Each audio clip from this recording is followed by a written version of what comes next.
ഇന്ന് നമുക്കറിയാം, നമ്മുടെ ദേശത്തിൽ നേരിടുന്ന ഒരു വലിയ പ്രശ്നമാണ് മുല്ലപ്പെരിയാർ ഡാം. സോഷ്യൽ മീഡിയയിലും വാർത്തകളിലും നിറഞ്ഞു നിൽക്കുന്ന ഒരു സംഭവമാണല്ലോ.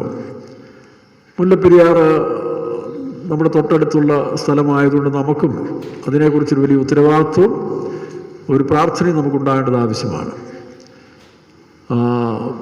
അതിൻ്റെ സമയങ്ങൾ കഴിഞ്ഞു.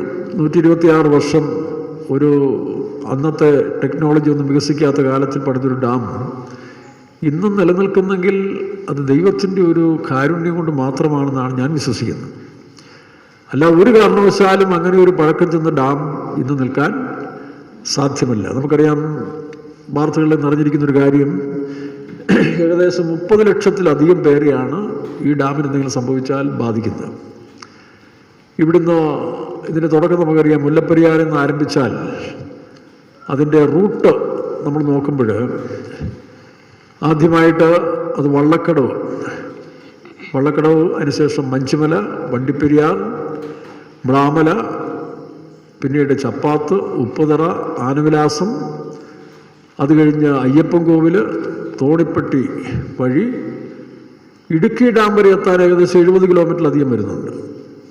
ഈ 70 കിലോമീറ്ററിൻ്റെ ഉള്ളിൽ താമസിക്കുന്ന ഇത്രയും പ്രദേശത്തെ ജനവാസികൾ എത്ര ഭയത്തോടും ബുദ്ധിമുട്ടാണ് ജീവിക്കുന്നത്. ഇനി ഇടുക്കി കഴിഞ്ഞാലോ, പണ്ട് 1994 തോന്നുന്നു, 94-95 ഇന്ത്യൻ എക്സ്പ്രസ്സിൽ ഒരു വാർത്ത വന്നു, Idukki dam, something happen Idukki dam, Ernakulam will be wash out.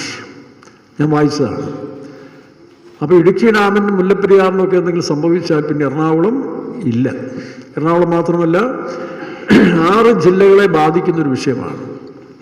ഞാൻ ദൈവത്തോട് നന്ദി എപ്പോഴും പറയാറുണ്ട്. കാരണം അവിടെ കൃപയിലാണത് നിൽക്കുന്നത്. അതുകൊണ്ട് നമ്മൾ ഈ നാളുകളിൽ അതിനുവേണ്ടി പക്ഷപാതം ചെയ്ത് പ്രാർത്ഥിക്കണം. കഴിഞ്ഞ ദിവസങ്ങൾ എനിക്കും ഇതെല്ലാം വാർത്തകളൊക്കെ വായിച്ച് എൻ്റെ മനസ്സിൽ ഒരു ഭാരം പോലെ തന്ന് ഞാനും 2 ദിവസം അതിനുവേണ്ടി സ്പെഷ്യലായിട്ട് അല്പം ഉപവസിക്കുകയും പ്രാർത്ഥിക്കുകയൊക്കെ ചെയ്തുകൊണ്ടിരിക്കുകയാണ്. കാരണം ഈ ഒരു വാക്യം നമുക്കൊരു ആധാരമാണ്. കാരണം ദൈവം തൻ്റെ ദാസന്മാർക്ക് വെളിപ്പെടുത്താതെ, നമുക്കറിയാം, ഈ റൂട്ടിൽ തന്നെ വർഷങ്ങൾ, 60 വർഷത്തിന് മുൻപ് ഞാനീ പറഞ്ഞ വള്ളക്കടവ്, വണ്ടിപ്പെരിയാർ, മ്ലാമല, അയ്യപ്പൻകോവിൽ വഴിയുള്ളതായ ആ ഒരു റൂട്ടിൽ ഏകദേശം 60 വർഷത്തിന് മുൻപ് ഒരു ഉരുൾപൊട്ടലുണ്ടായി. അന്ന് വണ്ടിപ്പെരിയാർ ആ പാലത്തിൻ്റെ കുറച്ചുകൊണ്ട് മാറിയ സൈഡിൽ നമ്മുടെ ഒരു ഫെയ്ത്തോം ഉണ്ടായിരുന്നു. ആ ഫെയ്ത്തും കംപ്ലീറ്റ് പോയി. സഹോദരന്മാരൊക്കെ വെള്ളത്തിൽ കൂടെ നീന്തി എങ്ങനെയോ ദൈവത്തിൻ്റെ അത്ഭുത കാരണം കൊണ്ട് അവർ രക്ഷപ്പെട്ട് പാറയുടെ മുകളിലൊക്കെ കയറി വലിഞ്ഞു കയറി. നമ്മുടെ അച്ചമുച്ചായൻ പിന്നീടപ്പൻ ചെറുപ്പത്തിൽ അവരെ തപ്പിച്ചെന്ന് സഹോദരന്മാരെ പിടിച്ചു കൊണ്ടുവന്ന് സുരക്ഷിത സ്ഥാനത്താക്കാനിടയായെന്ന് ഞാൻ കേട്ടിട്ടുണ്ട്. അപ്പോൾ നോക്കണം, ഭീതിയിലായിരിക്കുന്ന മനുഷ്യർക്ക് ഒരാശ്വാസമുണ്ടാകണം. അതുകൊണ്ട് ഈ വാക്യം വീണ്ടും ഒന്ന് വായിച്ചെന്ന്, തൻ്റെ ഭക്തന്മാർക്ക് വെളിപ്പെടുത്താതെ യഹോവയായ കർത്താവ് പ്രവാചകന്മാരായ തന്റെ ദാസന്മാർക്ക് തന്റെ രഹസ്യം വെളിപ്പെടുത്താതെ ഒരു കാര്യവും ചെയ്യില്ല. തന്റെ രഹസ്യങ്ങൾ വെളിപ്പെടുത്താതെ ഒരു കാര്യവും ചെയ്യുന്നില്ലെന്നാണ്. പല സംഭവം നമുക്കറിയാം. അതുകൊണ്ട് ഇന്ന് ഈ മെസ്സേജ് കേൾക്കുന്ന ഏതൊരു വ്യക്തിയും, ഇവിടെ ആയിരുന്നാലും വെളിയിലായിരുന്നാലും, നിങ്ങൾ ഇതിനുവേണ്ടി പ്രാർത്ഥിക്കണം. കാരണം ഒരു ഗവൺമെൻറ്റിനെയോ മുഖ്യമന്ത്രിയോ നമ്മൾ പഠിച്ചിട്ട് കാര്യമൊന്നുമില്ല. കാരണം അവരുടെ മനസ്സിൽ ദൈവത്തിൻ്റെ ഇടപെടലുണ്ടാകണം. അത് ഏതെങ്കിലും കാലത്തിൽ സംഭവിക്കുമെന്നുള്ളത് ഷുവറാണ്. എന്നാലും ഇടിവിൽ നിന്ന് പ്രാർത്ഥിക്കുകയും പക്ഷപാതം ചെയ്യുന്ന ആളുകൾ ഏതൊരു കാലത്തുമുണ്ടെങ്കിൽ അതിന് നീക്കുപോക്ക് ദൈവത്തിൽ തന്നെ ഉണ്ടാകും നമുക്ക് കാണാൻ കഴിയുന്നുണ്ട്. പ്രകൃതിപരമായ പല ദുരന്തങ്ങൾ ഉണ്ടാകുമ്പോൾ തന്നെ ചില വിഷയങ്ങൾ നമ്മൾ പക്ഷപാതം ചെയ്ത് പ്രാർത്ഥിക്കുമ്പോൾ അതിന് പരിഹാരം ഉണ്ടാകുന്നതായിട്ട് നമുക്ക് പലപ്പോഴും വേദപുസ്തകത്തിൽ കാണുന്നുണ്ട്. എത്രയോ സംഭവം നമുക്കറിയാം. ഇടിവിൽ നിന്ന് പ്രാർത്ഥിക്കുക. എസെക്കിയേൽ പ്രവചനം 22-ാം അധ്യായത്തിൻ്റെ 30-ാം വാക്യത്തിൽ വായിക്കുമ്പോൾ ഇങ്ങനെയുള്ളതായ അനർത്ഥ കാലങ്ങളിൽ ദൈവത്തിൻ്റെ സന്നിധിയിൽ നിന്ന്, ഇടിവിൽ നിന്ന് പ്രാർത്ഥിക്കുന്ന മനുഷ്യരെ ആവശ്യമാണ്. അതുകൊണ്ട് ഈ ശബ്ദം കേൾക്കുന്ന ദൈവമക്കൾ ആര് തന്നെയായിരുന്നാലും എവിടെയായിരുന്നാലും നിങ്ങൾ ഈ വിഷയങ്ങളെ മധ്യസ്ഥം ചെയ്ത് പ്രാർത്ഥിക്കണം. ഞാനും ഈ ദിവസങ്ങളിൽ പ്രാർത്ഥിക്കുകയാണ്. വ്യക്തമായൊരു കാഴ്ചപ്പാട് നമുക്ക് ദൈവം തരണം. ഇതെന്താ സംഭവിക്കുന്നത്? അല്ലെങ്കിൽ അധികാരികൾക്ക് പുതിയൊരു ഡാം പണിയാൻ ആവശ്യമെങ്കിൽ ആ ദൈവം അവരോട് ഹൃദ്യമായിട്ട് ഇടപെടണം. ദൈവത്തിന് ഇടപെടാൻ കഴിയും. ദർശനങ്ങളും വെളിപ്പാടുകളും നെബൂഖദ്നേസർ രാജാവ്, ഫറവോൻ തുടങ്ങിയ ക്രൈസ്തവ രാജാക്കന്മാർക്ക് പോലും ദൈവം അവരോട് ഇടപെടുന്നതായിട്ട് നമുക്ക് കാണാൻ കഴിയുന്നുണ്ട്. കാരണം രാജാക്കന്മാരിന്മേൽ വാഴുന്ന ദൈവം, അധികാരസ്ഥന്മാർക്ക് അധികാരവും ജ്ഞാനവും നൽകുന്ന ദൈവത്തിന് ഏത് കാലത്തിലും അവരോട് ഇടപെടാൻ കഴിയും.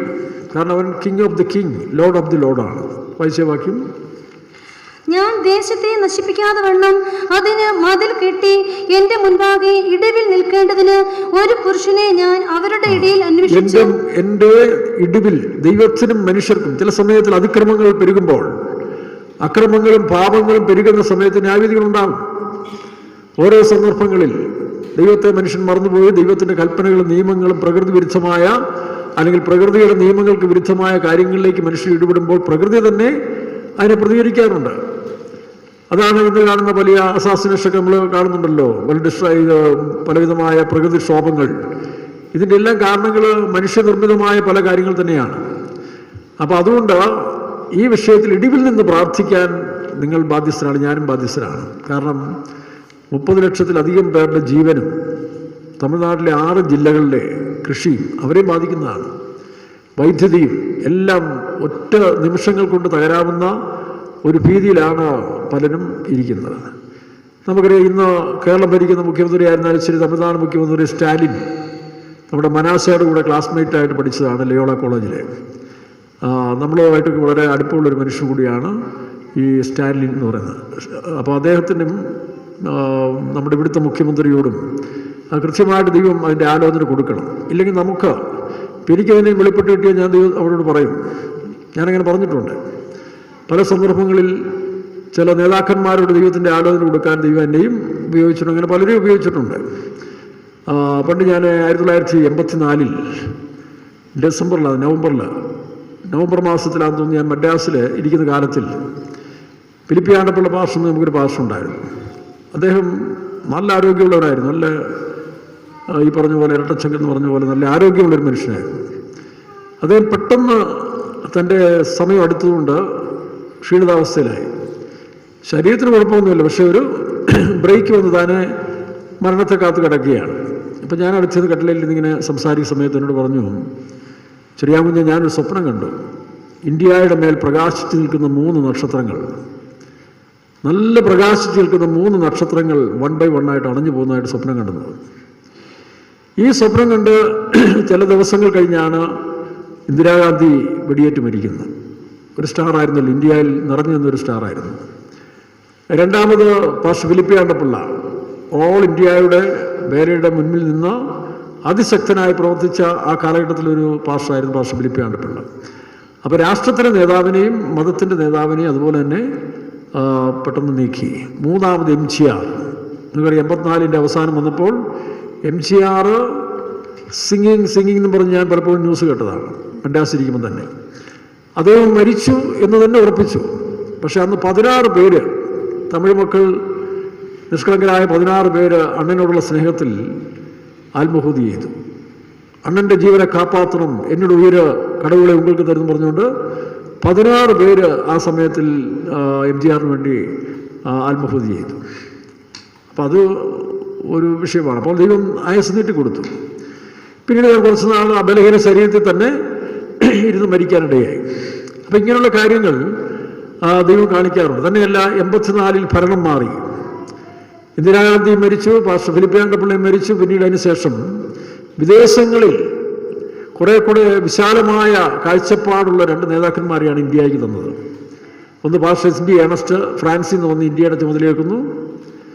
അതുപോലെ തന്നെ ഇന്ത്യയുടെ ഇവിടുത്തെ നമ്മുടെ സഭയുടെ ചുമതല പാസ്റ്റർ ഏണസ്റ്റ് ഫ്രാൻസിൽ നിന്ന് എടുക്കുമ്പോൾ ഇന്ത്യയുടെ ചുമതല അപ്രതീക്ഷിതമായിട്ടാണ് രാജീവ് ഗാന്ധി. നോക്കണം, സഞ്ജയ് ഗാന്ധി എന്ന് പറയുന്ന ഒരു കരുത്തനായ മനുഷ്യൻ ഇന്ദിരാഗാന്ധിക്ക് ശേഷം വരാൻ ആഗ്രഹിച്ചെങ്കിലും അതല്ല, ഓരോ കാലഘട്ടത്തിലും ആരെ എങ്ങനെ രാജ്യത്തെ നയിക്കണമെന്നുള്ള ദൈവ പദ്ധതിയുണ്ട്. അപ്പോൾ ഒരു കാരണവശാലും ഭരണത്തിൽ വരാൻ പ്രതീക്ഷയില്ലാതിരുന്ന പാർസി വംശക്കാരനായിരുന്ന രാജീവ് ഗാന്ധി ഇന്ത്യയുടെ ചുമതലയൊക്കെ. ഈ 2 പേരെ നോക്കിക്കഴിഞ്ഞാൽ കുറെ കൂടെ ബ്രോഡ്, വിശാലമായി, കുറെ കൂടെ ജനാധിപത്യപരമായിട്ട്, കുറെ കൂടെ നല്ല രീതിയിൽ മുൻപോട്ട് നടത്തുന്ന മറ്റൊരു സ്റ്റേജിലേക്ക് ഇന്ദിരാഗാന്ധി കാലത്തിന് ശേഷം രാജീവ് ഗാന്ധി വേറൊരു മെത്തേഡാണ് ഉപയോഗിച്ചിരുന്നത്. അതുപോലെ പാസ്റ്റർ SB ഏണസ്റ്റ്, പാസ്റ്റർ ഫിലിപ്പിയാണ്ടപ്പിള്ളയ്ക്ക് ശേഷം ഉണ്ടായ നമ്മുടെ സഭയുടെ ആ പേരുമാറ്റവും അതിനുശേഷം ഉണ്ടായിരുന്ന വിഷയം ആ കാലത്തിലാണ് സെരുബാബന്റെ ആലയത്തെക്കുറിച്ചുള്ള ഒരു സ്റ്റഡി ചെറുതായിട്ട് ആരംഭിച്ചത്. അപ്പോൾ ഇതിലെല്ലാം ദൈവത്തിൻ്റെ ഒരു വലിയ പദ്ധതിയുണ്ട്. അപ്പോൾ കാലാകാലങ്ങളിൽ ഏത് ഘട്ടത്തിലും ദൈവം ചിലത് കാണിച്ചു കൊടുക്കും. ഞാൻ 1993 പാമ്പാടി എന്ന് പറയുന്ന സ്ഥലത്ത് ഇരിക്കുന്ന സമയത്ത് ഒരു ഞായറാഴ്ച ഇങ്ങനെ ആത്മാവിൽ നിറഞ്ഞുകൊണ്ടിരിക്കുക, ഭയങ്കരമായ ആത്മപ്രകർച്ച നടക്കുന്ന സമയത്ത് 93 അവസാനം അങ്ങനെ തോന്നി, ഞാൻ ഓർക്കുന്നില്ല, സെപ്റ്റംബറിലോ, പെട്ടെന്ന് എന്നിൽ കൂടെ തന്നെ ഒരു പ്രവചനം ഉണ്ടായി. ഇന്ത്യയെ നടുക്കുന്ന ഒരു സംഭവം പെട്ടെന്നുണ്ടാകും, ഇന്ത്യയെ നടുക്കുന്ന ഒരു സംഭവം ഉണ്ടാകുന്നു, എൻ്റെ ജനത്തിന് ആർക്കും ഒരു ദോഷം വരുന്നില്ല എന്നിങ്ങനെ ഒരു പ്രവചനം കേട്ടു. എന്നും പറഞ്ഞു. അപ്പോൾ ഞങ്ങളെല്ലാം പ്രാർത്ഥിച്ചു, ഒരുപാട് പ്രാർത്ഥിക്കാനൊക്കെ ഇടയായി. ഞായറാഴ്ച പ്രവചനം കഴിഞ്ഞു, ചൊവ്വാഴ്ചയാണ് ലത്തൂർ ഭൂകമ്പം. ഇന്ത്യയെ നടുക്കിക്കൊണ്ട് കണക്കിൻ പ്രകാരം 40,000 പേരോ അതിലും അധികമായ മനുഷ്യർ മരിച്ച ഒരു സംഭവമായിരുന്നു ലത്തൂർ. അപ്പം ഇന്ത്യയെ നടുക്കുന്ന ഒരു സംഭവം ഉണ്ടാകുന്ന ഒരു പ്രവചനം നടന്നു. 3-ാമത്തെ ദിവസം ആ പ്രവചനം വന്നു. ഞാൻ ഓതറയിലിരിക്കുന്ന സമയത്ത് 2001 അത് ആ കാലഘട്ടത്തിലാണെന്ന് തോന്നുന്നു, ഒരു ജനുവരി 26 സംഭവം നടക്കുന്നു. അതിന് 3 ആഴ്ച മുമ്പ് ഞാനൊരു പ്രഭാതത്തിൽ ഒരു സ്വപ്നം കാണുക. ഇന്ത്യയിൽ ഏതോ ഒരു നഗരം വലിയ മൾട്ടി സ്റ്റോറീസ് ബിൽഡിംഗ് എല്ലാം കൂടി ഇടിഞ്ഞിടിഞ്ഞിടിഞ്ഞ് താഴെ വീഴുന്നു. അപ്പോൾ നമ്മുടെ 2 ഫെയ്ത്ത് ഹോമും കണ്ടു. ദി പെന്തിക്കോസ്ത് മിഷൻ എഴുതിയ ഫെയ്ത്ത് ഹോമൊക്കെ അതിനകത്ത് കാണാം. അതും ഇങ്ങനെ ചുവരെല്ലാം ഇങ്ങനെ പൊട്ടി മിന്നൽ പിണർ പോലെ പൊട്ടിപ്പോകുന്നതും ഒക്കെ കണ്ടു. വിശ്വാസികളും വേലക്കാരും എല്ലാം കൂടെ അല്ലേലിയ പറയുന്നതും ആത്മാവ് പറയുന്നതൊക്കെ ആ ഒരു ദർശനം കണ്ടു. അപ്പോൾ ഞാൻ അവിടെ പോയി വിസിറ്റ് ചെയ്ത പോലെ കാണുന്നത്. ഒരാൾ എന്നോട് വന്ന് പറഞ്ഞു, പക്ഷേ വിശ്വാസികളൊന്നും മരിച്ചിട്ടില്ല കേട്ടോ, വിശ്വാസികളാരും മരിച്ചിട്ടില്ല എന്ന് പറഞ്ഞു. അപ്പം അതിനുശേഷം 3-ാമത്തെ ആഴ്ചയിൽ ജനുവരി 26-ാം തീയതി വ്യാഴാഴ്ച റിപ്പബ്ലിക് ഡേയിൽ തലേരാത്രിയിലാണെന്ന് തോന്നുന്നു, അന്ന് തിരുവല്ല കൺവെൻഷൻ നടന്നുകൊണ്ടിരിക്കുന്ന സമയമാണ് വ്യാഴാഴ്ച. രാവിലെ പേപ്പർ വായിക്കുന്ന ഇതാണ് ഗുജറാത്തിലെ ഭൂകമ്പത്തിൽ എത്രയോ മനുഷ്യർ ആ കാലങ്ങളിൽ മരിച്ചു. നമ്മുടെ അഹമ്മദാബാദിലെയും ഗുജറാത്തിലെ 3-4 ഫെയ്ത്തും എല്ലാം പൊട്ടിക്കീറി വല്ലാത്തൊരു പ്രയാസമുള്ള ആരും മരിച്ചില്ല. അപ്പോൾ ഒരു വിശ്വാസി മരിക്കത്തില്ല എന്നൊരാൾ പറഞ്ഞത് ഞാനൊന്ന് കേട്ടായിരുന്നു സ്വപ്നത്തിൽ. അപ്പോൾ ഞാൻ പിന്നെ അന്വേഷിച്ചുകൊണ്ട് ഈ സമയത്താണ് അവസാനത്തിലൊരു മെസ്സേജ് വന്നത്. പള്ളിപ്പാട്ടുകാരിയായ ഒരു സിസ്റ്റർ ഗുജറാത്തിൽ ജോലി ചെയ്തുകൊണ്ടിരിക്കുന്ന ഒരു സഹോദരിയായിരുന്നു. ആ സഹോദരി ഒരു കെട്ടിടത്തിൽ ഇടിഞ്ഞു വീണപ്പോൾ അതിൻ്റെ അകത്തായിപ്പോയി, ആരും അറിഞ്ഞില്ലല്ലോ. പക്ഷെ 4-ാം ദിവസം പട്ടാളക്കാരും സുരക്ഷിത ഉദ്യോഗസ്ഥന്മാരും കൂടി ഇങ്ങനെ പരിശോധിച്ച് പൊളിച്ച് ചെല്ലുമ്പോൾ ഒരു സ്റ്റെയർ കേസിൻ്റെ ഒരു അകത്തുനിന്നിങ്ങനെ ഏതാണ്ട് ഞരക്ക ശബ്ദം കേൾക്കാം. അപ്പോൾ ഈ സഹോദരി പ്രൈസ് ലോർഡ് പറഞ്ഞ് ഡൗണായി. 4-ാം ദിവസം ഈ സ്റ്റെയർ കേസിൻ്റെ അടി കിടക്കുക. അവർ ഓടി വരുന്ന സമയത്തിൽ, ഭൂകമ്പമുണ്ടായ സമയത്ത് ഓടി വരുന്ന സമയത്താണ് ഇവർ സ്റ്റെയർ കേസ് കൊണ്ട് ഇറങ്ങി വരുമ്പോൾ അവിടെ ഇടിഞ്ഞ് ഇവരകത്തായി പോയത്. പക്ഷേ ഒരു സ്ലാബിൻ്റെ ഗ്യാപ്പിൽ അകപ്പെട്ടു പോയി. കൈ മാത്രം ഈ സ്റ്റെയർ കേസിൻ്റെ ഭാഗത്തുനിന്ന് വലിയ കല്ല് വന്ന് ഒരു കയ്യാലങ്ങ് തറച്ചു നിൽക്കുന്നു. അതുകൊണ്ട് അനങ്ങാനൊത്തില്ല. ബാക്കി ഭാഗത്തിന് കുഴപ്പമില്ല. അതുകൊണ്ട് 4-ാം ദിവസവും സ്തോത്രം പ്രൈസിലോട് പറഞ്ഞിങ്ങനെ. അപ്പം ഞരക്ക ശബ്ദം കേട്ട് ഈ പട്ടാളക്കാർ വന്ന് ആ ഭാഗം തേടി വന്നപ്പോൾ ഒരു സഹോദരി, പള്ളിപ്പാട്ടുകാരി, ഒരു വിശ്വാസിയാണ്. അങ്ങനെ അവരും രക്ഷപ്പെടാനിടയായി. അപ്പോൾ ഈ കാലങ്ങളൊക്കെ ചില സമയത്ത് പല സന്ദർഭങ്ങളിൽ പലരെയും ഇങ്ങനെയുള്ള സംഭവങ്ങൾ കാണുന്നു. നമ്മുടെ ആത്മീയ ഗോളത്തിൽ പോലും പാഷാൽവിൻ്റെ പോക്കിന് മുൻപായിട്ട് ചില സ്വപ്നം കണ്ടു. ഒരിക്കലൊരു പള്ളിപ്പാട്ടൊരു മീറ്റിങ്ങിനകത്തുനിന്ന് പാസ്റ്റർ VG ശാമുല് ഒരു ട്രമ്മ് ആരാധിച്ച് പ്രാർത്ഥിച്ച വിഷയത്തിലിരിക്കുന്ന സമയത്ത് സൗകര്യമാരുടെ ഒരു ട്രം എടുത്ത് ഒരൊറ്റ എറിഞ്ഞു. കൃത്യമായിട്ട് പറഞ്ഞു, നിന്നെ ഞാൻ എറിഞ്ഞു കളയുമെന്ന് പറഞ്ഞു. അതുകൊണ്ട് പാസ്റ്റർ VG ശാമുല് ആ പ്രവചിച്ചതിനാൽ അദ്ദേഹത്തെ കൊണ്ട് മറ്റേ ആ ട്രെയിനിങ് സെൻറ്ററിൽ കൊണ്ടിട്ട് കുറച്ചാൾ അങ്ങനെ കൊണ്ടിട്ടു. പക്ഷേ പിൽക്കാലത്ത് നോക്കുമ്പോൾ അദ്ദേഹം മലയാളം ഭാഷ മാത്രം അറിയാവുന്ന അദ്ദേഹം ഈ മിഷൻ്റെ ചീഫായിരുന്ന അദ്ദേഹത്തെ ദൈവം തരം താഴ്ത്തി വിടുകയും ചെയ്തു. അപ്പോൾ ദൈവത്തിൻ്റെ പദ്ധതികൾ ഏത് കാലങ്ങളിലും ദൈവം പ്രവചിക്കും, വെളിപ്പെടുത്തി കൊടുക്കും. ചിലപ്പോൾ നമുക്ക് മധ്യസ്ഥം ചെയ്യാൻ വേണ്ടിയായിരിക്കാം. ഞങ്ങൾ പണ്ട് ഡൽഹിയിലായിരുന്ന സമയത്ത് ഞങ്ങളൊരു മിനിസ്റ്ററെ കാണാൻ പോയി. നമ്മുടെ കേരളത്തിലെ PJ കുര്യൻ. അദ്ദേഹം അന്ന് നിറഞ്ഞു നിൽക്കുന്ന സമയമാണ്. അപ്പോൾ യാദൃശ്യമായിട്ട് ഞങ്ങളൊരു മീറ്റിങ്ങിൽ വെച്ച് ഞങ്ങളെ കണ്ടു. അപ്പോൾ ഞാനൊന്ന് മാവേലിക്കരയിലിരിക്കുകയാണ്. അപ്പോൾ ഇദ്ദേഹം പറഞ്ഞു, അയ്യോ എൻ്റെ മണ്ഡലത്തിലുള്ള ദൈവദാസം വരാനുള്ളത്, അതുകൊണ്ട് എൻ്റെ ക്വാർട്ടേഴ്സിലേക്ക് വരണമെന്ന് പറഞ്ഞു. അപ്പം ഞങ്ങൾ 4-5 പേരുണ്ട്. അദ്ദേഹത്തിൻ്റെ ക്വാർട്ടേഴ്സിലേക്ക് ചെല്ലുന്ന സമയത്ത് എന്നെയാണ് അദ്ദേഹത്തോട് സംസാരിക്കാൻ നിയമിച്ചത്. അപ്പോൾ ഞങ്ങളുടെ പാസ്റ്റർ ജേക്കബ് ഉണ്ടായിരുന്നു. അദ്ദേഹമാണെങ്കിൽ മരിച്ചുപോയി. ഭയങ്കര അന്യഭാഷ, തുടക്കത്തിലേ അങ്ങ് അന്യഭാഷ ഭയങ്കരമായിട്ട് പറയും. അതുകൊണ്ട് എൻ്റെ കൂടെയുള്ളവർ പറഞ്ഞു, ജേക്കബച്ചാൻ അന്യഭാഷ ഒന്നും പറയരുത്, മന്ത്രിയുടെ ക്വാർട്ടേഴ്സാണ്, അതുകൊണ്ട് ചെറിയാകുഞ്ഞ് ഭാഷ ഡീസൻ്റായിട്ടൊക്കെ സംസാരിച്ചോളെന്ന് പറഞ്ഞ് എന്നെ നിയമിച്ചിരിക്കുക. ഇവരെല്ലാം ഉണ്ട്. അപ്പോൾ ഇദ്ദേഹം നാളെ ഒരു സൗണ്ട് പ്രൂഫ് ചേംബറിലേക്ക് കൊണ്ടുപോയി. കാരണം ആരും കേൾക്കാതിരിക്കാൻ വേണ്ടിയായിരിക്കും. അപ്പോൾ ഞങ്ങളിങ്ങനെ തന്നോടിങ്ങനെ ഏതോ വിഷയം ഇങ്ങനെ ഞാൻ സംസാരിച്ചുകൊണ്ടിരിക്കുന്ന സമയത്ത് എനിക്കൊരു അഭിഷേകം ഉണ്ടായി. ഇടിവെട്ടുന്ന ശബ്ദത്തിൽ ഞാനങ്ങ് അന്യഭാഷ പറഞ്ഞു. ആത്മാവിൽ ഭയങ്കരമായിട്ട് അന്യഭാഷ പറഞ്ഞു. എൻ്റെ കൂടെ നിന്ന് 5 പേരും അന്യഭാഷ പറഞ്ഞു. ഈ അന്യഭാഷ പറഞ്ഞൊരു പ്രവചനം നടത്തി. അദ്ദേഹത്തിൻ്റെ ഫ്യൂച്ചറിൽ സംഭവിക്കുന്നൊരു കാര്യമായിരുന്നു. താനൊരു വലിയ പ്രതിസന്ധി കൂടെ പോയ സമയത്ത് തന്നോട് പ്രവചിച്ചു, ഇനി നീ ഇലക്ഷൻ നിന്നാൽ തോറ്റുപോകും, എങ്കിലും എൻ്റെ ഒരു നീതിയിൽ അടുത്തൊരു പ്രാവശ്യം കൂടി ഞാൻ നിന്നെ ജയിപ്പിക്കും, പിന്നീട് ഇലക്ഷൻ നിൽക്കരുത് എന്ന് അദ്ദേഹത്തോട് കൃത്യമായി പറഞ്ഞിരുന്നു. തനിക്കിത് കേട്ട ഉടനെ താനും പരിസരം മറന്ന് കഥ തുറന്ന് ഓടിച്ചെന്ന് സ്റ്റാഫിനെയെല്ലാം വിളിച്ചുകൊണ്ട് വന്ന് ഞങ്ങൾ പിന്നെ അവിടെ നിന്ന് പ്രാർത്ഥിച്ചൊരു മീറ്റിംഗ് പോലെ നടത്തി പിരിയാനിടയായി. അദ്ദേഹത്തിൻ്റെ കാലത്ത് തന്നെ ഞങ്ങളെ കൊണ്ട് പാർലമെൻറ്റും കാണിച്ച് 3 മണ്ഡലങ്ങളിലും പ്രസിഡൻറ്റിൻ്റെയും അതുപോലെ തന്നെ രാജ്യസഭയിൽ ലോകസഭയിലൊക്കെ. അപ്പോൾ ഞാൻ കണ്ട് കിട്ടിയ അവസരമല്ലേ, അവിടെ നിന്നുകൊണ്ടുള്ളവരോടൊക്കെ സുവിശേഷം അറിയിക്കാൻ ഒരു ഭാഗ്യം ദൈവം തന്നു. അപ്പോൾ അതിനുശേഷം പിന്നീട് തൻ്റെ മോടെ കല്യാണത്തിന് എന്നെ വിളിക്കുകയുണ്ടായി. വിളിച്ചിട്ട് താൻ പരസ്യമായിട്ട് ഇവിടെ പറഞ്ഞു, ഇന്നെ എൻ്റെ ഭാവിയെക്കുറിച്ച് പ്രവചിച്ച ആളാണ്. എന്നാൽ അന്ന് ജയിച്ചു. അന്ന് കഷ്ടിച്ച് ഡൈനാൻ കോശിയോട് നെക്കായിട്ട് ജയിച്ച് ദൈവത്തിൻ്റെ നിറവരെങ്കിലും പിന്നീട് താൻ നിന്ന സമയത്ത് തോറ്റുപോകാനിടയായി. 2ാം പ്രാവശ്യം കുറേ നാളുകൾക്ക് ശേഷം ഞങ്ങൾ ഡൽഹി വെച്ച് അദ്ദേഹം ഫോണിൽ കൂടെ ഞങ്ങൾ ബന്ധപ്പെട്ടു. അപ്പോൾ എന്നോട് കാണണം, ഞാനിന്ന് പഞ്ചാബിൽ പോകുന്ന സമയമാണ്. ഞാൻ സാറേ ഇപ്പം ഞാൻ യാത്രയുടെ സമയമെന്നും പറഞ്ഞ് പിരിയാനിടയായി. പിന്നീട് ഞങ്ങൾ കണ്ടത് അദ്ദേഹം കേരളത്തിൽ വന്നൊരു പ്രതിസന്ധിയിൽ അദ്ദേഹത്തെ വിളിച്ച് ഞങ്ങളിങ്ങനെ പറഞ്ഞു, സാറേ ഇനി ഒന്നിനും പോകണ്ട, ഉള്ള സമയം എല്ലാവർക്കും വേണ്ടി പ്രാർത്ഥിച്ച് നല്ല രീതിയിൽ പോകാനൊക്കെ താൻ അനുസരിക്കുകയും ചെയ്തു കേട്ടോ. അപ്പോൾ ഇങ്ങനെ ചില സമയങ്ങളിൽ രാഷ്ട്രീയ നേതാക്കന്മാരോട് ഒരിക്കൽ പാലായിൽ വെച്ച് ഞങ്ങളൊരു ഉപവാസ പ്രാർത്ഥന ചെയ്യുന്ന സമയത്ത് ദൈവം പറഞ്ഞു, പോയി മന്ത്രി KM മാണിയോട് സുവിശേഷം അറിയിക്കാൻ പറഞ്ഞു. അവിടെയൊക്കെ നമ്മൾ ജില്ല എന്ന് പറയുന്നത് നമുക്ക് വലിയ പരിചയമൊന്നുമില്ലല്ലോ. പരിശുദ്ധാത്മാവ് പറഞ്ഞുകൊണ്ട് ഞാനെൻ്റെ സ്കൂട്ടർ എടുത്തുകൊണ്ട് നേരെ പാലായിലെ തൻ്റെ കരിങ്കോയ്ക്കൽ വീട്ടിലേക്ക് ചെന്നു. അപ്പോൾ ചെന്ന സമയത്ത് എനിക്ക് എൻ്റെ ഒരു അതിശയം, സാധാരണ മാണിസാർ അവിടെ വരുന്ന സമയത്ത് ഈച്ച പൊതിയുന്ന പോലെ ആൾക്കാർ കൂടുന്ന സമയം. എന്നെ അയച്ച സമയത്ത് കൃത്യമായിട്ട് ഞാൻ ചെല്ലുന്ന സമയത്ത് താൻ മാത്രമേ ഉള്ളൂ. എന്നെ പരിചയമൊന്നുമില്ല. ഞാൻ നോക്കുമ്പോൾ ഇദ്ദേഹം ഞാൻ ചെന്ന ഉടനെ ആ ഗേറ്റിൽ നിന്ന ആൾ ഗേറ്റ് തുറന്നു വന്നിട്ട് എന്നെ സന്തോഷത്തോടെ സ്വീകരിച്ചു. മാണിസാർ നിരം അവിടെ പിടിച്ച് നിൽക്കുക. അപ്പോൾ സാർ വിവാഹത്തോട് വരാൻ പറഞ്ഞു, വലിയ പരിചയം പോലെ താൻ കൊണ്ടുപോയി എന്നെ തൻ്റെ പ്രയർ പ്രൂവിനെ കാണിച്ച് എൻ്റെ വൈഫ് കരിസ്മാറ്റിക്കിൽ അഭിഷേകം പ്രാപിച്ചാണ്.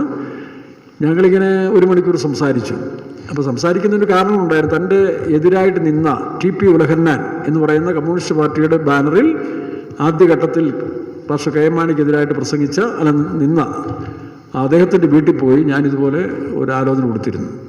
തൻ്റെ മകൻ ഫെലിക്സും പിന്നീട് അതിനുശേഷം ഞാൻ ആ വീട്ടിൽ ചെന്നതിന് ശേഷം തൻ്റെ വൈഫ് നമ്മുടെ വിശ്വാസത്തിലേക്ക് വരാനിടയായി. അവരോടത്തൊരു വലിയ കാനാനായ ഫാമിലിയാണ്.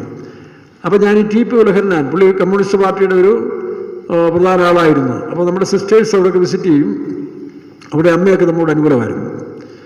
അപ്പോൾ സൗകര്യമായൊക്കെ അദ്ദേഹം കളിയാക്കും, നിങ്ങൾക്ക് പോയി കപ്പ ഇടരുതോ, ഈ പുസ്തകം പിടിച്ചുകൊണ്ട് നടക്കേണ്ട ആവശ്യം എന്താണ് ഇന്നത്തെ കാലത്ത് എന്നൊക്കെ പറഞ്ഞ്. അപ്പോൾ ഞാനവിടെ മാറി ചെന്നപ്പോൾ ഞാൻ ഇദ്ദേഹത്തെ കണ്ടപ്പോഴും ഞാൻ പറഞ്ഞു, സാറിങ്ങനെ വരുന്നവരെയൊക്കെ പരിഹസിക്കുകയൊക്കെ ചെയ്തല്ലേ, എൻ്റെ അനുഭവ സാക്ഷ്യം കേൾക്കാൻ പറഞ്ഞു. സാറിന് ഒരു പക്ഷേ പരിചയം കാണും, എൻ്റെ ഫാദറിനെ പരിചയം കാണാൻ സാധ്യതയുണ്ടെന്ന് പറഞ്ഞു. ആദ്യകാല കമ്മ്യൂണിസ്റ്റ് പ്രസ്ഥാനം കുട്ടനാട്ടിൽ കൊണ്ടുവന്നതിൻ്റെ ഒരു വക്താവാണ്. അതായത് മന്ത്രി TV തോമസും ഇത് വർഗീസ് വൈദ്യൻ, ഫാദർ ഒന്ന് ആലപ്പുഴ വർക്ക് ചെയ്യുകയാണ്. അപ്പോൾ ഇവരെല്ലാം ഒരു കമ്പനിയായിട്ടാണ് ആരംഭകാലത്തിൽ VS അച്യുതാനന്ദന് സഖാവ് അച്ചായനെ വർക്ക് ചെയ്തതായ സെൻറ്റ് ജോസഫ് കയർ കമ്പനിയിലെ അച്യുതാനന്ദൻ സഖാവും വർക്ക് ചെയ്തിട്ടുണ്ട്. അപ്പോൾ ഇവരൊക്കെ ആ കാലങ്ങളിൽ നമ്മുടെ വീടുകളിലൊക്കെ വരുന്ന പരിചയം എനിക്കുണ്ട്. അപ്പം ഞാൻ പറഞ്ഞു, ഇന്നാരുടെ മകനാണ് ഞാനും, ആദ്യകാല കമ്മ്യൂണിസ്റ്റുകാരൻ്റെ മകനാണ്, എങ്ങനെ ബന്ധുക്കോസുകാരനായെന്ന് അറിയേണ്ടതെന്ന് ചോദിച്ചു. ഞാൻ എൻ്റെ സാക്ഷിയെല്ലാം പറഞ്ഞു. ഈ ടി പി ഉലഹന്നാൻ അദ്ദേഹത്തോട് ഞാൻ എൻ്റെ സാക്ഷിയെല്ലാം പറഞ്ഞു. അന്ന് ഡോക്ടർ പ്രസാദ്, ഇന്ന് അമേരിക്കയിലുള്ള നമ്മുടെ ഇവിടെ വെച്ച് കട്ടപ്പന വെച്ച് രക്ഷിക്കപ്പെട്ട ഡോക്ടർ പ്രസാദ് എൻ്റെ കൂടെ ഉണ്ടായിരുന്നു. അപ്പോൾ ഞങ്ങൾ അദ്ദേഹത്തോട് സംസാരിക്കുന്ന സമയത്ത് പെട്ടെന്ന് എനിക്കൊരു പ്രവചനാത്മാവ്. ഈ ടി പി ഉലഹന്നാൻ സാറിനോട് ഞാൻ പ്രവചിച്ചു, സാറിന് മുമ്പിൽ 2 ഓപ്ഷൻ ഉണ്ടെന്ന് പറഞ്ഞു. 2 ഓപ്ഷൻ സാറിന് മുമ്പിലുണ്ട്. ഒന്ന്, യേശുക്രിസ്തുവിനെ സ്വന്തം രക്ഷിതാവായി സ്വീകരിക്കാമെങ്കിൽ സാർ നരകത്തിൽ പോകത്തില്ലെന്ന് പറഞ്ഞു. രണ്ടാമത്, ഈ പാലായിൽ സാക്ഷിക്കാമെങ്കിൽ ദീർഘായുസ് തരുമെന്ന് പറഞ്ഞു. വലിയ കുഴപ്പമൊന്നുമില്ല സമയത്ത്. ഇന്ന് പറയണ്ട, നാളെ ഞാൻ പറയാം, എന്നോട് മറുപടി പറയണമെന്ന് പറഞ്ഞു. എന്നൊക്കെ എന്ന് പറഞ്ഞാൽ ആത്മാവിൽ ഇങ്ങനെ ഒഴുകിപ്പോകുന്ന സമയങ്ങളൊക്കെയാണ്. ഇത്രയും സാവകാശമൊന്നുമല്ല, പെട്ടെന്ന് സഡൻ ആക്ഷനാണ്. അപ്പോൾ ഞാൻ നാളെ വരുമ്പം പറഞ്ഞാൽ മതി, നാളെ ഞാൻ വരാമെന്ന് പറഞ്ഞു. തനിക്ക് രാത്രിയിൽ ഉറക്കമില്ലാതായി. അന്ന് രാത്രി താൻ ഉറങ്ങിയില്ല. താൻ അവസാനം മനസ്സിലായി നരകത്തിൽ പോകുന്നുള്ള ഭീതി തനിക്കുണ്ടായി. അന്ന് രാത്രി താൻ യേശുവിനെ സ്വീകരിച്ചു, രക്ഷിക്കപ്പെട്ടു. പിറ്റേ ദിവസം ഞാൻ ചെല്ലും പറഞ്ഞു, ഞാൻ യേശുവിനെ സ്വീകരിച്ചു, പക്ഷേ പാലായിൽ നടന്ന് സാക്ഷിക്കുക എന്ന് പറഞ്ഞാൽ എന്നെക്കൊണ്ട് നടക്കുന്ന കാര്യമല്ല. കാരണം ഞാൻ രാഷ്ട്രീയക്കാരനായിട്ട് ഇവിടെ എല്ലാം നടന്ന് എല്ലാവർക്കും അറിയാം. അതുകൊണ്ട് അപ്പോൾ ദൈവം പറഞ്ഞതെന്താ, നീ സാക്ഷിക്കാമെങ്കിൽ നിനക്ക് ദീർഘായുസ് തരാം, അല്ല പിന്നെ വെച്ചിട്ട് കാര്യമില്ല. ഞങ്ങളിത് പറഞ്ഞു പോകുന്നു. അപ്പോൾ ഇത് തൻ്റെ ഈ മകൻ്റെ ഭാര്യ, ഫെലിക്സിൻ്റെ ഭാര്യ, ഇതെല്ലാം കേട്ടുകൊണ്ടിരിക്കുക. അവരിച്ചിരി സ്റ്റെബോൺ ടൈപ്പ്, ഒരു പ്രത്യേക ബോൾഡ് ടൈപ്പാണ്. ഈ പെന്തിക്കോസ്റ്റിനോടൊന്നും വലിയ താല്പര്യമില്ല. അങ്ങനെ ഇരിക്കുന്ന സമയത്ത് ഇത് പറഞ്ഞിട്ട് ഞാനിങ്ങനെ പോകുന്നു. 4-ാം ദിവസം ഉലഹന്നാൻ സാറിന് പെട്ടെന്നൊരു നെഞ്ചുവേദന വന്നു. മെഡിക്കൽ ടെസ്റ്റിൽ പാലാ മെഡിക്കൽ സെൻ്ററിൽ കൊണ്ടുപോയി അഡ്മിറ്റ് ചെയ്തു. മകൻ ഡോക്ടർ, MD, മകൾ ഡോക്ടർ. ആ മെഡിക്കൽ സെൻ്ററിൽ ഡോക്ടേഴ്സെല്ലാം ഇവരുടെ സ്നേഹിതന്മാരുമാണ്. നോക്കി വലിയ കുഴപ്പമൊന്നുമില്ല, ചെറിയൊരു ഇതേ ഉള്ളൂ. 2 ദിവസം ഇവിടെ നിന്ന് 3-ാം ദിവസം രാവിലെ പെട്ടെന്ന് എനിക്ക് നെഞ്ചുവേദന വന്നു. ഡോക്ടർമാർ വന്ന് ആകെ പ്രസ് ചെയ്തു, എല്ലാം നോക്കി. നിമിഷങ്ങൾ കൊണ്ട് ആളക്കരയ്ക്ക് പോയി. ഇത് കണ്ട് മരുമകളായ ഡോക്ടർക്ക് പെട്ടെന്ന് സഡൻ ഇതായിട്ടുണ്ടായി. എന്നെ ഒരു ദിവസം ഹോസ്പിറ്റലിലേക്ക് വിളിച്ച് സുവിശേഷമൊക്കെ അറിഞ്ഞ് പുള്ളിക്കാരത്ത് രക്ഷിക്കപ്പെട്ട് സ്നാനപ്പെട്ടു. അപ്പോൾ അവർ രണ്ടുപേരും വിശ്വാസികളാണ്. അപ്പോൾ ഈ വിഷയം മാനസാറിൻ്റെ കേൾവിപ്പെട്ടിട്ടുണ്ട്.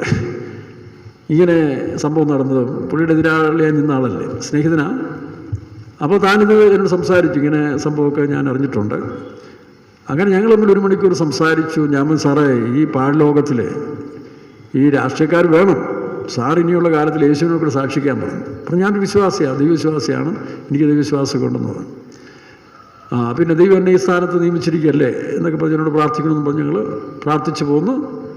പിന്നീട് ഒരു ഇലക്ഷനിൽ താൻ തോൽക്കും, മറ്റ് പാർട്ടിക്കാരൊക്കെ തന്നെ കാൽവാരുന്ന ഒരു അവസ്ഥ വന്നപ്പോൾ ഒരിക്കൽ താൻ വിളിച്ചു. അപ്പോഴും ഞാൻ അദ്ദേഹത്തെ പറഞ്ഞു, 5000 വോട്ടിന് സാറ് ജയിക്കും എന്നെൻ്റെ ആത്മാവ് പറയുന്നുണ്ടെന്ന് പറഞ്ഞു. കറക്റ്റ്. അതിനുശേഷം താൻ 5000 വോട്ടിന് ജയിച്ചു. പിന്നീട് എന്നോട് പറഞ്ഞു, ഞാൻ ഓതറ ഫെയ്ത്തോവിലേക്ക് വരുന്നുണ്ട് എന്ന് പറയാനിടയായി. രണ്ടാമത് ഞാൻ ഇരിക്കുന്നത് ഇടക്കരയിലാണ്. അപ്പോൾ ആ സമയത്ത് മറ്റൊരു സംഭവം നടന്നത്, ജോസഫ് M. പുതുശ്ശേരി എന്ന് പറയുന്ന കല്ലുപ്പാറ MLA, അദ്ദേഹം ഓതറയിൽ വന്ന് തൻ്റെ നോമിനേഷൻ പേപ്പർ കൊടുക്കാൻ നേരത്ത് എൻ്റെ അടുത്തൊന്ന് പ്രാർത്ഥിച്ചിട്ട് പോയി. അങ്ങനെ ചിലപ്പം പലരും വരാൻ നമ്മുടെ ഫെയ്ത്തോണൊക്കെ തീർന്ന് പാസ്റ്റർമാരൊക്കെ ആയിട്ട് പ്രാർത്ഥിച്ചിട്ട് പോകും. ഈ പ്രാവശ്യം നമ്മുടെ റോഷി അഗസ്റ്റിൻ കട്ടപ്പന ചെന്ന് പാസ്റ്റർ കൊണ്ട് തലേ കൈവച്ച് പ്രാർത്ഥിച്ചു, പാസ്റ്റർ അനുഗ്രഹിച്ചു വിടാനൊക്കെ പറഞ്ഞു. അപ്പോൾ അങ്ങനെ പലയിടത്തും. അപ്പോൾ അതുപോലെ ഞാനും പ്രാർത്ഥിച്ചു വിട്ടു, സാധാരണ കാര്യമല്ലേ. പക്ഷേ ഇലക്ഷൻ്റെ ആ ചൂട് ഇങ്ങനെ നിൽക്കുന്ന സമയത്ത് താൻ പെട്ടെന്നൊരു ദിവസം ഫെയ്ത്തോവിലേക്ക് വന്നു. Joseph M. പുതുശ്ശേരി അദ്ദേഹം ഫെയ്ത്തോവിലേക്ക് വന്നിട്ട് നമ്മുടെ ചെന്നൈയിലെ ഓതറയില കസേരയിലിരിക്കുക, ഇങ്ങനെ കൂടി താടിക്ക് അടിഞ്ഞു കൊടുത്തിരിക്കുക. ഞാൻ ചോദിച്ചു, എന്താ സാറേ? എൻ്റെ പാസ്റ്ററെ ഒരു രക്ഷയില്ല, ഈ പ്രാവശ്യം TS John, Kalluppara TS John അദ്ദേഹം തന്നെ ജയിക്കത്തില്ല, സിറ്റിംഗ് MLA. കാരണം താൻ അതിനുള്ള വ്യക്തിത്വമുണ്ട്, രണ്ടാമത് ഒരുപാട് പൈസ ഇറക്കുന്നുണ്ട്, സിറ്റിംഗ് MLA അല്ലേ, തന്നെ ആർക്കും മതിപ്പുകേടൊന്നുമില്ല, നല്ല മനുഷ്യനാണെന്നൊക്കെ പുള്ളി തന്നെ പറഞ്ഞു. നമ്മളാര് ജയിച്ചാലും നമുക്കൊന്നു തന്നെ ഉള്ളൂ. പക്ഷേ ഇദ്ദേഹത്തിൻ്റെ ആ ഇരിപ്പും ദുഃഖവും കണ്ടപ്പോൾ എൻ്റെ മനസ്സിൽ പെട്ടെന്ന് എന്തോ ഒരു ദൈവം തോന്നിക്കുന്നതായിരിക്കും. ഞാനൊന്നെ പുള്ളിയെ തട്ടി. ഞാൻ സാറേ, ഞാനൊരു കാര്യം പറയാം, അനുസരിച്ച് പൊക്കോളാൻ പറഞ്ഞു. എന്താണെന്ന് ചോദിച്ചു. ഇനി ഇലക്ഷൻ എത്ര ദിവസമുണ്ട്? 7 ദിവസം. സാർ പോയി കിടന്ന് ഉറങ്ങിക്കോളാൻ പറഞ്ഞു. ഇനി പ്രചരണത്തിനെ പോകണ്ട, പോയി കിടന്ന് ഉറങ്ങിക്കോ. യേശു എന്നോട് പറഞ്ഞു, സാർ ജയിക്കും, 10,000-ത്തിലധികം വോട്ടിന് ഈ പ്രാവശ്യം ജയിക്കുമെന്ന് പറഞ്ഞു. ഞാൻ പറഞ്ഞതിനേക്കാൾ ഉപരി എനിക്ക് ഞാൻ കണ്ടൊരു സന്തോഷം, ഇദ്ദേഹം പെട്ടെന്ന് ചാടി എഴുന്നേറ്റിട്ട് അത് വിശ്വസിച്ചുകൊണ്ട് ഒരൊറ്റ ഓട്ടം ഓടിയത്. മണ്ഡലം ഓഫീസിൽ ചെന്നിട്ട്, പാർട്ടി ഓഫീസിൽ ചെന്നിട്ട് അദ്ദേഹം ഇതങ്ങ് പറഞ്ഞു, ഇങ്ങനെ ഭാഷ പറഞ്ഞു 10,000-ലധികം വോട്ടിൽ ജയിക്കുമെന്ന്. അപ്പോൾ ജയിക്കാൻ ഒരു പ്രതീക്ഷയില്ലാതിരിക്കുന്ന സമയത്ത് ഇങ്ങനൊരു മെസ്സേജ് വന്നത്. അപ്പോൾ അവരെല്ലാം കൂടി വീണ്ടും പ്ലാൻ ചെയ്തിട്ട് പറഞ്ഞു, അങ്ങനെ ഇനി ദൈവം ജയിപ്പിച്ചാൽ പോലും, ഒരുപക്ഷെ ദൈവത്തിന് ജയിപ്പിക്കാൻ തോന്നിയാൽ പോലും 1000 വോട്ടിലധികം ജയിക്കത്തില്ല. കാരണം കാൽക്കുലേഷൻ ആവണ്ടേ. 1000 വോട്ടിലധികം കൂടുതൽ കിട്ടാനും പോകുന്നില്ലെന്ന് പറഞ്ഞു, 10,000 ഒന്നും കിട്ടത്തില്ലെന്ന് പറഞ്ഞു. നമ്മുടെ ഈ ഒരു ആത്മാവിൻ്റെ ചൂടിലങ്ങ് പറഞ്ഞു കഴിഞ്ഞാലും പിന്നെ നോർമൽ ആകത്തില്ലേ? ഈ ഇലക്ഷൻ്റെ കൗണ്ടിങ് നടക്കുമ്പോൾ എനിക്കൂടെ ഒരു ചെറിയ വൈബ്രേഷൻ ഉണ്ട്. ദൈവം ചെയ്യുമെന്ന് അറിഞ്ഞാൽ പോലും എന്തോ ആണെന്ന് അറിയാൻ വേണ്ടി ഞാൻ റേഡിയോ തുറന്ന് കേട്ടുകൊണ്ടിരിക്കുകയാണ്. റേഡിയോ തുറന്ന് കേട്ടുകൊണ്ടിരിക്കുന്ന സമയത്ത് പെട്ടെന്ന് ഇദ്ദേഹവും TS ജോൺ തമ്മിൽ ഇങ്ങനെ മാറി കയറി ഇറങ്ങി 500 വോട്ട് 400 വോട്ടിന് അങ്ങോട്ടും ഇങ്ങോട്ടും കയറി ഇറങ്ങിയിരിക്കുക. കയറി ഏകദേശം ഒരു 800 വോട്ടിൻ്റെ അധികം നിൽക്കുന്ന സമയത്ത് ഈ പുതുശ്ശേരി സാറിൻ്റെ അപ്പൻ എന്നെ വിളിച്ചിട്ട് പറഞ്ഞു, പക്ഷേ ഇനി 7 ബൂത്ത് എണ്ണാനുണ്ട്. ഈ 7 ബൂത്ത് മുഴുവനും LDFൻ്റെ കോട്ടയാണ്, അതുകൊണ്ട് പ്രവചനം നടക്കുമെന്നുള്ള സംശയമാണ്. പക്ഷെ എനിക്കങ്ങനെ സംശയം തോന്നിയില്ല, കാരണം ഞാൻ തന്നെ പറഞ്ഞതല്ലല്ലോ. പിന്നീട് നടന്ന സംഭവം, 7 ബൂത്ത് എണ്ണിക്കഴിഞ്ഞപ്പോൾ 11,000 ചില്ലുവാനും വോട്ടിന് പുതുശ്ശേരി ജയിച്ച് അദ്ദേഹം അടുത്ത ദിവസം രാവിലെ വെളുപ്പാങ്കാലത്ത് പുള്ളിയുടെ പരിവാരങ്ങളുമായിട്ട് നേരെ ഓദർ ഫെയ്ത്തോം വന്ന് ചായം കുടിച്ച് പോകാനിടയായി. ഇപ്പോൾ രാഷ്ട്രീയ നേതാക്കന്മാരായിരുന്നാലും ചില കാര്യങ്ങൾ നമ്മളെ കൂടെ ഉൾപ്പെടുത്തി നമുക്ക് കാണാൻ കഴിയുന്നുണ്ട്. കാരണം വിശ്വാസികളായ നിങ്ങളും ഇത് കേൾക്കുന്ന നിങ്ങൾക്കൊരു പങ്കുണ്ട്. നിങ്ങൾ ദേശത്തിൽ മറ്റുള്ളവർക്ക് വേണ്ടി ഇടിവിൽ നിന്ന് നോക്കി, നമ്മൾ ജാതി മതഭേദമന്യേ എല്ലാ മനുഷ്യരെയും ദൈവത്തിൽ കൂടെ കണ്ട് അവർക്ക് വേണ്ടി പ്രാർത്ഥിക്കുകയും പക്ഷപാതം ചെയ്യുമ്പോൾ ദൈവം നമ്മളെ ചില ദൗത്യം ഏൽപ്പിക്കും. ദൈവത്തിന് ചില ഇഷ്ടമാണ് ചില ആളുകളോട് ഇടപെട്ട് അദ്ദേഹം ഷെയർ ചെയ്യാൻ വേണ്ടി. അങ്ങനെ എത്രയോ സംഭവങ്ങൾ, ഇതുപോലെ പല സംഭവങ്ങളുണ്ടായിട്ടുണ്ട്. പലയിടത്ത് വെച്ചും തമിഴ്നാട്ടിൽ വെച്ചൊക്കെയാണെങ്കിലും പല സന്ദർഭങ്ങളിൽ നമ്മൾ പലയിടത്ത് പോയി ദൈവത്തിൻ്റെ ആലോചന കൊടുക്കാൻ എന്ന് വെച്ചുകൊണ്ട് നമ്മൾ ബുദ്ധിയിൽ പറഞ്ഞാൽ നടക്കണമെന്നുമില്ല. അതാണ് ദൈവം പറഞ്ഞ് നാളെ ഒരു കാര്യം പറയാൻ പോയാൽ ചിലപ്പം ദൈവം തന്നെ താഴ്ത്തിക്കളയും. നമ്മൾ നീളിച്ച് പോകാതിരിക്കാൻ വേണ്ടി ചിലപ്പോൾ നമ്മളെ താഴ്ത്താൻ ചിലതൊക്കെ ഫെയിലറാകുകയും ചെയ്യും. അപ്പോൾ ഇവിടെ നമ്മൾ ബോധറിയേണ്ട ആവശ്യമില്ല. ദൈവം പറഞ്ഞാൽ കറക്റ്റായിരിക്കും, നമ്മുടെ ബുദ്ധി കൊണ്ട് പറഞ്ഞാൽ അത് നടക്കാതെ പോവുകയും ചെയ്യും. അപ്പോൾ ഈ മുല്ലപ്പെരിയാർ വിഷയ ദിവസങ്ങളിൽ നമ്മൾ പ്രാർത്ഥിക്കുക മാത്രമല്ല, കർത്താവ് വ്യക്തമായൊരു എവിഡൻസ് മുഖ്യമന്ത്രിമാർക്കോ അല്ലെങ്കിൽ നമ്മുടെ ജലവിഭവ മന്ത്രി റോഷിൻ അഗസ്റ്റിനോ അല്ലെങ്കിൽ റവന്യൂ കെ രാജൻ തൃശ്ശൂർകാരൻ നല്ല മനുഷ്യനാണ്. അവരൊക്കെ നല്ല വളരെ നാടിന് വേണ്ടി പ്രവർത്തിക്കാൻ താല്പര്യമുള്ള മനുഷ്യരാണ് ഇവരൊക്കെ. അതുപോലെ സ്റ്റാലിന് ഞാൻ പറഞ്ഞു, ഈ കാലഘട്ടത്തിൽ അവർക്ക് വേണ്ടിയെല്ലാം പ്രാർത്ഥിക്കണം. ദൈവം നമ്മോട് ഇടപെടണം. ലോകത്തിലെവിടെങ്കിലും വ്യക്തമായിട്ട് ആരോടെങ്കിലും ദൈവം സംസാരിക്കണം. ഇതിൻ്റെ കാലാവധി ദൈവത്തിനറിയാമല്ലോ.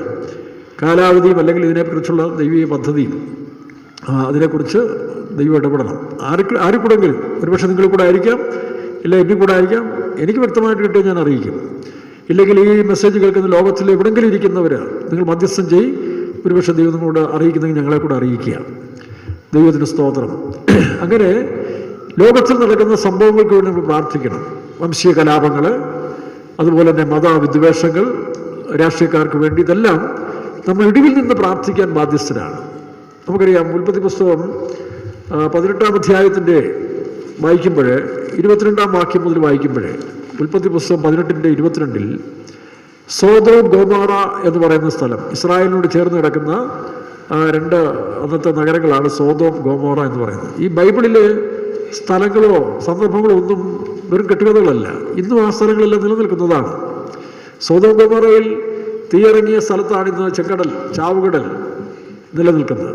അതിൽ ആ ഗന്ധവും ഈ മിനറൽസ് എല്ലാം, കെമിക്കൽ ധാതുക്കളെല്ലാം ഇന്ന് അതുപോലെ തന്നെ വലിയ നിക്ഷേപമായി കിടക്കുന്ന സ്ഥലമായിട്ട് മാറിയിരിക്കുകയാണ്. ഇസ്രായേലിലെ ലോകത്തിൽ തന്നെയും ഇതുപോലൊരു നിക്ഷേപം വേറെ രാജ്യങ്ങൾക്കില്ല.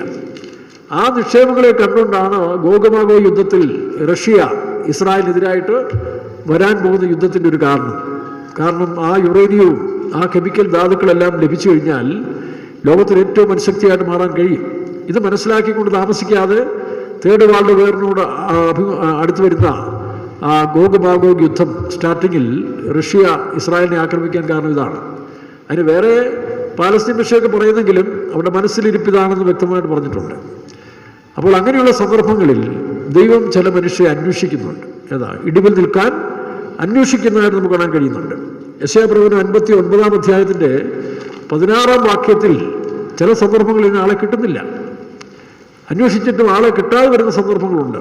അവിടെ നമ്മൾ തന്നെ പറഞ്ഞു, കർത്താവേ നീ സംസാരിക്കണമേ, നിന്റെ ആലോചന എന്നെ അറിയിക്കണമേ. അങ്ങനെ ദൈവമായിട്ടൊരു വലിയ ബന്ധം ഈ കാലത്ത് നമുക്ക് ഉണ്ടാക്കിയെടുക്കണം. വായിക്കാം. ആരും ഇല്ലെന്ന് അവൻ കണ്ട് പക്ഷവാദം ചെയ്യുവാൻ ആരും ഇല്ലായകയാൽ ആശ്ചര്യപ്പെട്ടു. കാരണം എല്ലാവരും തിരക്കാണ്. ഇന്ന് ലോകത്തിലെല്ലാ മനുഷ്യരും തിരക്കല്ലേ. അവരവിടെ ജോലി ചെയ്ത് ഭക്ഷണം കഴിച്ച് കിടന്നുറങ്ങാൻ തന്നെ സമയമില്ലാത്തൊരു കാലം ഒരു കൂട്ടർക്ക്. വേറെ കൂട്ടർക്ക് സമയമുണ്ടെങ്കിൽ എങ്ങനെ ഉപയോഗിക്കണമെന്ന് അവർക്ക് അറിയാതെ പോകുന്നു. ഇതിനിടയിൽ ദൈവത്തെ അന്വേഷിപ്പാനോ, പുതിയ തലമുറയാണെങ്കിൽ മൊബൈലാണ് അവർ ദൈവമായി മാറിയിരിക്കുന്നത് അല്ലേ. സോഷ്യൽ മീഡിയയിൽ ഒരു കൂട്ടർ മൊബൈലില്ലാതെ മുന്നോട്ട് പോകാൻ പറ്റാത്തൊരു കാലം വന്നിരിക്കുകയാണ്. മൊബൈലിന് ഒരുപാട് ഗുണങ്ങളുണ്ട്. ഈ ആധുനിക വിജ്ഞാന ഇതൊന്നും തെറ്റെന്ന് ഞാൻ പറയത്തില്ല. ഇപ്പം മൊബൈൽ തന്നെ എത്ര ആപ്ലിക്കേഷൻ, എന്തെല്ലാം കാര്യങ്ങൾ ഒരു മൊബൈലിൽ ഉൾക്കൊള്ളിച്ചിരിക്കുക. അതൊക്കെ ശാസ്ത്രത്തിന് നേട്ടമാണ്, നമ്മൾ അംഗീകരിക്കാതിരിക്കാൻ ഒക്കത്തില്ല. പക്ഷെ ഇത് കൈകാര്യം ചെയ്യുന്നവരെ സൂക്ഷിച്ചോണം. നിങ്ങളുടെ ആത്മാവിനും നിങ്ങൾക്കും ദോഷമുള്ളതായി ഇന്ന് എടുക്കരുത്. വേദപുസ്തകം തന്നെ പറയുന്നത് തന്നെ ഗുണവും ദോഷവും നിന്റെ മുൻപിൽ വെച്ചിരിക്കുന്നതാണ്. അപ്പോൾ വേദപുസ്തകം തന്നെ ഗുണവും ദോഷവും ഇതിനകത്തുണ്ട്. ദാവീദ് ചെയ്ത നന്മകളും ദാവീദിൻ്റെ സകല ഉള്ളറിയായ്മകളും ഇതിനകത്തില്ലേ. നമ്മളെപ്പോലുള്ള എല്ലാ മനുഷ്യരുടെയും തനി സ്വഭാവം വെളിപ്പെടുത്തുന്നുണ്ട്. ഒന്നും കള്ളം പറഞ്ഞിട്ടില്ലല്ലോ. ഒരു മതഗ്രന്ഥമാക്കി ഒരു പ്രത്യേക വിഭാഗത്തിന് ഉയർത്തിക്കൊണ്ടുവരാൻ വേണ്ടി ആ ഗ്രൂപ്പിനെ പൊക്കിപ്പറഞ്ഞല്ല മതഗ്രന്ഥം, ഈ ബൈബിൾ എന്ന് പറയുന്നത്. ഇപ്പോൾ അബ്രഹാമിൻ്റെ ജീവിതത്തിൽ വന്ന പാളിച്ചകളും ജയങ്ങളും എല്ലാം ഒരുപോലെ അതിനകത്ത് എഴുതിയിട്ടുണ്ട്. അതാണ് സത്യവേദപുസ്തകം എന്ന് എഴുതിയിരിക്കുന്നത്. മലയാളത്തിൽ ഇതിന് സത്യവേദപുസ്തകം എന്നാണ്. ഇതൊരു ഭാഗ്യമല്ലേ. 6000 വർഷത്തെ ചരിത്രങ്ങൾ, 6000-ലധികം വർഷങ്ങളായിട്ട് ഈ മാനവ സമൂഹത്തിൻ്റെ ചരിത്രങ്ങൾ മുഴുവനും ഉൾക്കൊള്ളിച്ചൊരു പുസ്തകമാണ്. ഹിസ്റ്റോറിക്കൽ എവിഡൻസ് അതിനകത്തുണ്ട്. രാജ്യങ്ങൾ, സാമ്രാജ്യങ്ങൾ, ഇതൊന്നും നിഷേധിക്കാൻ ആർക്കും സാധ്യമല്ല. എന്നാൽ പിന്നീട് പല മതഗ്രന്ഥങ്ങളിലും നമ്മൾ നോക്കുമ്പോൾ അവിശ്വസനീയമായ പല കാര്യങ്ങൾ, മനുഷ്യന് അതിശയോക്തിയുള്ള കാര്യങ്ങൾ ഉള്ളപ്പോൾ തന്നെ വേദപുസ്തകത്തിൽ ഇതില്ല. അതിലേറ്റവും വലുത് ഇസ്രായേൽ എന്ന് പറഞ്ഞ സംഭവം തുടക്കം മുതൽ ഇന്ന് വരെയുള്ള സത്യം ഇതിനകത്തുണ്ട്. ഈ സംഭവിക്കാൻ പോകുന്ന കാര്യങ്ങൾ ഇതിനകത്തുണ്ട്. നോക്കണം. ഇപ്പോൾ വേദപുസ്തകം എന്ന് പറയുന്ന ഒരു വലിയ നിക്ഷേപമാണ്. ഒരു ഗാലറി തന്നെയാണ്, ഒരു ലൈബ്രറിയിൽ ഒരു വലിയ ഗാലറി തന്നെയാണ്. ഇത് വായിക്കുന്നതോറും മനുഷ്യൻ്റെ അറിവ് കൂടും, വിവേചന ശക്തി കൂടും. കാരണം 6000-ലധികം വർഷകാലങ്ങളിൽ മനുഷ്യർ ജീവിച്ച ചരിത്രങ്ങൾ, ഇനി സംഭവിക്കാൻ പോകുന്ന കാര്യങ്ങൾ ഉൾക്കൊള്ളിച്ചുകൊണ്ട് എഴുതപ്പെട്ട ഒരു അമൂല്യമായ ഗ്രന്ഥമാണ് ബൈബിൾ എന്ന് പറയുന്നത്. ഇത് ക്രിസ്ത്യാനികൾ തന്നെയല്ലല്ലോ. അബ്രഹാം ക്രിസ്ത്യാനിയായിരുന്നു അല്ലല്ലോ. ആരോ ക്രിസ്ത്യാനിയായിരുന്നു, ആദാം ക്രിസ്ത്യാനിയായിരുന്നു, ഒന്നുമല്ല. പിന്നെ വന്ന യഹൂദന്മാർ, അത് യഹൂദ മതം, യേശുവിനെ ക്രൂശിച്ച മതം. റോമൻ ചരിത്രം, ബാബിലോണിയ, മേദോപാഷ്യ, ഗ്രീക്ക്, റോമൻ ജനാധിപത്യ സാമ്രാജ്യം, ഇനി വരാൻ പോകുന്ന ആൻറ്റിക്രൈസ്റ്റ് സാമ്രാജ്യം, വരാൻ പോകുന്ന മില്ലിനിയം, ഇതെല്ലാം ഉൾക്കൊള്ളിച്ചുകൊണ്ടുള്ള ഒരു അമൂല്യ ഗ്രന്ഥമാണ്. ഇത് ഞാൻ കയ്യിലെടുത്തിട്ട് 44 വർഷങ്ങൾ കഴിഞ്ഞു, ഇന്നുവരെ താത്തു വെച്ചിട്ടില്ല. കാരണം വായിക്കുന്നതോറും അതിൽ നിന്നിങ്ങനെ നിക്ഷേപങ്ങൾ പൊങ്ങി വരികയാണ്. ഒരു ആഹാരം കഴിച്ചില്ലെങ്കിലും എനിക്ക് പ്രശ്നമില്ല. പക്ഷേ ഇതിനകത്തൊരു മൂല്യം കിട്ടിക്കഴിഞ്ഞാൽ അന്നുള്ള സന്തോഷം, ആരോഗ്യം ഒരു പ്രത്യേകത തന്നെയാണ്. അവർ റിസർച്ച് ചെയ്തുകൊണ്ടിരിക്കുകയാണ് ഇനിയും. അതുകൊണ്ടാണ് ഇത് എത്ര പറഞ്ഞാലും നമുക്കും ആരോഗ്യം വർദ്ധിച്ചുകൊണ്ടിരിക്കും. യേശു പറഞ്ഞില്ലയോ, നിങ്ങളറിയാത്തൊരു ആഹാരം ഞാൻ. ശമരിയാസ്ത്രീയോട് യേശു സുവിശേഷം അറിയിച്ചപ്പോൾ എന്ത് ചെയ്തു? അവർ ഭക്ഷണം കൊണ്ടുവന്നപ്പോൾ യേശു ശാപ്പറൊക്കെ മറന്നുപോയി. കാരണം ഇതിനകത്തൊരു ആരോഗ്യമുണ്ട്, ജീവനും വെളിച്ചവും നൽകുന്ന ഒരു ശക്തി ഇതിനകത്തുണ്ട്. ഞാൻ പാലായിൽ ഇരിക്കുന്ന സമയത്ത് പ്രാർത്ഥന കൊണ്ട് കഴിഞ്ഞ് ആത്മാവിൽ സന്തോഷിച്ച് വേദപുസ്തകത്തിലെ 110-ാം സങ്കീർത്തനം വായിക്കാൻ തുടങ്ങി. 9 മണി 9:30 ആയിക്കാണ്. 9 മണി കഴിഞ്ഞു.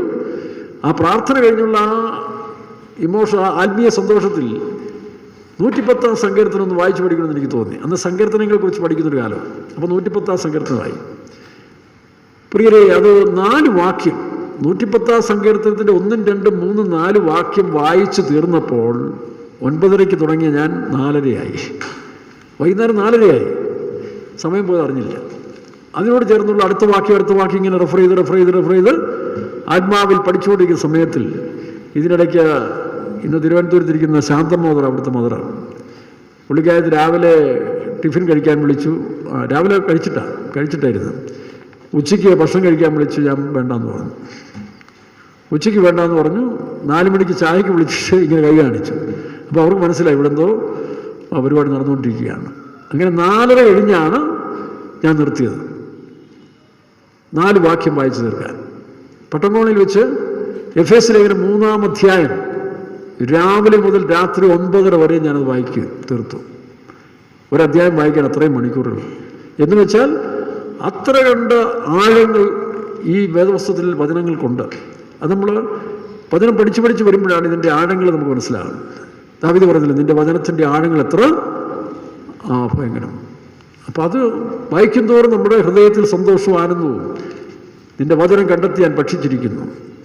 അപ്പോൾ ഇങ്ങനെ ഒരു അനുഭവം നമ്മൾ തുടർന്ന് പോകുമ്പോൾ ലോക ചരിത്രങ്ങളും സയൻസും എല്ലാം ഇതിനകത്തുണ്ട്. അല്ല വെറും ഭക്തിയുടെ ഗ്രന്ഥമായിട്ടല്ല ഇതിന് പഠിപ്പിക്കേണ്ടത്. ഇത് വായിച്ച് ഇതിൻ്റെ അറിവ്, ജ്ഞാനം, വിവേകം ഇതെല്ലാം ഇതിൽ നമുക്ക് ലഭിക്കും. ദൈവത്തിന് സ്തോത്രം. അപ്പോൾ സോദോം എന്ന് പറയുന്ന ഇന്നത്തെ ചെങ്കടൽ, ചാവുകടൽ പ്രദേശങ്ങൾ അതിക്രമങ്ങൾ വർദ്ധിച്ചുകൊണ്ടിരുന്നൊരു കാലമാണ്. ഹോമോസെക്സ്വാലിറ്റി, സ്വവർഗ രതി, പാപം അധികരിച്ചതായ സമയത്തിൽ, കാരണം പിശാചിന് എപ്പോഴും ആഗ്രഹം എന്ന് വെച്ചാൽ ദൈവം എന്ത് പറഞ്ഞു അതിനെതിരായി ചെയ്യുക. ദൈവം വലത്തോട്ട് നടക്കാൻ പറഞ്ഞാൽ ലോകത്ത് അടുത്തോട്ട് നടന്നതാണ്. അപ്പോൾ ഇടത്തോട്ട് അല്ലെങ്കിൽ നേരെ ഓപ്പോസിറ്റ്, അതാണ് പിശാചിൻ്റെ ഡയറക്ഷൻ. ഇന്നും അങ്ങനെയല്ലേ? ഇവൻ ഇടംപിരിയാന്ന് പറയത്തില്ലേ? എൻ്റെ മകൻ ഇവൻ ഇടംപിരിയാന്ന് പറയും. കാരണം വെച്ചാൽ ഏതിൻ്റെയും നെഗറ്റീവ് വശങ്ങളാണ് അവൻ്റെ തലയ്ക്കകത്ത് എപ്പോഴും കയറത്തുള്ളൂ. നല്ല വശങ്ങൾ കണ്ടുപിടിക്കാൻ അവൻ അറിയത്തില്ല. അതിനാണ് ഇടംപിരി എന്ന് പറയുന്നത്. അപ്പം ഈ വലത്തോട്ട് പോകുന്ന ഒരാൾ ഇടത്തോടെന്ന് പറയുന്നതിൻ്റെ കാരണം ഇതാണ്. അല്ലാതെ നമ്മുടെ ഇടഭാഗം മോശമായതുകൊണ്ടല്ല. ഇടകയ്യോ ഇടഭാഗമോ ഒന്നും മോശമായിട്ടില്ല. അത് ആ ചിന്തയിൽ നിന്നുണ്ടാകുന്ന, അതാണ് ഈ സ്പിരിറ്റ്. ഇപ്പോൾ ആദാമും ഹവ്വായും തോട്ടത്തിൽ വലത്തോട്ട് ചിന്തിച്ചുകൊണ്ട്, അല്ലെങ്കിൽ നേരെ മുന്നോട്ട്, നമ്മൾ വലത്തോട്ടൊന്നല്ല മുന്നോട്ട് ചിന്തിച്ചുകൊണ്ടിരുന്ന സമയത്തിൽ വേറൊരു ഉപദേശം എന്നത് അവരെ പുറകോട്ട് പിടിച്ചെടുത്ത് നോക്കണം. വേറൊരു ഉപദേശം കൊടുത്തവരെ പുറകോട്ടേക്ക്, റിവേഴ്സിലേക്ക് മാറ്റിയെടുത്തു. അതുകൊണ്ടാണ് യേശു പറഞ്ഞു മാനസാന്തരപ്പെടുക, തിരിഞ്ഞു വരിക. അപ്പോൾ പലപ്പോഴും മനുഷ്യൻ്റെ ഹൃദയത്തിൽ ഈ നെഗറ്റീവ് ചിന്തകൾ അല്ലെങ്കിൽ തകർച്ചയുടെ ചിന്തകൾ, ഡിസ്ട്രക്റ്റീവ് മൈൻഡ് എന്ന് പറയുന്നത്, അതാണ് സാത്താനിക് എന്ന് പറയുന്നത്. അല്ല, സാത്താൻ കണ്ണും തള്ളി കൊമ്പും വച്ചവനല്ല. ഇത് രണ്ടും ജ്ഞാനമാണ്. ഒന്ന് വിസ്ഡം ഓഫ് ഗോഡ്, മറ്റേ വിസ്ഡം ഓഫ് വേൾഡ്. ലോകജ്ഞാനം, ദൈവം. ഇതാണ് സാത്താനും ദൈവവും തമ്മിലുള്ള വ്യത്യാസം. അല്ലാതെ ഒരു വ്യക്തിത്വത്തിലുള്ള ദൈവത്തെ കാണേണ്ടത്. ദൈവം എന്ന് പറയുന്ന ഒരു വ്യക്തിത്വത്തിൽ വെളിപ്പെട്ടത് യേശു ക്രിസ്തുവാണ് നമ്മളെ മനസ്സിലാക്കി തരാൻ വേണ്ടി. പക്ഷേ അതിനുമ്പോൾ ദൈവം വെളിച്ചമാണ്, ദൈവം ജീവനാണ്, ശക്തിയാണ് നമ്മൾ കാണുന്നുണ്ട്. അപ്പോൾ ഇതുപോലെ സാത്താൻ എന്ന് പറയുന്നത് ലോകജ്ഞാനമാണ്. ആ ജ്ഞാനം കൊണ്ട് മനുഷ്യരിൽ വേണ്ട, ഇപ്പോൾ ഡ്രഗ്സ് അഡിക്ഷൻ, പല കോളേജുകളിലെയും കുട്ടികൾ 40% ഡ്രഗ്സ് അഡിക്ഷൻ എന്നാണ് ഇപ്പോൾ ഗവൺമെൻറ്റിൻ്റെ പഠനം. അത് പെൺകുട്ടികൾ പോലും. സത്യമാണ്. ഞാൻ അവിടെ എടുത്തിരിക്കുമ്പോൾ ഒരു ക്രിസ്ത്യാനി പെൺകുട്ടി ഡൽഹി പഠിച്ചുകൊണ്ടിരിക്കുകയാണ്. അവധിക്ക് വന്നപ്പോൾ അവൾ ആങ്ങളോട് പറയുക, ഇവിടെ പോയി ഒരു പൈൻറ്റ് വാങ്ങിച്ചുകൊണ്ടിരാൻ പറഞ്ഞു. ഹാഫ് പൈൻറ്റ് വാങ്ങിച്ചുകൊണ്ടിരാൻ സ്വന്തം ആങ്ങളിയോട്. അവനോട് പറയാം, ദൈവമേ ഞാൻ വാങ്ങിച്ചു കൊടുത്തില്ല, പിന്നെ അവൻ അയലോക്കാരനെ തേടിപ്പോവും. അത് സംഭവിക്കാതിരിക്കാൻ വേണ്ടി ഞാൻ തന്നെ വാങ്ങിച്ചു കൊടുത്താൽ എൻ്റെ മനസാക്ഷിയിൽ ഭയങ്കര കുത്തലായി പോകുന്നത്.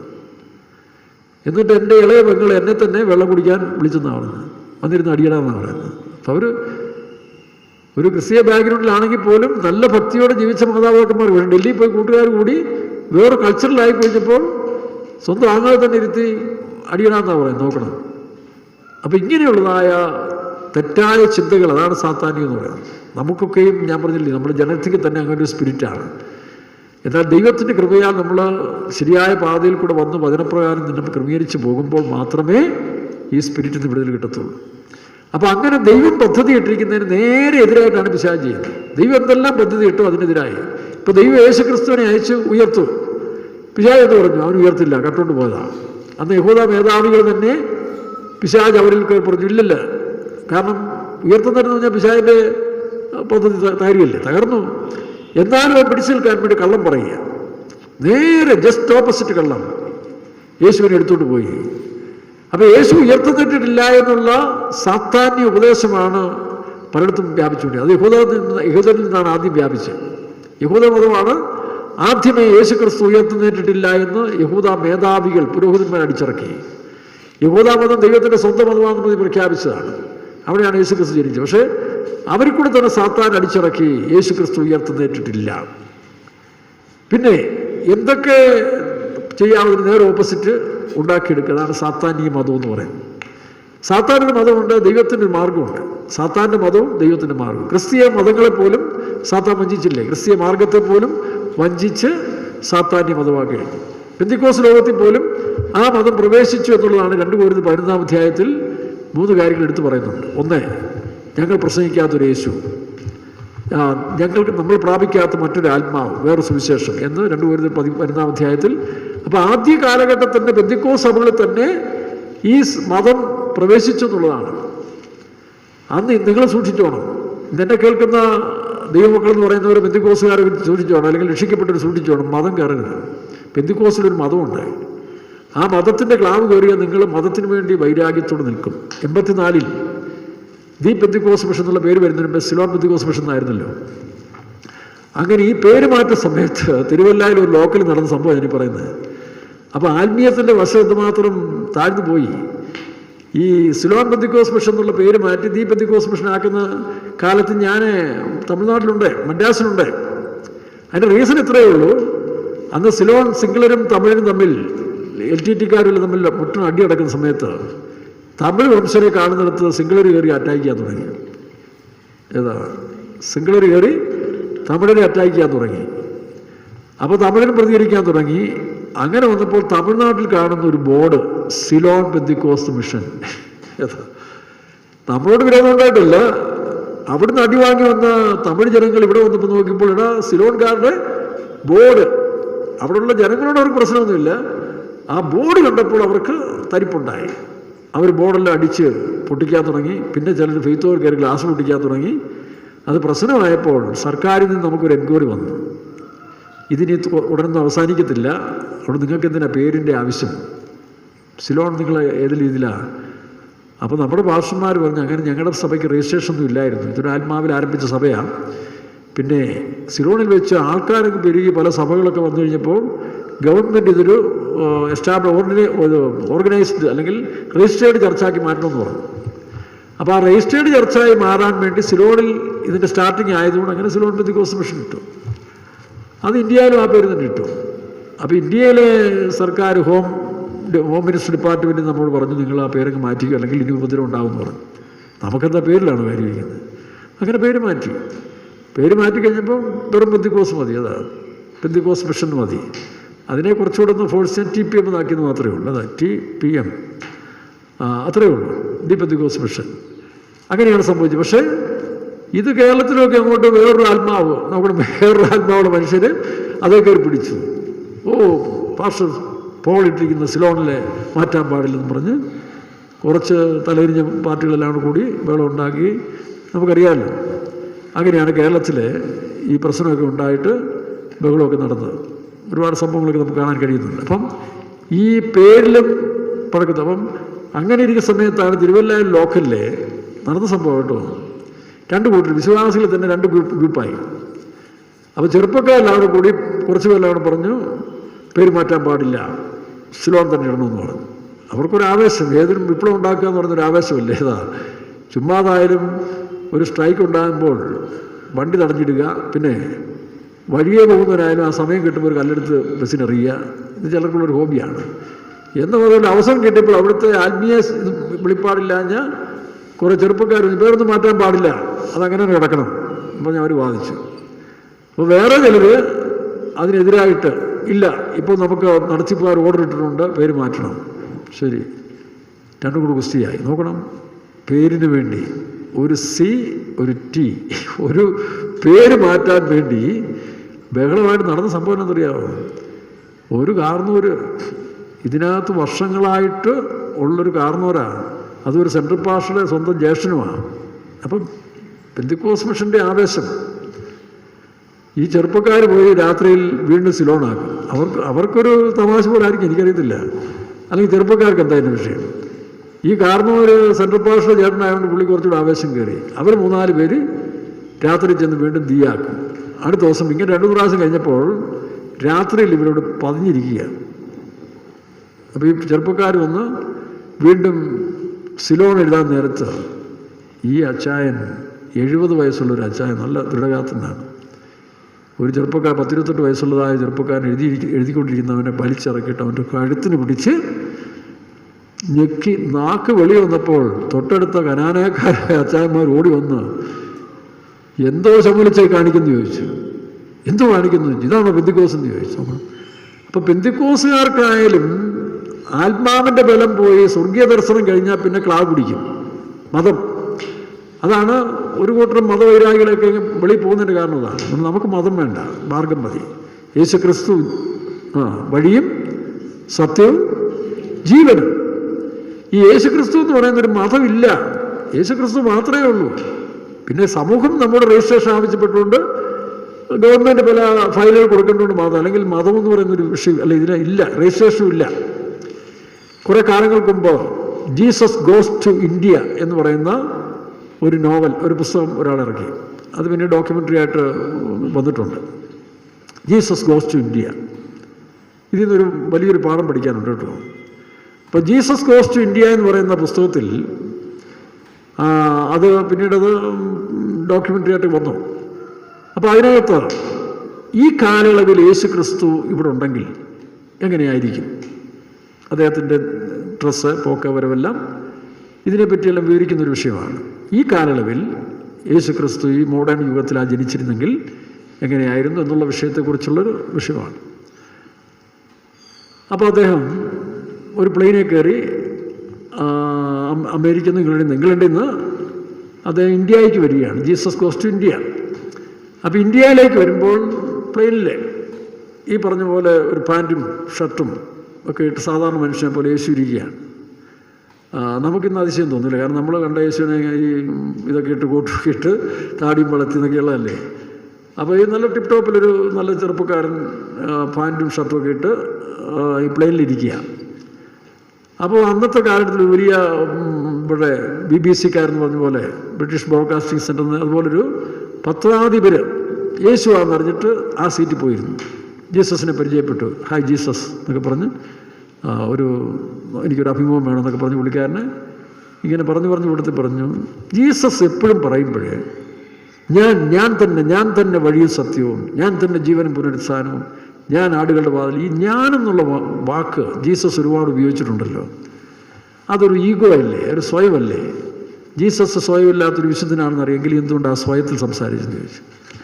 അപ്പോൾ ജീസസ് പറഞ്ഞത് എനിക്ക് വേണ്ടി മാത്രം പറഞ്ഞതല്ല, എൻ്റെ കാലശേഷം നിങ്ങൾ ഓരോരുത്തരും അത് തന്നെ പറയണം. ഏതാ? അല്ല ഞാനിതാണെന്ന് പറഞ്ഞ് എൻ്റെ പിന്നാലെ നടക്കുകയല്ല, അത് തന്നെ നിങ്ങളായിത്തീരണം. പറയുന്നത് മനസ്സിലാവുന്നു?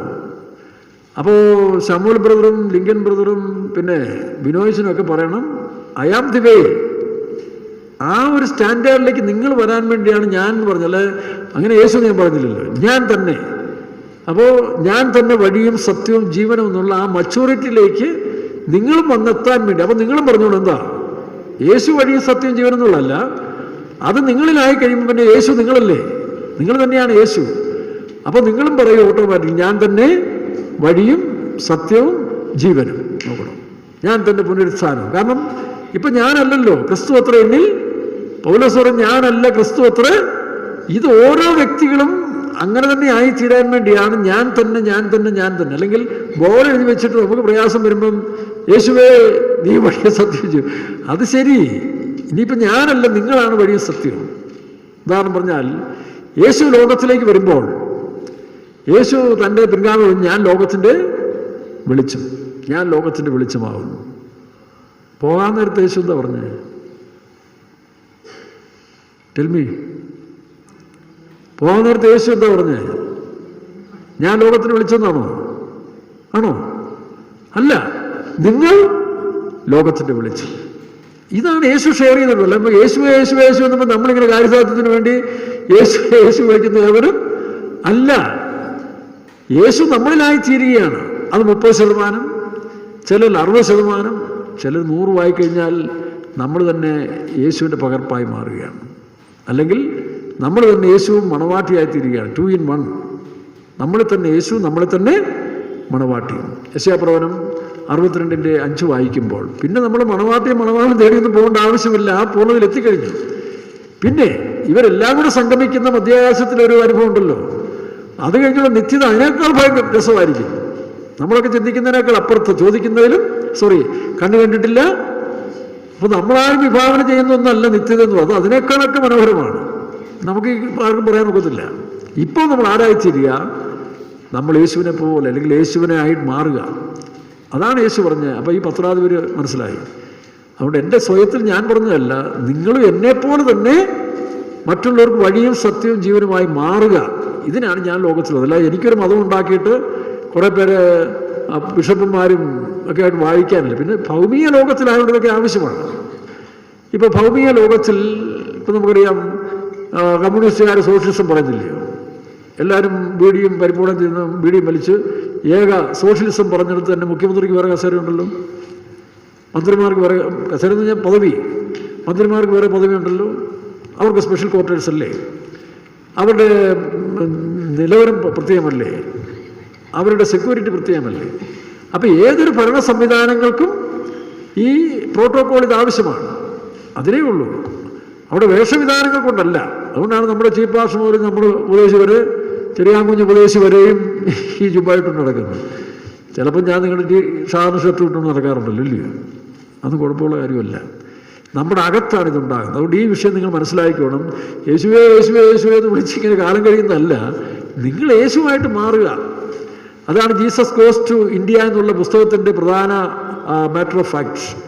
ആയുഷ്കാലം മുഴുവൻ കാര്യസാധ്യത്തിന് വേണ്ടി പിച്ചക്കാരെ പോലെ അല്ലെങ്കിൽ പിള്ളേരെ പോലെ യേശുവേ യേശുവേ യേശുവേ യേശു എന്ന് വിളിച്ചു കഴിഞ്ഞില്ല. യേശു എന്ന് വിളിക്കും നമ്മൾ, കാരണം നമ്മളത് യേശുവല്ലേ. അപ്പോൾ പിന്നെ മണവാട്ടിയും നമ്മളിലാണ്, മണവാളനും നമ്മളിൽ, മണവാട്ടിയും നമ്മളിൽ, പിന്നെ 2 in 1. ഇപ്പം നിങ്ങൾ ഭാര്യ ഭർത്താവ് ഒന്നിച്ച് പോയാലും ബസ്സിൻ്റെ അടുത്ത് ചെന്നാലും ഭാര്യ 1/2 കിലോമീറ്റർ അപ്പുറത്താണ്, ദേഷ്യം വരത്തില്ലയോ? ഇല്ലയോ? പലപ്പോഴും ആ ഒരു വ്യത്യാസം കാണുന്നുണ്ട്, സ്വഭാവ വ്യത്യാസം. പക്ഷെ അതുകൊണ്ട് കർത്താവ് വളരെ ഏറ്റവും ലേറ്റസ്റ്റ് ആയിട്ടുള്ള അഡ്വാൻസ് എന്ന് പറഞ്ഞാൽ 2 in 1. മണവാളനും മണവാട്ടിയും ഭാര്യയും ഭർത്താവും ഒരാളിൽ തന്നെ ആകുക. അപ്പോൾ ഭാര്യയുടെ സന്തോഷവും കിട്ടും, ഭർത്താവിൻ്റെ സന്തോഷവും കിട്ടും. ഈ അവസ്ഥയിൽ വളർന്നു വരുന്ന വേലക്കാരും വിശ്വാസികളും ഒന്നായിത്തീരും. അല്ലാത്തൊരിപ്പോഴും കർത്താവ് അത് വരണം ഇത് വരണം എന്ന് പറഞ്ഞിങ്ങനെ പിച്ചക്കാരെ പോലെ അറിവില്ലാത്തവരെ പോലെ വാദിക്കും. എസ് 62:5 വായിച്ച്. യൗവനക്കാരൻ കന്യകയെ വിവാഹം ചെയ്യുന്നത് പോലെ. ഇവിടുത്തെ ഈ വിഷയങ്ങൾ നമ്മൾ പഠിച്ച് വരുമ്പോഴാണ് ഇതിൻ്റെ യഥാർത്ഥ മൂല്യം മനസ്സിലാക്കുന്നത്. അല്ലെങ്കിൽ ഇന്ന് നമ്മളിങ്ങനെ ഭിക്ഷക്കാരെ പോലെ കഴിയേണ്ടി വരും. പാസ്റ്റർമാരേതാണ്ട് വലിയ പുള്ളികളാണ്, വിശ്വാസികളെ തരം താഴ്ന്നവരാ, അങ്ങനൊന്നുമില്ല. എല്ലാവരും തുല്യരായിത്തീരും, എല്ലാവരും ഒരുപോലെ. ആരെ ഉപദേശിക്കേണ്ട ആവശ്യം ഇല്ല. ചിലപ്പോൾ ഞങ്ങളെപ്പോലെ ചില പാസ്റ്റർമാർക്ക് തോന്നും എന്നും ഇങ്ങനെ ഞങ്ങൾ മേളിൽ നിങ്ങൾ താഴെ തോന്നും. അത് അറിവില്ലായ്മയാണ്. അറിവുള്ള മനുഷ്യർ എല്ലാവരേക്കാൾ സിമ്പിളാണ്. കർത്താവ് നിങ്ങൾ ദാസനെ പോലെ ആയിത്തീരും, ശിശുക്കളെ പോലെ. അവർ പദവികൾക്കൊന്നും വലിയ പ്രാധാന്യം കൊടുക്കത്തില്ല. പദവിയൊക്കെ വരുന്തോറും നമ്മുടെ സ്വസ്ഥത പോകും. മനസ്സിലാവുന്നു? പദവികളും കസേര വരുന്തോറും നമ്മുടെ സ്വസ്ഥത പോകും. കർത്താവ് നമ്മളുമായിട്ടുള്ള ആ ജീവജല നദിയിലെ ജീവിതവും ആ സ്വിമ്മിംഗ് പൂളിൽ ഇറങ്ങി ഒന്ന് കുളിക്കുകയും പിന്നെ ആ ജീവവൃക്ഷത്തിൻ്റെ ഭാഗമൊക്കെ ഒന്ന് കറിച്ച് പിന്നെ ആ സ്ട്രീറ്റിൽ കൂടെ ഒക്കെ നടക്കുന്ന ഒരു സന്തോഷം വേറെയും കിട്ടത്തില്ല. അവിടെ ഞാനിപ്പോൾ ഒരു സെൻറ്ററിൻ്റെ പോസ്റ്റല്ല കസേര കയറി ഇരുന്നൊന്നും അത് കിട്ടത്തില്ല. ഇല്ലാത്ത ഭാരം ഉണ്ടാകത്തേ ഉള്ളൂ. പിന്നെ ഈ മച്യൂരിറ്റി വന്നു കഴിഞ്ഞാൽ പിന്നെ സാറ് നമ്മൾ എവിടെ ഇരുന്നാലും നമുക്ക് കർത്താവുള്ള ജീവിതമാണ്. അതിൻ്റെ ശരിയായ ഒരു ഫാക്റ്റാണ് പറഞ്ഞിരിക്കുന്നത്. മണവാട്ടിയും മണവാളനും എങ്ങനെയാണെന്നുള്ളതിൻ്റെ ഒരു വാക്യമാണ് എസ് 62:5 വായിച്ചത്. യൗവനക്കാരൻ കന്യകയെ വിവാഹം ചെയ്യുന്നത് പോലെ നിന്റെ പുത്രന്മാർ നിന്നെ വിവാഹം ചെയ്യും. ദൈവത്തെ മനുഷ്യൻ വിവാഹം ചെയ്യുക. കേൾക്കുമ്പോൾ രസം പോലെ തോന്നില്ലയോ? യേശു ആദ്യം വന്ന് മനുഷ്യൻ ഇൻട്രൊഡ്യൂസ് ചെയ്ത് സ്വർഗസ്ഥനായ ഞങ്ങളുടെ പിതാവേ. നമ്മൾ വളർന്നു വരുമ്പോൾ ഈ പിതാവായ ദൈവത്തെ നാം വിവാഹം ചെയ്യാൻ പോവാം. അതാണ് കുഞ്ഞാടിൻ്റെ. ഇപ്പൊ പിതാവായ ദൈവം ആരാണ്? ജഡത്തിൽ വെളിപ്പെട്ട ക്രിസ്തു. അതും ജഡമല്ല. പൗലോസ് ഞങ്ങൾ ജഡപ്രകാരം ഇനി ക്രിസ്തുവിനെ പോലും അറിയുന്നില്ല. കാരണം ഇത് ജഡത്തിലല്ലല്ലോ, ഇത് സ്പിരിറ്റിലല്ലേ. അപ്പൊ ആ സ്പിരിറ്റിൽ വന്ന ക്രിസ്തു, ആ പൂർണ്ണനായ ക്രിസ്തുവിനെ നമ്മൾ സ്വീകരിച്ച് നമ്മൾ ക്രിസ്തുവിനെ പോലെ വളർന്നു വരുമ്പോൾ നമ്മളും ക്രിസ്തു, മിസ്സസ് കുഞ്ഞാട്. അതല്ലേ മെയിലും ഫീമെയിലും ചേരുമ്പോഴല്ലേ ആ ഒരു യഥാർത്ഥ ഫാമിലി സന്തോഷം, ഹാപ്പിനെസ് ഉണ്ടാകുന്നത്. അതിൻ്റെ അലങ്കാര ഭാഷയിൽ ഇവിടെ പറഞ്ഞിരിക്കുന്നത്, നിങ്ങൾ മച്യൂരിറ്റിയിലേക്ക് വരുമ്പോൾ നിങ്ങൾ ദൈവത്തെ വിവാഹം കഴിക്കും. ആ അനുഭവത്തിലേക്ക്. അതുകൊണ്ട് ആദ്യം മക്കൾ, അവനെ കൈക്കൊണ്ട് അവൻ്റെ നാമത്തിൽ വിശ്വസിക്കുന്നവനും ദൈവമക്കൾ. രണ്ടാമത് അടുത്ത സ്റ്റേജ്, നിങ്ങൾ ദാസ്യത്തിൻ്റെ ആത്മാവല്ല, റോമാലയനത്തിൽ വായിക്കുമ്പോൾ അബ്ബാ പിതാവ് എന്ന് വിളിക്കുന്ന പുത്രത്തിൻ്റെ ആത്മാവ്. ഇനി തീർന്നില്ല. ഇനിയുണ്ട് അടുത്ത സ്റ്റെപ്പ്. പുത്രനെങ്കിലും താൻ അനുഭവിച്ച എബ്രായർ 5 വായിക്കുന്നില്ലേ, 5:7 കണ്ടത്, പുത്രനെങ്കിലും താൻ അനുഭവിച്ച കഷ്ടങ്ങളാൽ. അവിടെയാണ് പലരും പരാജയപ്പെടുന്നത്. ആദ്യത്തെ 2 ഘട്ടവും കൊള്ളാം, രക്ഷിക്കപ്പെട്ടു, നല്ല സന്തോഷം കിട്ടി, അഭിഷേകം കിട്ടി, അന്യഭാഷ കിട്ടി, കൃപാവരങ്ങളുണ്ടായി, അടിച്ചു പൊളി ജീവിക്കുക. പക്ഷെ 3-ാം സ്റ്റേജ് പലരും ഇഷ്ടപ്പെടുന്നില്ല. അതുകൊണ്ടാണ് ഈ സ്റ്റേജിലേക്ക് ആളെത്താത്തത്. നമ്മുടെ വേലക്കാരിൽ തന്നെയും 2-ാം സ്റ്റേജ് കൂടി പലരും അവസാനിക്കുക. വിശ്വാസികളും അപ്പുറത്തേക്ക് പോകാൻ ഒക്കുന്നില്ല. കാരണം വില കൊടുക്കത്തില്ല. വില കൊടുക്കണം. എന്ത് വില? ജീവനെ നാം ദാനമായി കൊടുത്തെങ്കിലേ നമുക്ക് മണവാളനെ സ്വന്തമാക്കാൻ കഴിയത്തുള്ളൂ. രൂത്ത് ചെയ്ത പോലെ രൂത്തിൻ്റെ എല്ലാ റെപ്യൂട്ടേഷനും താൻ മാറ്റിവെച്ചുകൊണ്ടൊരു വേശ്യയെ പോലെ, വേശ്യയല്ല, അവൾ പിടിക്കപ്പെട്ട വേശ്യയായിത്തീരും. പാതിരാത്രിയിൽ ബോവാസിൻ്റെ പുതപ്പിനടിയിലേക്ക് ആശ്രയത്തിൽ ചെന്ന സ്ത്രീയെ മനുഷ്യർക്ക് മനസ്സിലാക്കാൻ കഴിയത്തില്ല. അതിന് പകരം കണ്ടുകിട്ടിക്കഴിഞ്ഞാൽ ഇസ്രായേൽ നിയമം അനുസരിച്ച് രാത്രിയിൽ ബോവാസിൻ്റെ കിടപ്പറയിൽ ചെന്ന് വേശ്യയായിട്ട് മുദ്രകുത്തി അവളെ കല്ലെറിയും. പക്ഷെ അവൾ മോഹിച്ചില്ല. നവോമി പറഞ്ഞതിനനുസരിച്ചുകൊണ്ട് ബോവാസിനെ സ്വന്തമാക്കാൻ വേണ്ടി തൻ്റെ വ്യക്തിത്വത്തെ, പേരിനെ, ജീവനെ വെറുമയാക്കുന്നവർ, കളയുന്നവർക്ക് അതിനെ ലഭിക്കുമെന്നാണ്. അതാണ് 3-ാം ഘട്ടം. അതാണ് കർത്താവ് പറഞ്ഞത്, തൻ്റെ ജീവനെ കളയുന്നവൻ അതിനെ. എന്തുകൊണ്ടാണ് നിങ്ങൾ ഇന്നും ഇത്രയും കാലമായിട്ട് ഇത് പഠിക്കാത്തത്? ഞാനൊക്കെ 7-ാം വർഷത്തിൽ ദൈവനെ പഠിപ്പിച്ചല്ലോ. 7-ാം വർഷത്തിൽ ഈ ആഴമേറിയ സത്യം പഠിപ്പിച്ചു. ഇതിനകത്ത് നമ്മൾ ഈ പറയുന്ന പോലെ കസേരയുടെ വലിപ്പമൊന്നുമല്ല, പിന്നെ മണവാട്ടിയായിട്ട് അവിടെ പോയി സിംഹാസനത്തിരിക്കുന്നതല്ല. ഇവിടെ വെച്ച് തന്നെ നാമും കർത്താവുമായിട്ട് ഒന്നായി ഒരു മനുഷ്യനെ പോലെ ജീവിക്കുക. അതാണ് ഇതിൻ്റെ ഫൈനൽ. അതാണ് മണവാളനും മണവാട്ടിയും. ഇല്ലെങ്കിൽ കുഞ്ഞാടും കാന്തയെന്ന് പറയുന്ന ആ സ്പിരിച്വൽ ക്ലൈമാക്സിലേക്ക്, മച്യൂരിറ്റിയിലേക്ക് എത്തിക്കഴിയുമ്പോൾ നമുക്ക് പിന്നൊന്നുമില്ല. പിന്നെ ആരെക്കുറിച്ചും ഭാരമില്ല, ആരെക്കുറിച്ചും വൈതരണിയില്ല. അവർ നമുക്ക് ദോഷം ചെയ്താലും സ്വത്രം. കാരണം ഇതേക്കുന്നില്ലല്ലോ. ബുള്ളറ്റ് പ്രൂഫിലേക്ക് ഉണ്ട കയറാത്ത പോലെ അങ്ങനെ ഒരു അനുഭവത്തിലേക്ക് നമ്മൾ വളർന്നുകൊണ്ടിരിക്കും. ആ വളർച്ച എത്താത്തതിൻ്റെ കാരണം ഈ 2-ാം സ്റ്റേജ് കഴിഞ്ഞുള്ള 3-ാം സ്റ്റേജിലേക്ക് ഇഷ്ടപ്പെടുന്നില്ല മനുഷ്യർ. എല്ലാവർക്കും അനുഗ്രഹം വേണം, നന്മ വേണം, പിന്നെ അവരുടെ കാര്യസാധ്യം വേണം. പക്ഷെ ജീവനെ കൊടുക്കാൻ തയ്യാറില്ല, തങ്ങളെ തന്നെ ത്യജിക്കാൻ തയ്യാറില്ല. ത്യജിച്ചുകൊണ്ട് എന്നെ പിൻപറ്റുന്നവർക്ക് മാത്രമേ അവകാശം കിട്ടിയുള്ളൂ. അപ്പം അവകാശത്തിലേക്ക് വരണം. പുത്രനെങ്കിലും, ആ വാക്യം വായിച്ച് എബ്രായർ 5 താൻ അനുഭവിച്ച കഷ്ടങ്ങളാൽ അനുസരണം പഠിച്ച് തികഞ്ഞവനായി. ഇത് വെയ്ത്തോ കയറി വരുന്ന ചില ആളുകൾ കണ്ടിട്ടില്ലേ? അവർ സ്ഥാനം വേണം, മാനം വേണം, പിന്നെ അസിസ്റ്റൻ്റ് ആകണം, മറ്റ് സ്റ്റണ്ടാകണം, ഇല്ലാത്ത പദവി പിശാച് കയറി, ഇല്ലാത്ത അനുസരണം ഇതൊന്നും ഇല്ലാതെ അവസാനം നശിക്കുകയാണ്. ഉപദേശിമാരുമുണ്ട്, സൗകര്യമാരുമുണ്ട്, വിശ്വാസികളുമുണ്ട്. ഈ ഉപദേശത്തിലേക്ക് അവർ വരത്തില്ല. വായിച്ചേ, പുത്രനെങ്കിലും താൻ അനുഭവിച്ച കഷ്ടങ്ങളാൽ. അതാണ് 3-ാം സ്റ്റേജ്. അതിന് തയ്യാറല്ല. എല്ലാവരും ഭാഷമാരോട് എളുപ്പമുണ്ടല്ലോ. ഭാഷയെ കൊണ്ട് പ്രാർത്ഥിക്കും, പിള്ളേർക്ക് വേണ്ടി പ്രാർത്ഥിക്കുക, വസ്തുവിന് വേണ്ടി പ്രാർത്ഥിക്കുക, അത് കിട്ടും. പക്ഷെ നിങ്ങൾ മണ്ടന്മാരായിത്തീരും. നിങ്ങളെ ജീവനെ കർത്താവിന് കൊടുക്കണം. കർത്താവ് ജീവൻ തന്ന പോലെ നിങ്ങളുടെ ജീവനെ, നിങ്ങൾക്കുള്ളതിനെ സമർപ്പിക്കുന്നില്ല എങ്കിൽ നിങ്ങൾ സ്നേഹിതന്മാരാകത്തില്ല, അല്ലെങ്കിൽ മണവാട്ടിയാകത്തില്ല. അതാണ് അബ്രഹാമിൻ്റെ അവസാനത്തെ പരീക്ഷയിൽ. നീ സ്നേഹിക്കുന്ന നിന്റെ ഏകജാതനെ തരാൻ മനസ്സ് വെച്ചതുകൊണ്ട് ഈ അനുഗ്രഹങ്ങളെല്ലാം നിനക്ക്. ആ അനുഗ്രഹത്തിലേക്ക് പല വിശ്വാസികളും വരുന്നില്ല, പല വേലക്കാരും വരുന്നില്ല. അവരിവിടെ വന്ന് 10 വർഷമായി കഴിഞ്ഞ് മൂപ്പനായി, അല്ലെങ്കിൽ പിന്നെ പാസ്റ്ററായി, പിന്നെ അടുത്ത കസേര കിട്ടുമോ എന്ന് ചിലർ.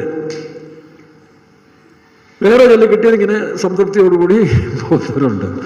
വേറെ ചില കിട്ടാൻ വേണ്ടിയുള്ള പോരാട്ടമാണ്. ഇതാ ഒരാളെ കസേര മറിച്ച് കളഞ്ഞിട്ട് വേറൊരു രാഷ്ട്രീയക്കാർ ചെയ്യുന്ന പോലുള്ളതൊക്കെ ഇതിനകത്തുമുണ്ട്. പക്ഷെ അവരെല്ലാം അറിയുന്നില്ല ഇതിനകത്ത് ദൈവരാജ്യം എന്താണെന്ന്. അതുകൊണ്ടാണ് അവരെല്ലാം മണ്ടന്മാരായിത്തീരുന്നത്. കുറേ കഴിയുമ്പോൾ കോപവും വൈരാഗ്യവും, വേണ്ട എനിക്ക് വേല വേണ്ട, ചിലർ ഓടുന്നു, ചിലർ ഓടിക്കുന്നു ഒക്കെ കാരണം അവരെവിടെയോ വലിയ വേണ്ടാത്ത ഒരു മഹത്വത്തിലേക്കാണ് പോകുന്നത്. എടാ, ഇത് സിമ്പിള് കർത്താവുമായിട്ടുള്ള ജീവിതം. അത് കുമളി പെയ്ത്തോണ്ടിരുന്നാലും ശരി, കാസർഗോഡ് ഇരുന്നാലും ശരി, നാളെ ജയിലിൽ കിടന്നാലും ശരി, നാളെ സഭയില്ലെങ്കിൽ അവർക്ക് തന്നെ നഷ്ടം. നമുക്കുള്ളവൻ ഇവിടെ ഉണ്ട്, എന്നോട് കൂടെ ഉള്ളവൻ എൻ്റെ അകത്തുണ്ട്, പിന്നെ എനിക്കവിടെ എന്നാന്ന് തോന്നുന്നു. ഈ ഒരു തിരിച്ചറിവിലേക്ക് വരണമെങ്കിൽ 3-ാം ഘട്ടത്തിൽ ജീവനെ കൊടുക്കണം. വായിച്ചേ, പുത്രനെങ്കിലും താൻ അനുഭവിച്ച കഷ്ടങ്ങളാൽ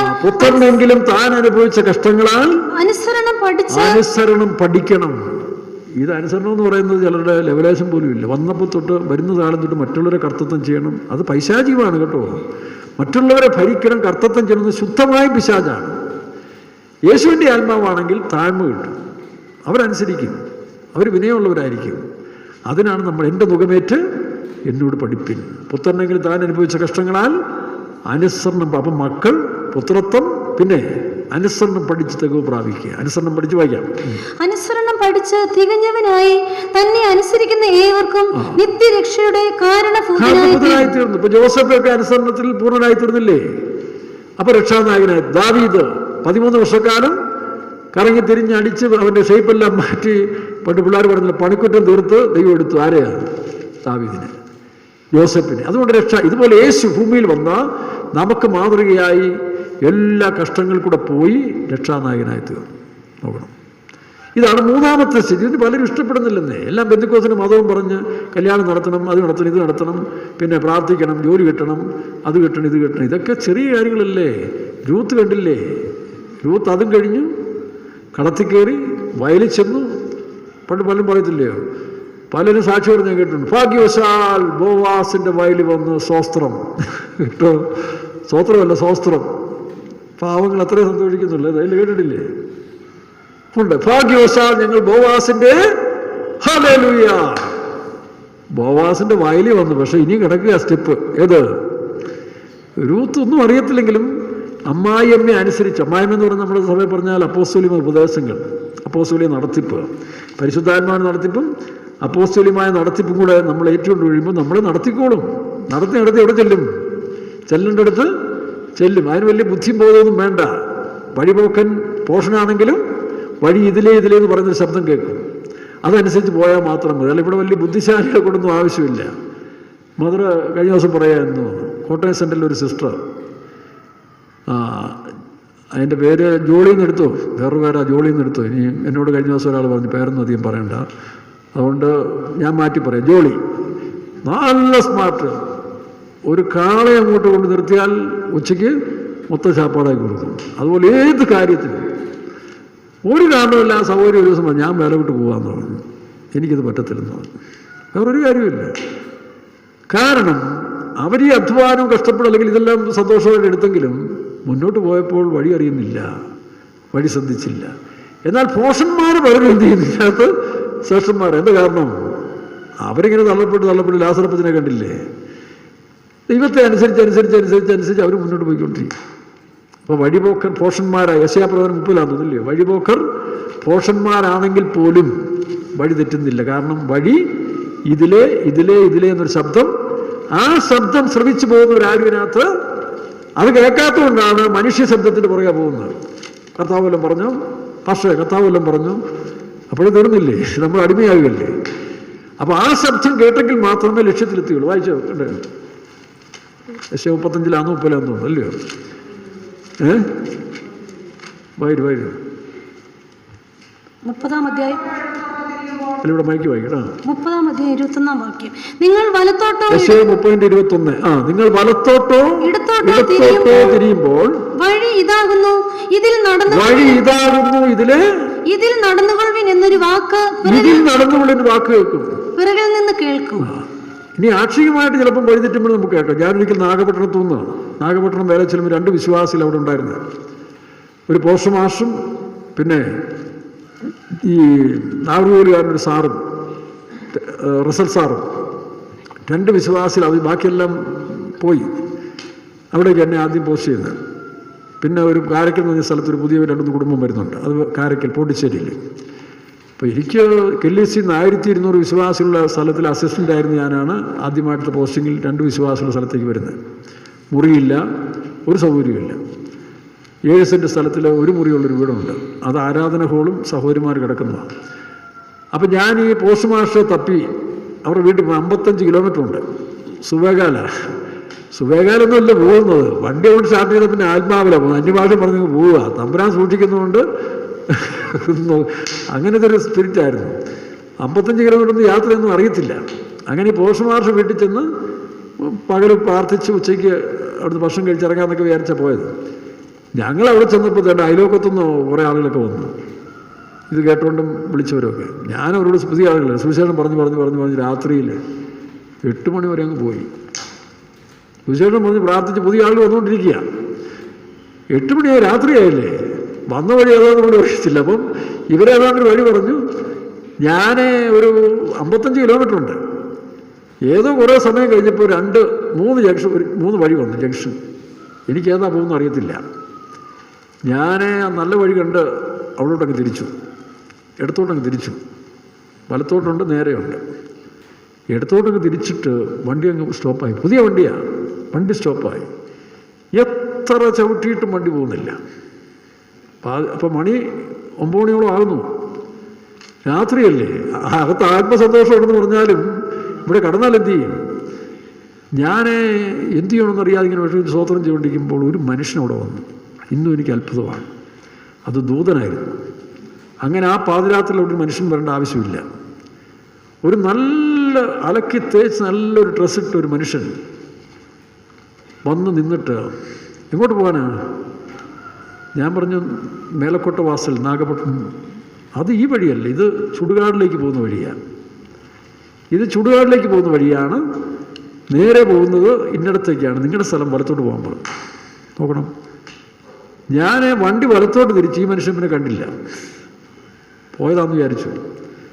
വണ്ടി വലത്തോട്ടിട്ട് ഒരു ചവിട്ട് ചവിട്ടിപ്പോഴും വണ്ടി റെഡിയായി. നോക്കണം, ഇപ്പോൾ ഭൗമികമായ വഴികളിൽ പോലും ദൈവത്തിൻ്റെ ശ്രദ്ധ നമ്മുടെ മേലുണ്ട്. നമ്മുടെ മരിച്ചുപോയ ഉലകന്നാൻ പാസ്റ്റർ, പുനലൂർ വെച്ച് സെൻട്രൽ പാസ്റ്ററായി മരിച്ച അദ്ദേഹം എന്നോട് പറഞ്ഞാണ്, പാസ്റ്റർ വിശ്വാസിയായിരിക്കുമ്പോൾ പാസ്റ്റർമാരെ കൊണ്ട് ചേലച്ചോടെന്ന് പറഞ്ഞു ഇവിടെ കണ്ട ഒരു സ്ഥലത്ത് വന്നപ്പോഴേ പുള്ളി വനം കാണാൻ പോയി.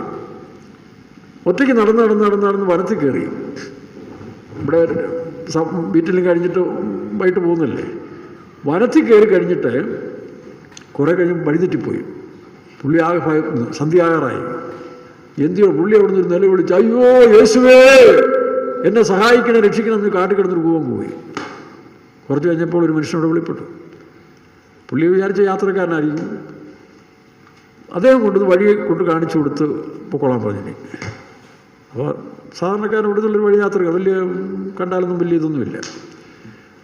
പിന്നീട് പുള്ളി സുവിശേഷ വേലയ്ക്ക് വന്ന് കൊട്ടാരക്കര ഒരു ലോക്കൽ ഫെയ്ത്ത് പോലെ ഇരിക്കുമ്പോൾ രാത്രിയിൽ സ്വപ്നത്തിൽ ആ വ്യക്തിയെ സ്വപ്നം കണ്ടു. സ്വപ്നത്തിൽ ചോദിച്ചു, എന്നെ അറിയാമെന്ന് ചോദിച്ചു. ഇല്ല, അന്ന് വഴികാട്ടിയായി വന്ന ഞാനാണ് നിങ്ങളെ അവിടുന്ന് കൊണ്ടുവന്നത്, ഞാൻ തന്നെയാണ് എൻ്റെ വേലയ്ക്ക് നിങ്ങളെയും വിളിച്ചെന്ന് പറഞ്ഞു. എന്നോട് പറഞ്ഞത്. അങ്ങനെ എത്രയോ സംഭവങ്ങൾ ഓരോരുത്തർക്കും ഉണ്ടായിട്ടുണ്ട്. അപ്പം ഇവിടെ നമ്മൾ വഴിയൊന്നും ഉണ്ടാക്കേണ്ടത്, വഴിയുണ്ട്. വഴി തെറ്റിയാലും ആ വഴിയെ കാണിച്ചു തരുവാൻ ദൈവം വിശ്വസ്തനാണ്. വഴി ഇതിലേ. അതുകൊണ്ടാണ് അങ്ങനെയുള്ളൊരു നടത്തിപ്പിന് കീഴിൽ നമ്മൾ പോകുമ്പോൾ നമ്മൾ എത്തേണ്ടടുത്ത് എത്തും. അല്ലാതെ സ്വന്തം ശക്തിയും സ്വന്തം ബലവും. സഭാപ്രസംഗിൽ പറയുമ്പോൾ വേഗതയുള്ളവർ വീരന്മാരും ഓട്ടത്തിൽ പരാജയപ്പെട്ടു പോവുകയാണ്. എന്നാൽ ഇതൊന്നും ഇല്ലാത്തവർ, ദൈവത്തിൽ ആശ്രയിക്കുന്നവർ, ദൈവം അവരെ നടത്തിയെടുക്കും. അതാണ് ഈ മാർഗം എന്ന് പറയുന്നത്. അതുകൊണ്ടാണ് ഇവിടെ വലിയ വിദ്യാഭ്യാസം വേണ്ട, ബൈബിൾ കോളേജ് പഠനം വേണ്ട, കുലീനത്വം വേണ്ട, കുടുംബത്വം വേണ്ട, അനുസരണം. കൊരിന്ത്യർ വായിക്കുമ്പോൾ നിങ്ങളുടെ അനുസരണം തികഞ്ഞു വരുമ്പോൾ എല്ലാ അനുസരണക്കേടിനും. അപ്പം അങ്ങനെ നമ്മളൊരു മച്യൂരിറ്റി ആയിത്തീരുക. അതാണ് യെശയ്യാ 62:5 വായിച്ചില്ലേ, പുത്രന്മാർ ദൈവത്തെ വിവാഹം കഴിക്കുകയാണ്. വായിക്കാം. യൗവനക്കാരൻ കന്യകയെ വിവാഹം ചെയ്യുന്നത് പോലെ നിന്റെ പുത്രന്മാർ നിന്നെ വിവാഹം ചെയ്യും. പുത്രന്മാരാരാ? ദൈവപുത്രന്മാർ ദൈവത്തെ വിവാഹം ചെയ്യുക എന്ന് വെച്ചാൽ ഇത് ഭൗമികമായ ഒരു വിവാഹമല്ലല്ലോ. ഏറ്റവും ജീവിതത്തിലെ ഏറ്റവും വലിയ അനുഭവമാണ് ഭാര്യാഭർത്തൃബന്ധം എന്ന് പറയുന്നത്. യഥാർത്ഥ ഭാര്യാഭർത്തൃബന്ധത്തിൻ്റെ വ്യാപ്തി നിങ്ങൾക്കറിയാമല്ലോ. ഒരു വീട്ടിലൊരു അലമാരിക്കകത്തിരിക്കുന്ന നിക്ഷേപം ആ വീട്ടിൽ പിള്ളേർക്ക് പോലും അറിയത്തില്ല. അറിയുമോ? അറിയത്തില്ല. പക്ഷേ യഥാർത്ഥ ഭാര്യയോട് പറയും. യഥാർത്ഥ ഭാര്യയും ഭർത്താവാണെങ്കിൽ രഹസ്യങ്ങളൊന്നുമില്ല. അത് ആ ഒരു ബന്ധത്തെ കാണിക്കുന്ന ദൈവത്തിൻ്റെ ബന്ധത്തിലേക്ക് നമ്മളെ കൊണ്ടുവരിക. അതാണ് മണവാളനും മണവാട്ടിയും. അപ്പോൾ അതിലേക്ക് നമ്മൾ 3 ഘട്ടങ്ങളാണ്. രൂത്ത് നവോമിയെ അനുസരിച്ചു, അത്രയേ ഉള്ളൂ അവളുടെ യോഗ്യത. വേറൊന്നും നമുക്ക് അറിയത്തില്ല. ബോവാസ് ആരാ, ബോവാസിന് വയലെന്താ, കളമെന്താ, ഇതൊന്നും. പക്ഷേ നവോമി ഡയറക്ഷൻ കൊടുത്തുകൊണ്ടേയിരുന്നു. നവോമി പരിശുദ്ധാത്മാവിന് നിഴലാണ്, അല്ലെങ്കിൽ പരിശുദ്ധാത്മാവിനാൽ നടത്തപ്പെടുന്ന നടത്തിപ്പുകാരെല്ലാം പറയുന്നത് ശരിയാണെന്ന് ഞാൻ വിശ്വസിക്കത്തില്ല, ഞാൻ ഉൾപ്പെടെ. എൻ്റെ തന്നെ മാനുഷികമായ കാര്യങ്ങൾ വന്നിരിക്കും, ബുദ്ധി വന്നിരിക്കും, ദൈവികം വരും. അതുകൊണ്ട് സുവിശേഷ വേലക്കാരായ ഞങ്ങൾ പോലും എല്ലാം പറയുന്ന പരിശുദ്ധാത്മാവിനാണെന്ന് ഉള്ളതെനിക്ക് ഉറപ്പില്ല. കാരണം സാഹചര്യങ്ങൾ സന്ദർഭങ്ങൾ ഒത്തോണം പറയുന്നവരുണ്ട്, പിന്നെ കാര്യസാധ്യത്തിന് വേണ്ടി പറയുന്നവരുണ്ട്. അവരൊന്നും ലക്ഷ്യത്തിലെത്തത്തില്ല കേട്ടോ. ദൈവത്തിൻ്റെ സ്തോത്രം. അതുകൊണ്ട് പരിശുദ്ധാത്മാവിൻ്റെ നടത്തിപ്പ്, പരിശുദ്ധാത്മാവിനാൽ നടത്തപ്പെടുന്നവരും കറക്റ്റാണ്. ആ നടത്തിപ്പ് ഇവിടെ ഉണ്ട്, ഇല്ലെന്നല്ല ഉണ്ട്. അപ്പം അങ്ങനെ നമ്മൾ നടത്തിയെത്തുമ്പോൾ രൂത്ത് നോക്കി ആദ്യം വയലിലെത്തി. പല വിശ്വാസികളും അവിടെ കൊണ്ട് തൃപ്തിപ്പെടുക. ഭാഗ്യവശാൽ ബോസിൻ്റെ വയലിലുണ്ടല്ലോ ജോലിക്കാരൊക്കെ എന്തൊരു സന്തോഷമാണ്. ബോസിൻ്റെ വയലിൽ ജനങ്ങൾക്ക് തന്നെ ഭയങ്കര സന്തോഷമാണ്. യജമാനൻ വരുമ്പോൾ വചനം പറയുന്നു, യഹോവയാൽ നീ അനുഗ്രഹിക്കപ്പെട്ടു. അവിടെ ഒരു സ്വർഗരാജ്യം തന്നെയാണ്. പക്ഷേ മോവാബ്യ സ്ത്രീയായ ഇവിടെ പാരമ്പര്യ യഹൂദന്മാരെല്ലാം ഇതിനകത്ത് കിടക്കുമ്പോൾ, യഹൂദ സ്ത്രീകളുള്ളപ്പോൾ ആലയത്തിൽ കയറരുതെന്ന് പറഞ്ഞ 10 തലമുറ കയറുന്ന മോവാബ്യ സ്ത്രീ ദൈവ നടത്തിപ്പിനെ അനുസരിച്ചുകൊണ്ട് മുന്നോട്ട് പോയപ്പോൾ രണ്ടാമത് ഒരു രാജകുടുംബത്തിൽപ്പെട്ടവളാണ് ഈ രൂത്ത്. പക്ഷെ ഇവിടെ വന്ന് ദാസ്യവേല പോലെ പെറുക്കാൻ തുടങ്ങി. പെറുക്കാൻ പറഞ്ഞാൽ സൗജന്യമാണ്, കൃപയാലാണ്. അടുത്തത് കളത്തിച്ചെന്നു. ബോവാസ് വിളിച്ചു, നീ ആരാ? ആരാ? ശരി, സഞ്ചി പിടി. 6 ഇടങ്ങഴി എക്സ്ട്രാ കൊടുത്തു. നോക്കണം, രണ്ടാമത്തെ അനുഭവം. അത് ദൈവത്തിൽ നിന്ന് പ്രാപിക്കുന്ന സ്വർഗീയ വെളിപ്പാടുകളും ദർശനങ്ങളുമാണ് രണ്ടാം ഘട്ടം. ഇത് ലഭിച്ചു കഴിയുമ്പോഴാണ് നമുക്ക് ആരെ അവകാശമാക്കണം? ബോവാസിനെ സ്വന്തമാക്കണം. അതിനുള്ള ആലോചന നവോമി പറഞ്ഞു കൊടുത്തു. അവിടെ അടുത്തത് തന്നെ ത്യജിച്ചു. ഞാൻ പറഞ്ഞല്ലോ, ഒരു വാലിബ സ്ത്രീ അർദ്ധരാത്രിയിൽ ഒരു പുരുഷൻ്റെ അറയിലേക്ക് ചെന്നാൽ ആരെങ്കിലും കണ്ടു കഴിഞ്ഞാൽ അവൾ വേശ്യയായി മാറുകയാണ്. പാപം ചെയ്യണമെന്നില്ല, കല്ലെറിഞ്ഞ് കൊല്ലും. ഇതുപോലും താൻ ചിന്തിക്കാതെ അല്ലെ ത്യജിച്ചുകൊണ്ട് ആ നവോമിയുടെ വാക്കിനെ അനുസരിച്ചുകൊണ്ട് ബോവാസിൻ്റെ നിഴലിൽ ചെന്നതാണ്. തെറ്റായ ഉദ്ദേശത്തിലല്ലല്ലോ. അതുകൊണ്ടല്ലേ ബോവാസ് അർദ്ധരാത്രിയിൽ ഞെട്ടിത്തിരിഞ്ഞു. അപ്പോൾ അവിടെ പോയി കിടന്നു, കിടക്കാൻ പോയി കിടന്നു. പുതപ്പിനടിയിൽ പോയി ആശ്രയത്തെ കാണിക്കുകയാണ്. സമ്പൂർണ്ണ ആശ്രയം, ദൈവത്തിൽ സമ്പൂർണ്ണമായ ആശ്രയത്തിലേക്ക് നമ്മൾ വരികയാണ്. നടുരാത്രിയിൽ ആരോ കിടക്കുന്ന പോലെ, കള്ളനാണോ കൗർത്തക്കാരനാണോ ആരാന്നറിയത്തില്ല, അല്ലെങ്കിൽ വന്യമൃഗമാണോ, ബോവാസ് ഞെട്ടിത്തിരിഞ്ഞ് നോക്കിയപ്പോൾ ഒരു സ്ത്രീ കിടക്കുക. എന്താ പറഞ്ഞെന്നറിയാമോ? അവിടെ യാതൊരു ജഡിക ചിന്തയില്ല. മകളെ വായിച്ചേ, അവിടെ ബോവാസ് രൂത്തിനെ വിളിക്കുന്ന മകളെ എന്നാണ്. അപ്പം അവിടെ യാതൊരു വിധമായ ജഡികമായ ചിന്തകളല്ല അവിടെ. വായിച്ചേ, 3-ാം അധ്യായം 10-ാം വാക്യം. അതിന് അവൻ പറഞ്ഞത്, മകളെ, നീ യഹോവയാൽ അനുഗ്രഹിക്കപ്പെട്ടവൾ. അവിടെ ഒന്നും അനാവശ്യം. ഇപ്പം നിങ്ങൾക്കറിയാലോ, ഞാനൊക്കെ ഈ ഉത്തമഗീതമൊക്കെ വായിച്ചിട്ടുണ്ട്, പഠിച്ചിട്ടുണ്ട്. ഉത്തമഗീതത്തിൻ്റെ ഓരോ വേർഡ്സസും പഠിച്ചിട്ടുണ്ട്. ഒരിക്കൽ പോലും നമ്മൾ ഉത്തമഗീതം വായിക്കുമ്പോൾ ജഡിക ചിന്ത വരത്തില്ലല്ലോ. എന്നാൽ അതിനകത്ത് എന്തെല്ലാം ജഡിക ചിന്ത ഉണ്ടാകുന്ന കാര്യങ്ങൾ എഴുതിയിരിക്കുന്നത്. പണ്ട് പല ചെറുപ്പക്കാർ കോളേജ് പിള്ളേരോട് പറയും, നിങ്ങളുടെ ബൈബിളിൽ ഉത്തമഗീതം മതി, ഞങ്ങൾക്ക് ലവ് ലെറ്റർ എഴുതാൻ ഇഷ്ടം പോലെ ഉണ്ടെന്നാണ് പറഞ്ഞതിനകത്ത്. ഇല്ലയോ? ജോൺസൺ പാട്ട് എഴുതിയിട്ടുണ്ട്, പിന്നെ സിനിമ ഇറക്കിയിട്ടുണ്ട്, എല്ലാം. പക്ഷേ നിങ്ങൾ ആത്മാവിൽ വായിച്ചു നോക്കി, നമുക്കത് വായിക്കുന്നതോടും എൻ്റെ ആത്മസന്തോഷം വർദ്ധിക്കുന്നതല്ലാതെ ഇന്നൊരു ജഡിക ചിന്ത വരത്തില്ലല്ലോ. അതാണ് പരിശുദ്ധാത്മാവിനെ നടത്തിപ്പിക്കുന്നത്. ഇതുപോലെ മകളെ, നീ യഹോവയിൽ ആശ്രയിച്ച് വന്നതുകൊണ്ട് വായിക്കാം. മകളെ, നീ യഹോവയാൽ അനുഗ്രഹിക്കപ്പെട്ടവൾ. ദരിദ്രന്മാരോ ധനവാന്മാരോ ആയ ബാല്യക്കാരെ നീ പിന്തുടരാതിരിക്കാൻ ആദ്യത്തേതിൽ അധികം ദയ ഒടുവിൽ കാണിച്ചിരിക്കുന്നു. അധികം ദയ, ആ ദയയാണ് നമുക്ക് കർത്താവിന് കിട്ടുന്നത്. അങ്ങനെ നാം ക്രിസ്തുവിനെ സ്വന്തമാക്കണം. പൗലോസ് പറയുന്നത്, ഞാനല്ല ക്രിസ്തു അത്ര എന്നിൽ ജീവിക്കുന്നത്. ഇതാണ് ഈ മാർഗത്തിൻ്റെ ശ്രേഷ്ഠത. അല്ല ഇവിടെ കിട്ടുന്ന പദവികളൊന്നുമല്ല, ഇവിടെ ആരുടെങ്കിലും അംഗീകരണങ്ങളും അല്ല. നമ്മൾ യേശു ക്രിസ്തുവിനെ, അതിനാണ് പൗലോസ് ക്രിസ്തുവിനെ നേടേണ്ടതിനും അവനിലിരിക്കേണ്ടതിനും അവനെയും അവൻ്റെ പുനരുത്ഥാനത്തിൻ്റെ ശക്തി. ഒരിക്കൽ വേറൊരു ആത്മീയനായ ഒരു മനുഷ്യൻ, ഈ വെളിപ്പാടുള്ളൊരു മനുഷ്യനൊരു പുസ്തകം എഴുതി. അതിനകത്തൊരു സ്റ്റോറി എഴുതിയാൽ യേശു ക്രിസ്തുവും മണവാട്ടിയുള്ള ബന്ധത്തെക്കുറിച്ചുള്ളൊരു സ്റ്റോറിയാണ്. അതിലെഴുതിയിരിക്കുന്നത് ഇങ്ങനെയാണ്: ഒരു സ്നേഹിതൻ മറ്റൊരു സ്നേഹിതൻ്റെ വീട്ടിലേക്ക് ചെന്നു. ഈ സ്നേഹിതൻ താമസിക്കുന്ന വീടെന്ന് പറയുന്നത് ഒരാൾക്ക് കഷ്ടിച്ച് നിൽക്കാനുള്ള ഇടവേ ഉള്ളൂ. രണ്ടാമത്തെ ആളുടെ കാല് വയ്ക്കാൻ പോലും സ്ഥലമില്ലാത്തൊരു ഇടുങ്ങിയ വീട്ടിലാണ് ഈ സ്നേഹിതൻ താമസിക്കുന്നത്. അപ്പോൾ മറ്റേ സ്നേഹിതൻ ചെന്ന് ഈ സ്നേഹിതൻ്റെ അടുത്ത് എന്നുവെച്ചും വിളിച്ചു, സ്നേഹിതൻ്റെ പേര് വിളിച്ചു. അപ്പോൾ അകത്തിരിക്കുന്ന സ്നേഹിതൻ ചോദിച്ചു, നീ ആരാണെന്ന് ചോദിച്ചു. അപ്പോൾ പുറത്തെ സ്നേഹിതൻ പറഞ്ഞു, ഞാനാണ്, അതായത് ഒരു പേര് പറഞ്ഞു, ഞാനാ എന്ന് പറഞ്ഞു. അപ്പോൾ അകത്തത്തെ സ്നേഹിതൻ പറഞ്ഞു, എനിക്ക് നിനക്കും കൂടെ ഒന്നിച്ച് താമസിക്കാനുള്ള സ്ഥലം ഇവിടെ ഇല്ല, അതുകൊണ്ട് നീ പൊക്കോളാൻ പറഞ്ഞു. അതുകൊണ്ട് വലിയ പ്രയാസമായി. സ്നേഹിതൻ തന്നെ ഉൾക്കൊള്ളാതെ വിട്ടല്ലോ. അവൾ പറഞ്ഞു, എന്താ, എനിക്കും നിനക്കും കൂടെ താമസിക്കാൻ ഇത് പറ്റത്തില്ല. പക്ഷേ എങ്കിലും കാര്യം മനസ്സിലാക്കി. ഈ പുറപ്പെട്ടു പോയ സ്നേഹിതൻ പോയ സ്ഥലത്തെല്ലാം ഏകദേശം 40ഓളം വർഷം, 20ാമത്തെ വയസ്സിലാണ് സംഭവം. പോയ 40 വർഷം പോയ സ്ഥലങ്ങളും രാജ്യങ്ങളിലും എല്ലാം തനിക്ക് ഒരാളെപ്പറ്റി പറയാനുള്ളായിരുന്നു. ആര്? ഈ ഇടുങ്ങിയ മുറിയിൽ താമസിക്കുന്ന തൻ്റെ സ്നേഹിതനെക്കുറിച്ച്. അവനെക്കുറിച്ച് പ്രസംഗിച്ച്, അവനെക്കുറിച്ച് പാടി, അവനെക്കുറിച്ച് വാനോളം പൂഴ്ത്തി പോയി 40 വർഷം കഴിഞ്ഞപ്പോൾ വീണ്ടും താൻ തിരിച്ചു വന്നപ്പോഴും അങ്ങോട്ട് ചോദിച്ചു. അപ്പോൾ അകത്തുനിന്ന് ചോദിച്ചു, ആരാ? നേരത്തെ എന്താ പറഞ്ഞ്? ഞാനാ. 40 വർഷം കഴിഞ്ഞപ്പോൾ അതേ ചോദ്യം അകത്തുനിന്ന് ചോദിച്ചപ്പോൾ, ആരാന്ന് ചോദിച്ചപ്പോൾ പുറത്തുള്ളവൻ പറഞ്ഞു, നീയാണെന്ന് പറഞ്ഞു. നീ തന്നെ. ഞാനെന്ത് ചെയ്യേ? ഞാനോ കുറയണം നീയോ? അപ്പോൾ 40 വർഷം കൊണ്ട് ഞാനെന്ന് പറയുന്ന വ്യക്തി ഇല്ലാതായി, പകരം ആരായി? നീ തന്നെ. അപ്പോൾ രണ്ടുപേർക്ക് ഒന്നിച്ച് അവിടെ താമസിക്കാൻ കഴിയും. കാരണം 2 വ്യക്തിയല്ലല്ലോ. അതാണ് 2 in 1. ദൈവ സൃഷ്ടിയുടെ ആരംഭത്തിൽ മനുഷ്യനെ ആണും. ഇതൊരു മർമ്മമല്ലേ?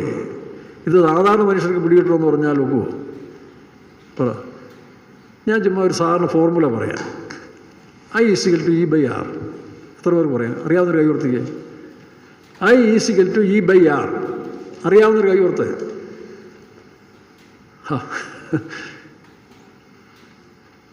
ഇലക്ട്രോണിക്സും ഇലക്ട്രിക്കും പഠിച്ചവർക്കറിയാം. ഇലക്ട്രിക്കൽ എഞ്ചിനീയറും ഇലക്ട്രോണിക്സും പഠിച്ചവർക്കറിയാം. ഞാൻ ഇലക്ട്രോണിക്സാണ് പഠിച്ചത്. ഇലക്ട്രോണിക്സ് പഠിക്കുന്നതിൻ്റെ ആദ്യത്തെ സ്റ്റെപ്പ് ഇലക്ട്രിക്കലാണ്.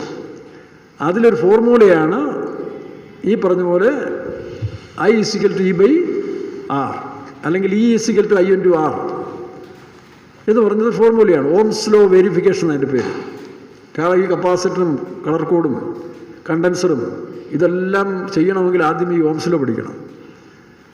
അപ്പോൾ ഇത്രയും പേരിൽ നിങ്ങൾ തന്നെ എത്ര പേർക്കറിയാം? ഓംസ് ലോ ചോദിച്ചിട്ട് പലർക്കും അറിയത്തില്ല. ഞാൻ പഠിച്ചുകൊണ്ട് എന്ത് ചെയ്യുന്നു എനിക്ക് പറയാൻ കഴിയും. അപ്പോൾ ഓംസ് ലോ എന്ന് പറഞ്ഞാൽ ഇത്രയേ ഉള്ളൂ. E എന്ന് പറഞ്ഞാൽ വോൾട്ടേജ്, I എന്ന് പറഞ്ഞാൽ കറണ്ട്, R എന്ന് പറഞ്ഞാൽ resistance. When the resistance will be increased, then voltage will be decreased. Resistance കൂടുന്തോറും എന്ത് ചെയ്യും? വോൾട്ടേജ് കുറയും. നമുക്കങ്ങനല്ലേ? ഞാനെന്നുള്ള അഹംഭാവം കൂടുന്തോറും നമ്മളിലുള്ള പവർ ഇല്ലാതാകും. When the resistance will be decreased, then voltage will be increased. നമ്മളിലുള്ള റെസിസ്റ്റൻസ്, ഞാനെന്നുള്ള ഭാവം ഇല്ലാതാകും തോറും ഈ പവർ വർദ്ധിച്ചുകൊണ്ടിരിക്കും. ഇതുതന്നെയാണ് ആത്മീയത്തിൽ. ഞാൻ പണ്ട് പറഞ്ഞില്ലയോ, ഞാൻ പഠിക്കാൻ ചെല്ലുന്ന സമയത്ത് അവിടുത്തെ പ്രിൻസിപ്പൾ പറഞ്ഞു, എടോ തൻ്റെ ഫാദർ സിവിലല്ലേ, പുള്ളി കോൺട്രാക്ട് സിവിലും ഒക്കെയാണല്ലോ, അപ്പോൾ തനിക്ക് അതെടുക്കുന്നത് നല്ലത്. അത് ശരിയാണ്. അപ്പൻ്റെ കൂടെ ജോലിക്കാണെങ്കിൽ അതാണ് നല്ലത്. പക്ഷേ സ്വർഗത്തിൽ അപ്പൻ്റെ കൂടെ പോകുന്നതിന് അത് പഠിക്കേണ്ട ആവശ്യം ഇല്ല. ഇത് പഠിക്കണം. ഏതാ?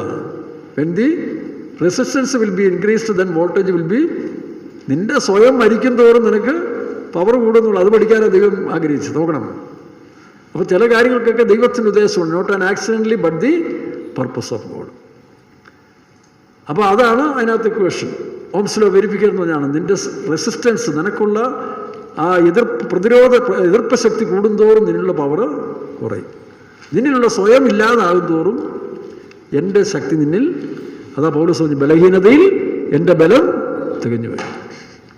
അങ്ങനെ നമ്മൾ ഇല്ലാതായിത്തീരുമ്പോൾ അന്ന് ഞാനാന്ന് പറഞ്ഞെടുത്ത് ഇന്ന് പറയും, നീയാ, ഞാനല്ല, ക്രിസ്തുവത്രേ എന്നിൽ ജീവിക്കുന്നു. ഞാനെന്ത് ചെയ്യും? ഞാൻ മരിച്ചു. ഗലാത്യലേഖനത്തിൽ വായിക്കുമ്പോൾ ഞാൻ മരിച്ചു, ഇനി ഞാനല്ല, ക്രിസ്തുവത്രേ എന്നിൽ ജീവിക്കുന്നത്, എന്നെ സ്നേഹിച്ച്. മനസ്സിലാകുന്നുണ്ടോ? ഇതാണ് പെന്തിക്കോസ്. അല്ലാതെ ഈ പെന്തിക്കോസിൻ്റെ പ്രസ്ഥാനത്തിൻ്റെയൊക്കെ ഉദ്ദേശം ഇതാണ്. ഇത് പ്രാപിക്കാതെ ഇതിനകത്ത് കിടന്നിട്ട് കാര്യമൊന്നുമില്ല. പാസ്റ്റർമാരും സുവിശേഷവേലയ്ക്ക് വന്നിട്ട് ഒരു സ്ഥാനം കിട്ടുമ്പോൾ ഏതാണ്ട് മഹത്വം കിട്ടുന്ന ആരും ചിന്തിക്കരുത്. ഇതറിയാത്തത്തോളം കാലം ഞാൻ പറഞ്ഞില്ല, നമ്മുടെ ചീഫ് പാസ്റ്റർമാർ പലരും ഇതറിയാവുന്നവരായിരുന്നു. അവരോടൊക്കെ നടന്നുകൊണ്ട് എനിക്ക് അന്നേ പിടികിട്ടി കാര്യം. ദൈവം മനസ്സിലാക്കി തന്നു. വായിച്ചേ 2-ാം അധ്യായം 20-ാം വാക്യം. ഗലാത്യർ 2:20. ഞാൻ ക്രിസ്തുവിനോടുകൂടെ ക്രൂശിക്കപ്പെട്ടു. ആ പോയിന്റിലേക്ക് വരിക. ഇപ്പം രൂത്ത് താൻ ക്രൂശിക്കപ്പെട്ടു. കല്ലെറിഞ്ഞോട്ടെ, കണ്ടുപിടിച്ചാലും സാരമില്ല, ബോവാസിനെ സ്വന്തമാക്കാൻ എന്നെ കല്ലെറിഞ്ഞ് കൊന്നാലും കുഴപ്പമില്ല. അപ്പൊ ക്രിസ്തുവിനോട് ക്രൂശിക്കപ്പെട്ടു. ഇനി ജീവിക്കുന്നത് ഞാനല്ല. മനസ്സിലാവുന്നു? ഞാനല്ല, പിന്നെ എനിക്കെന്നാ? എന്നെ അങ്ങനെ പറഞ്ഞു, ഇങ്ങനെ പറഞ്ഞു, എന്നെ പറ്റി അങ്ങനെ പറഞ്ഞു, ഇങ്ങനെ ഇതൊക്കെ പറഞ്ഞിട്ട് കാരണം ഞാൻ വളരുക. ഇത് വളർന്നുകൊണ്ടിരിക്കുക. ഇത് പിടികിട്ടുന്നില്ല പലർക്കും. എന്നാൽ ഞാൻ മരിക്കുമ്പോൾ എന്നെക്കുറിച്ചെടുത്ത് പൊള്ളം പറയാം. ഇപ്പം സമൂഹം വന്നു പറയാ, ഈ ചെറിയാകുഞ്ഞ് മഹാകള്ളനാണ് കേട്ടോ, തട്ടിപ്പുകാരനാണ്. അപ്പം ഞാനിങ്ങനെ ചിരിച്ചുകൊണ്ടിരിക്കുക. അത് എന്നിലേക്ക് കേൾക്കുന്നില്ല. കാരണം താനെന്തോ പറഞ്ഞു, നമ്മളെ ബാധിക്കുന്നില്ലല്ലോ. അപ്പോൾ ബാധിച്ചാലും സ്വത്രം. നിങ്ങളെക്കുറിച്ചെല്ലാം കളവായ തിന്മയാൻ പറയുമ്പോൾ സന്തോഷിച്ച് കാരണം എന്നിൽ വചനമല്ലേ ഇരിക്കുന്നത്. അതാണ് യേശു പറയുന്നത്. ജീസസ് ഗോസ് ടു ഇന്ത്യയിൽ യേശു പറയുന്നത്, എടോ ഞാൻ തന്നെ വഴിയല്ല, നീയും വഴിയാണ്. നീയും പറഞ്ഞുകൊണ്ട് നടക്കുക, നിങ്ങൾ പറഞ്ഞുകൊണ്ട് നടക്കുക, ഞാൻ തന്നെ വഴിയും സത്യവും. പക്ഷെ അങ്ങനെ ആയിരിക്കണം, അല്ലെങ്കിൽ പിശാച് കയറും കേട്ടോ. അങ്ങനെ അല്ലാതെ പറഞ്ഞാൽ സാത്താൻ കയറും. അതാണ് യേശു വന്നപ്പോൾ ഞാൻ ലോകത്തിൻ്റെ വിളിച്ച് പോകാൻ നേരത്ത് പറഞ്ഞു, നിങ്ങളങ്ങ് വിളിച്ചു കൊടുത്താൽ മതി. ഇനി എൻ്റെ പേര് പറഞ്ഞുകൊണ്ട് നിങ്ങളിവിടെ കിടന്ന് ബഹളം ഉണ്ടാക്കേണ്ട ആവശ്യമില്ല. ഓർത്തഡോക്സുകാരും യാക്കോക്കാരും യേശുവിൻ്റെ പേരിലല്ല അടി നടക്കുന്നത്, ഇല്ലയോ? അങ്ങനെ ഓരോരുത്തരും നടക്കുന്നില്ല ക്രിസ്ത്യാനികൾ തമ്മിൽ. പെന്തക്കോസ്ത് നമ്മുടെ കണ്ടില്ലേ പേര് മാറ്റത്തിന്? ഇതൊക്കെ അറിവില്ലായ്മയാണ്. അപ്പോൾ ആ ക്രിസ്തുവിൽ വളരും തോറും ഞാനല്ല, വായിക്കാം, വീണ്ടും വായിക്കാം. ഇനി ജീവിക്കുന്നത് ഞാനല്ല, ക്രിസ്തുവത്രേ എന്നിൽ ജീവിക്കുന്നു. അടുത്തത്, ഇപ്പോൾ ഞാൻ ജഡത്തിൽ ജീവിക്കുന്നതോ എന്നെ സ്നേഹിച്ച്, അല്ലാതെ പെന്തക്കോസ്ത് പ്രസ്ഥാനം വളർത്താനായിട്ടല്ല. അവസാന സ്റ്റേജ് വരുമ്പോൾ എല്ലാവരും ഇതുപോലെ ആയിത്തീരും. അവിടെ പിന്നെ ഈ പറയുന്ന പോലെ വേറെ സ്വന്തക്കാർക്കും ചാർച്ചക്കാർക്കും വേണ്ടിയില്ല, എന്നെ സ്നേഹിച്ച് എനിക്ക് വേണ്ടി തന്നെത്താൻ ഏൽപ്പിച്ചു കൊടുത്ത ദൈവപുത്രന്റെ വിശ്വാസം. പുത്രങ്ങളല്ല, മരിച്ചൊരാൾക്ക് ഒരാളെ വിശ്വസിക്കാൻ ഒക്കത്തില്ലല്ലോ. അപ്പൊ ദൈവപുത്രന്റെ വിശ്വാസം അതാണ്. അകത്തൊന്ന് ചോദിച്ചു, ആരാ? ഞാനാ? എന്നാ പൊക്കോ, ഇവിടെ സ്ഥാനമില്ല. 40 വർഷം പോയിടത്തെല്ലാം താൻ അകത്തുള്ളവരെ കുറിച്ച് പ്രസംഗിച്ചും പഠിപ്പിച്ചും പാട്ടും പാടി നടന്നു കഴിഞ്ഞപ്പോൾ താനില്ലാതായ സ്ഥാനത്ത് ഇപ്പോൾ തിരിച്ചു വന്നപ്പോൾ വീണ്ടും ചോദിച്ചു, ആരാ? നീയാ? ഇപ്പം ഞാനെന്ത് പോയി? ഇപ്പം ഞാനെന്ന സ്ഥാനത്തിൽ നീയാണ്. ഞാനല്ല, ക്രിസ്തുവത്രേ എന്നിൽ ജീവിപ്പിക്കുന്നു. ഒരു പാട്ടുണ്ടല്ലോ, ഞാനല്ല ക്രിസ്തുവത്രേ എന്നിൽ, തമിഴിലില്ലയോ? അത് മലയാളത്തിലാണ്. ഞാനല്ല ഇനി ജീവിക്കുന്നത്, ഞാനല്ല ഇനി ഞാനല്ല, യേശുവത്രേ എന്നിൽ ജീവിക്കുന്നു. നിന്നോട് ക്രൂശിക്കപ്പെട്ടവനായി ഞാൻ നിനക്കായി ജീവിക്കുന്നു.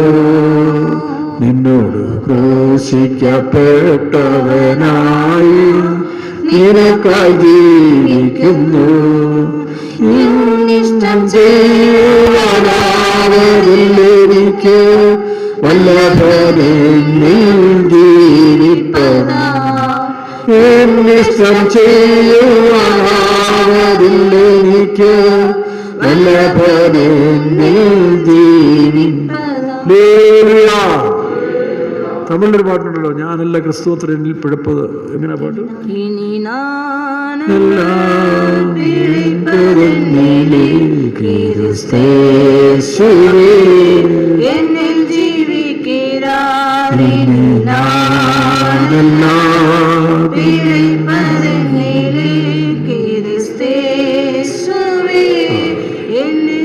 ഈ രണ്ട് പാട്ടും മദ്രാസിലെ പാസ്റ്റർ ബോബിയാണ് തമിഴ് എഴുതിയതും പാസ്റ്റർ കേശവടി മലയാളം എഴുതിയതും.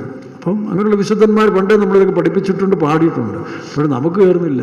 കാരണം നമ്മൾ രണ്ടാം ഘട്ടത്തിൽ നിന്ന് ജീവനെ കൊടുക്കാനും സ്വയം ത്യജിക്കാനും സാധ്യതയില്ല. അതാ ത്യാഗം എന്ന് പറയുന്നത്. ചെരുപ്പില്ലാതെ നടക്കുന്നതല്ല ത്യാഗം. ചെരുപ്പില്ലാതെ നടന്ന ശരീരത്തിന് എനർജി കൂടത്തേ ഉള്ളൂ, അല്ലയോ? ചെരുപ്പിട്ട് നടക്കുന്നതാണ് ശരീരത്തിന് ദോഷം. അപ്പം ചെരുപ്പില്ലാതെ നടക്കുന്ന ത്യാഗമാണ്. പണ്ടൊരാൾ കൊട്ടാരക്കര വേലക്കാരൻ്റെ മീറ്റിങ്ങിൽ ഒരു പഴയ അച്ചായനെ പാസ്റ്റർ ഡോണിനോട് പറഞ്ഞു, ഞാൻ ത്യാഗിയായിട്ട് ഇപ്പോഴും ജീവിക്കുന്നത്. ഞാൻ സോപ്പ് ഉപയോഗിക്കത്തില്ലെന്ന് പറഞ്ഞു. ഇപ്പോൾ പുതിയ കുളി സോപ്പൊന്നും ഉപയോഗിക്കുക. അപ്പോൾ പാസ്റ്റർ പറഞ്ഞു, അത് നിങ്ങൾ മുറി വരുന്നതിന് മുമ്പ് എനിക്ക് മനസ്സിലായെന്ന് പറഞ്ഞതാണ്. സോപ്പ് ഉപയോഗിക്കാത്തതിൻ്റെ മണം വരുന്നതിന് മുമ്പ്. അപ്പോൾ ഇതൊന്നും അല്ല ത്യാഗം. പച്ചക്കറി കഴിക്കത്തുള്ളൂ, വെജിറ്റേറിയൻ കഴിക്കുക, അത് അവരുടെ ശരീരത്തിൽ കഴിച്ചോണം. പക്ഷെ ത്യാഗമെന്ന് പറഞ്ഞ് രണ്ടാമത്തെ സ്റ്റേജ് കഴിഞ്ഞ് മൂന്നാമത്തെ സ്റ്റേജിലേക്ക് വരുമ്പോൾ സ്വയം തങ്ങളെ തന്നെ ജീവൻ കൊടുത്ത് ഈ മണവാളിന് വേണ്ടി ജീവിക്കുന്നതാണ്. അവിടെയാണ് ത്യാഗമെന്ന്. അല്ലാതെ വീട് വിട്ട് ഇന്ന് എത്രയും പിള്ളേർ വീട് വിട്ട് പോകുന്നത്, അത് ത്യാഗമാണ്. CPM പ്രതിഷ്ഠ കൊണ്ടാണ്, ആണോ? അപ്പനും അമ്മയും ഉപേക്ഷിക്കുന്ന ഇന്നത്തെ കാലത്തിലെ സ്വാഭാവിക കാര്യം അല്ലേ? പണ്ട് കാലത്ത് അപ്പനും അമ്മയും ഉപേക്ഷിക്കുന്നതിൻ്റെ ക്രെഡിറ്റായിട്ട് CPM വേലക്കാർ പറഞ്ഞു, ഞങ്ങൾ അപ്പനെ വിട്ടു, അമ്മയെ വിട്ടു, പിന്നെ വീട് വിട്ടു. ഇന്നത്തെ പിള്ളേർ സെറ്റ് മൊത്തം വിടുകയല്ലേ? അത് പ്രതിഷ്ഠയാണ്. അപ്പോൾ ഇതിലൊന്നും അല്ല പ്രതിഷ്ഠ. രണ്ടാം ഘട്ടത്തിൽ വന്ന് ഇതെല്ലാം തിരിച്ചറിവ് വന്നതിന് ശേഷം നമ്മളെ തന്നെ രൂത്തിനെ പോലെ ബോവാസിനെ സ്വന്തമാക്കാൻ ജീവൻ ത്യജിക്കുന്ന വിശ്വാസികൾ, വേലക്കാർ, അതാണ് ത്യാഗം എന്ന് പറയുന്നത്. ഇനി നമ്മൾ ജീവിക്കുന്ന നമുക്ക് വേണ്ടിയല്ല.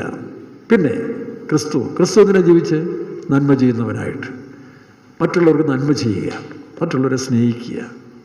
അവിടെ ജാതിയില്ല, മതവുമില്ല, ഭാഷയില്ല, ഞങ്ങൾക്കെന്നൊരു ഗ്രൂപ്പുമില്ല. ആ ഒരു കാഴ്ചപ്പാടിൽ വരുന്നതാണ് ക്രിസ്ത്യാനിത്വം, പെന്തിക്കോസ് അല്ലെങ്കിൽ പൂർണ്ണത എന്ന് പറയുന്നത്. ഇതെങ്ങനെ മനസ്സിലാക്കിക്കോണം. അല്ലാതെ ഞങ്ങളുടെ സഭ TPM, IPC, church of God ഇതൊക്കെ രണ്ടാം ഘട്ടത്തിലേ ഉള്ളൂ. മൂന്നാം ഘട്ടത്തിൽ വരുമ്പോൾ ക്രിസ്തുവും ഞാനുമല്ല, പിന്നെ ക്രിസ്തു, ഞാനില്ല, ക്രിസ്തു അത്ര. ചിലപ്പോൾ നമ്മളിലൊക്കെ 30, 60, 100 ആകുന്ന സമയം വരും. എന്നാൽ അവസാനത്തിൽ ഇനി ഞാനല്ല, അതാകത്തുനിന്ന് ആരാ നീ തന്നെ, ഞാനല്ല. അതാണ് യഥാർത്ഥ ഉപദേശം. അവിടെയാണ് നമുക്ക് യഥാർത്ഥമായ സന്തോഷവും സായുജ്യവും ക്രിസ്തുവിൽ. പിന്നെ ജഡത്തിലിരിക്കുന്ന ഉണ്ട് ചിലപ്പോൾ ജടികമായ അല്ലെങ്കിൽ മാനുഷികമായ ചിന്തകൾ കയറി വരാം. അപ്പോൾ നമുക്ക് ഈ അറിവുള്ളതുകൊണ്ട് നമ്മളതിനെ തള്ളിക്കളയുക, ന്യായീകരിക്കാൻ പോകുന്നില്ല. ഇതാണ് അതിൻ്റെ പെർഫെക്ഷൻ എന്ന് പറയുന്നത്. ഇനി നമുക്ക് മധ്യസ്ഥ പ്രാർത്ഥനയുടെ ഒരു വിഷയം കൂടി ചിന്തിച്ച് നിർത്താം. ഉൽപ്പത്തി പുസ്തകം വായിച്ച് 18-ാം അധ്യായത്തിൻ്റെ 22-ാം വാക്യം വായിക്കാം. ഉൽപ്പത്തി 18:22. അങ്ങനെ ആ പുരുഷന്മാർ അവിടെ നിന്ന് തിരിഞ്ഞ് സോദോമിലേക്ക് പോയി. അബ്രഹാമോ യഹോവയുടെ സന്നിധിയിൽ തന്നെ. അബ്രഹാമിന്റെ വീട്ടിൽ വന്ന് 3 സ്നേഹിതന്മാർ. നോക്കണം, അത് 2 ദൂതന്മാരും ഒന്ന് യേശു ക്രിസ്തുവാണ്. യാഹ്വേ എന്ന് പറയുന്ന ക്രിസ്തു കൊണ്ടാണ് വന്നിരിക്കുന്നത്. ഈ 3 പേരും വന്ന് അവരെന്ത് ചെയ്തു? നേരെ അബ്രഹാമിൻ്റെ വീട്ടിൽ വന്ന് ഭക്ഷവാനികളെ കഴിച്ച് സന്തോഷമായിട്ട് 2 പേരെ പറഞ്ഞു വിട്ടു, ദൂതന്മാരെ പറഞ്ഞു വിട്ടു. അബ്രഹാമും ദൈവവും തന്നെയായി. വഴിയിലാണ്, ഒരു വഴി നിൽക്കുകയാണ്. നമ്മൾ ചെളിമല ജംഗ്ഷൻ എന്ന് പറഞ്ഞ പോലെ ജംഗ്ഷൻ നിൽക്കുക, വണ്ടി കയറ്റാൻ നിൽക്കുന്ന പോലെ. അപ്പോഴാണ് സംഭാഷണം. നോക്കണം, അവിടെ ദൈവം അബ്രഹാമിനോട് ഒന്നും മറച്ചിക്കുന്നില്ല. അബ്രഹാമിനോട് പറയുകയാണ്, ഞാൻ സോദോമിനെ വരുത്താൻ പോകുന്നു, അവിടുത്തെ കാര്യം അന്വേഷിക്കാൻ വേണ്ടി വന്ന. വായിച്ചതായിട്ട് അബ്രഹാം അടുത്തു ചെന്ന് പറഞ്ഞത്, ദുഷ്ടനോടുകൂടെ നീതിമാനെയും നീ സംഹരിക്കും. സോദോമിനെ നശിപ്പിക്കാൻ തക്കവണ്ണം, അല്ലെങ്കിൽ സോദോമിന്റെ പാപത്തിന്റെ അകൃത്യത്തിന്റെ ഭയാനകമായ അവസ്ഥയിൽ എത്തിയപ്പോൾ ഇനി ആ ജനങ്ങളെ വെച്ചിട്ട് കാര്യമില്ല. കാരണം അനേകർ അതിനാൽ ദോഷം വരും. അതുകൊണ്ട് പാപത്തിൻ്റെ പൂർണ്ണതയിൽ എത്തിക്കഴിഞ്ഞപ്പോൾ അത് ശരിയോ എന്ന് അന്വേഷിക്കാൻ 2 ദൂതന്മാരെ വിട്ടു. അതറിഞ്ഞിട്ട് അവിടെ തീയിറങ്ങി അവരില്ലാതായി തീരാൻ പോവുകയാണ്. അപ്പോൾ ആ കാര്യം അബ്രഹാമിനോട് പറഞ്ഞപ്പോൾ അബ്രഹാം ദൈവസന്നിധിയിൽ നിന്നതാണ്. അബ്രഹാമോ യഹോവയുടെ സന്നിധിയിൽ തന്നെ നിന്നു. അബ്രഹാമോ യഹോവയുടെ സന്നിധിയിൽ തന്നെ നിന്നു. എത്രാം വാക്യം? 22-ാം വാക്യം. 22-ാം വാക്യത്തിൽ അബ്രഹാമോ. അപ്പോൾ ദൈവസാന്നിധ്യം എന്ന് പറയുന്നത് എവിടല്ല, പള്ളിക്കകത്തുനിന്നുള്ളതല്ല, ഇവിടെയും ദൈവസാന്നിധ്യമാണ്. പെയ്ത്തോമിലോ പള്ളിയിലോ നിങ്ങളുടെ വീടോ വെളിമ്പ്രദേശത്തോ എവിടെയും ദൈവസാന്നിധ്യം കിട്ടും. 2-3 പേർ. അവിടെ പുതിയ നിയമസഭയിൽ പ്രത്യേകിച്ച് പള്ളിയൊന്നും വേണമെന്നില്ല. പിന്നെ ആരാധിക്കാൻ ഇങ്ങനെ കൂടി വരാൻ നമുക്കൊരു ഷെഡ് വേണം, അല്ലെങ്കിൽ ഒരു ഹാള് വേണമെന്നല്ലാതെ അത് വലിയ മോഡിഫിക്കേഷനൊന്നും ആവശ്യമില്ല. അവിടെ ദൈവസാന്നിധ്യം എന്ന് പറയുന്നത് ഇതാണ്. അപ്പോൾ എന്ത് ചെയ്തു? അബ്രഹാമോ യഹോവയുടെ സന്നിധിയിൽ നിന്നു. അവിടെ നമ്മൾ നോക്കുമ്പോൾ താഴോട്ട് വായിക്കുമ്പോൾ 50 പേരുടെ നീ നശിക്കുമോ? 40, 30, 10 പേരെ എത്തി. 10 നീതിമാന്മാരുണ്ടെങ്കിൽ നീ നശിപ്പിക്കുമോ? ഇല്ല. പക്ഷേ 10 പേരുമില്ല. പിന്നെ നീതിമാന്മാരുടെ കൂട്ടത്തിലാക്കിക്കൊണ്ട് വന്നു ഒരു പരിധി വരെ. നമ്മുടെ ഈ പ്രാവശ്യത്തെ +2-നും SLCക്കൊക്കെ മാർക്ക് കൊടുത്തതുപോലെ കണ്ടമാനം ഗ്രേസ് മാർക്ക് കൊടുത്തത് കൊണ്ട് ലോത്ത് രക്ഷപ്പെട്ടു, അല്ലെങ്കിൽ അവരും തണ്ടിപ്പോയാലും. അങ്ങനെ ഗ്രേസ് മാർക്ക് കൊടുത്തിട്ട് പോലും ഒരുത്തർ വിജയിച്ചു, അവരെ പുറത്തെടുത്തു. ബാക്കിയെല്ലാം ഇത് ദൃഷ്ടാന്തമായിട്ട് കിടക്കുകയല്ലേ ചെങ്കടൽ. അങ്ങനെ അബ്രഹാം ദൈവസന്നിധിയിൽ നിന്ന് ഇതുപോലെ നാമം 106-ാം സങ്കീർത്തനത്തിൻ്റെ 23-ാം വാക്യം ഒന്ന് വായിച്ചു. 106-ന്റെ 23. ആകയാൽ അവരെ നശിപ്പിക്കുമെന്ന് അവൻ അരുളി ചെയ്തു. അവന്റെ വൃതനായ മോശ കോപത്തെ ശമിപ്പിപ്പാൻ അവന്റെ സന്നിധിയിൽ പിളർപ്പിൽ നിന്നില്ലായിരുന്നെങ്കിൽ. നോക്കണം, ഇതേതാ സംഭവം? അവരെ നശിപ്പിക്കുവാൻ 2 സന്ദർഭത്തിൽ മോശ പിളർപ്പിൽ നിന്നു. 2 അല്ല, പല സന്ദർഭത്തിൽ. അതിൽ പ്രധാനമായിട്ട് ഒരു സന്ദർഭം നമുക്ക് എടുക്കുന്നത്, അപ്പം ഇങ്ങനെയൊരു സന്ദർഭത്തിൽ അവരെ നശിപ്പിക്കുവാൻ ദൈവം തീരുമാനിച്ചപ്പോൾ അവരുടെ ദുശാഠ്യവും തന്നിഷ്ടവും നികളവും കൊണ്ട് ഈ ജനത്തെ മരുഭൂമിയിൽ ഇല്ലാതാക്കി തീർത്തേക്കാം. ദൈവം ഉദ്ദേശിക്കുന്ന ഫലം കിട്ടുന്നില്ലല്ലോ, അതുകൊണ്ട് അവരെ നശിപ്പിച്ചേക്കാം എന്ന് തീരുമാനിച്ചു. കാരണം ഫലം കായ്ക്കുന്നില്ല, നമ്മൾ വെട്ടിക്കളയത്തില്ലേ? ഒരു മരം വളർത്തിക്കൊണ്ട് വന്ന് ആ മരത്തിന് ഉദ്ദേശിക്കുന്ന ഫലം കിട്ടില്ല, പിന്നെ വിറകിന് വേണ്ടി മാറ്റും, അത്രയേ ഉള്ളൂ. മറ്റേ ഇപ്പോൾ തേയിലത്തോട്ടം നമ്മൾ എടുത്താൽ അങ്ങനല്ലേ? തേയിലത്തോട്ടത്തിലെ തേയിലകൾ 5 വർഷം കൂടുമ്പോൾ കവാത്ത് വെട്ടിക്കൊണ്ടേയിരിക്കും. അങ്ങനെ കവാത്ത് വെട്ടുന്നതിൽ ഫലം കിട്ടും. അതുകൊണ്ടാണ് ചെത്തി വെടിപ്പാക്കുക വീണ്ടും ഫലങ്ങൾ. അപ്പം ചെത്താൻ ഇഷ്ടപ്പെടാത്തതിന് നിർത്തും. അത് പിന്നീട് എന്ത് ചെയ്യും? മരമായിട്ട് വളരും. അത് കട്ടൻസായിട്ട് മാറ്റിയിട്ട് എന്ത് ചെയ്യും? തേയില തീ പിടിപ്പിക്കാൻ വേണ്ടി എടുക്കും. അപ്പോൾ ശരിയായ മനുഷ്യ ജീവിതത്തിൽ ദൈവം ഉദ്ദേശിക്കുന്ന ഫലം കായ്ക്കുന്നില്ല, പിന്നെ കട്ടൻസാ, പിന്നെ അതിനെ കൊണ്ട് എന്തെങ്കിലും ഉപയോഗം അല്ലെങ്കിൽ കത്തിച്ച് കളയാൻ മാത്രമേ ഉള്ളൂ. പുല്ലുപോലെ സകല ജഡവും ഇത്രയെല്ലാം ദൈവം കാണിക്കുന്നത് അങ്ങനല്ല. അവൻ്റെ പ്രവൃത്തിക്കാണ് പ്രതിഫലം. ദൈവം അവിടെ നിന്ന് ആരെയും ശിക്ഷിക്കാൻ പോകുന്നില്ല, അവൻ ചെയ്യുന്ന പ്രവൃത്തിക്ക് പ്രതിഫലം കിട്ടുന്നു. അപ്പോൾ ഉദ്ദേശിക്കുന്ന ഫലത്തിൽ മനുഷ്യ എത്തിയില്ലെങ്കിൽ പിന്നെ അവനെ പുല്ലുപോലാണ്. നമ്മുടെ വീട്ടിൽ വരുന്നത് ആ പുല്ലെന്ത് ചെയ്യും? നമ്മൾ ചെത്തി കാശ് കൊടുത്ത് എത്തിച്ചിട്ട് കത്തിച്ച് കളയും, അതേ ഉള്ളൂ. അപ്പോൾ അങ്ങനെ ഈ മോശ അവരുടെ മധ്യ ഇടിവിൽ നിന്നു, പിളർപ്പിൽ നിന്നില്ലായിരുന്നെങ്കിൽ എവിടെ സംഭവം? പുറപ്പാട് പുസ്തകം 32:10 സംഖ്യാപുസ്തകത്തിലുണ്ട്. 32:10 വായിച്ച്. പുറപ്പാട് 32. അതുകൊണ്ട് എന്റെ കോപം അവർക്ക് വിരോധമായി ജ്വലിച്ച് ഞാൻ അവരെ ദഹിപ്പിക്കേണ്ടതിന് എന്നെ വിടുക, നിന്നെ ഞാൻ വലിയൊരു ജാതിയാക്കുമെന്ന് യഹോവ മോശയോട് അരുളിച്ചെയ്തു. ദൈവത്തിന്റെ കോപം, മനുഷ്യന്റെ തിന്മകൾ നിറഞ്ഞിട്ട് മരുഭൂമിയിൽ ഇവന്മാർ കാണിച്ച വൃത്തികേട് കൊണ്ട് ദൈവം പറഞ്ഞു എന്നെ വിട് എന്ന് വെച്ചാൽ അതിൻ്റെ അർത്ഥം ദൈവത്തിന് വേണം നശിപ്പിക്കുക, എങ്കിലും അവിടെ ഇടിവിൽ നിൽക്കാൻ ഒരു മനുഷ്യനെ ദൈവം തപ്പുക ചെയ്യുന്നത്, നശിപ്പിക്കുന്നതിലുപരി അവർക്ക് വേണ്ടി പക്ഷപാതം ചെയ്യാൻ. അങ്ങനെ മോശ പിളർപ്പിൽ നിന്നുകൊണ്ട് ജനം രക്ഷപ്പെട്ടു. പല സന്ദർഭങ്ങൾ അങ്ങനെ ഇല്ലേ? ഉൽപ്പത്തി പുസ്തകം പല സ്ഥലങ്ങളിൽ എവിടെയൊക്കെയാണ് 37-ാം അധ്യായത്തിൻ്റെ 3 മുതൽ 6 വായിച്ചാൽ മതി. ഉൽപ്പത്തി 37-3 മുതൽ 6, 43-3, 44-16 ഈ 3 സ്ഥലത്തും യഹൂദ യോസേഫിന് വേണ്ടി മധ്യസ്ഥ ചെയ്യുന്നു, ബെന്യാമിന് വേണ്ടി മധ്യസ്ഥ ചെയ്യുന്നു, തൻ്റെ മുഴുവൻ സഹോദരന്മാർക്ക് വേണ്ടി മധ്യസ്ഥ ചെയ്യുന്നു. നോക്കണം, ഇത് നമ്മളെന്താ പഠിക്കണ്ടേ? നിങ്ങൾ ആ 3 വാക്യം ഒന്ന് വായിച്ചു നോക്കിയേ. ഇപ്പോൾ വായിക്കണ്ട. ഒന്ന്, ജോസഫിന് വേണ്ടി സഹോദരന്മാരോട് മധ്യസ്ഥ ചെയ്യുന്നു. പിന്നെ യാക്കോബിനോട് ബെന്യാമിന് വേണ്ടി മധ്യസ്ഥ ചെയ്യുന്നു. ജോസഫിന് മുമ്പിൽ എല്ലാ സഹോദരികൾക്കും വേണ്ടി മധ്യസ്ഥ ചെയ്യുന്നു. ഒരാൾ വിഡ്ഢിയാകണം. എവിടെയും ഒരു കാര്യം നടക്കണമെങ്കിൽ ഒരാൾ വിഡ്ഢിയായെങ്കിലും ഒക്കത്തുള്ളൂ, ഇല്ലയോ?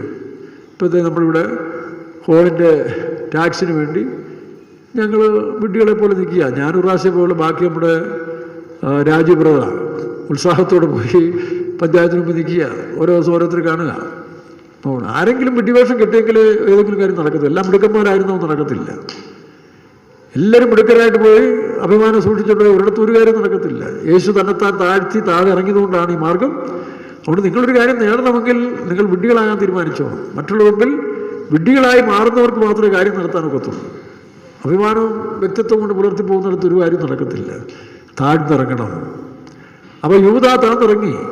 അതുകൊണ്ട് ഇസ്രായേൽ ഗോത്രം ഇന്ന് നിൽക്കുകയാണ്. ഫിലമോൻ്റെ പുസ്തകം വായിച്ചു നോക്കി, 9-ാം വാക്യം. ഫിലമോൻ്റെ പുസ്തകത്തിൽ 9-10 വാക്യം വായിക്കുമ്പോഴേ ഒരു കള്ളനും കവർച്ചക്കാരനുമായി യജമാനെ വിട്ട് ഓടിയ ഒരു മനുഷ്യനെ ജയിലിൽ വെച്ച് മാനസാന്തരപ്പെടുത്തി അവനെ യജമാനെ കൊണ്ട് ഏൽപ്പിച്ചിട്ട് അവന് വേണ്ടി മധ്യസ്ഥം ചെയ്യാൻ, എനിക്ക് പകരം നോക്കണം, എനിക്ക് പകരം നീ അവനെ കൈക്കൊള്ളണം, അല്ലെങ്കിൽ നിനക്ക് പകരം അവനെ ഞാൻ കൈക്കൊണ്ടിരിക്കുകയാണ്. വായിച്ച് ഫിലമോൻ 1:11 ഒന്നില്ല 15-ാം വാക്യം. ഫിലമോൻ അധ്യായമില്ലല്ലോ. 15-ാം വാക്യം വായിച്ച്. അവൻ മുൻപേ നിനക്ക് പ്രയോജനമില്ലാത്തവനായിരുന്നു, ഇപ്പോൾ നിനക്കും എനിക്കും നല്ല പ്രയോജനമുള്ളവൻ തന്നെ. പിന്നെ എനിക്ക് പ്രാണപ്രിയനായ അവനെ ഞാൻ പൊള്ളക്കാരനായിരുന്ന ഒരു മനുഷ്യനെ ദൈവസന്നിധിയിൽ കൊണ്ട് നിർത്തി രക്ഷിച്ച് യജമാനെ തിരിച്ചു കൊടുക്കുകയാണ്. ഒരു നല്ല അമൂല്യ രക്തം പോലെ. വായിക്കാം.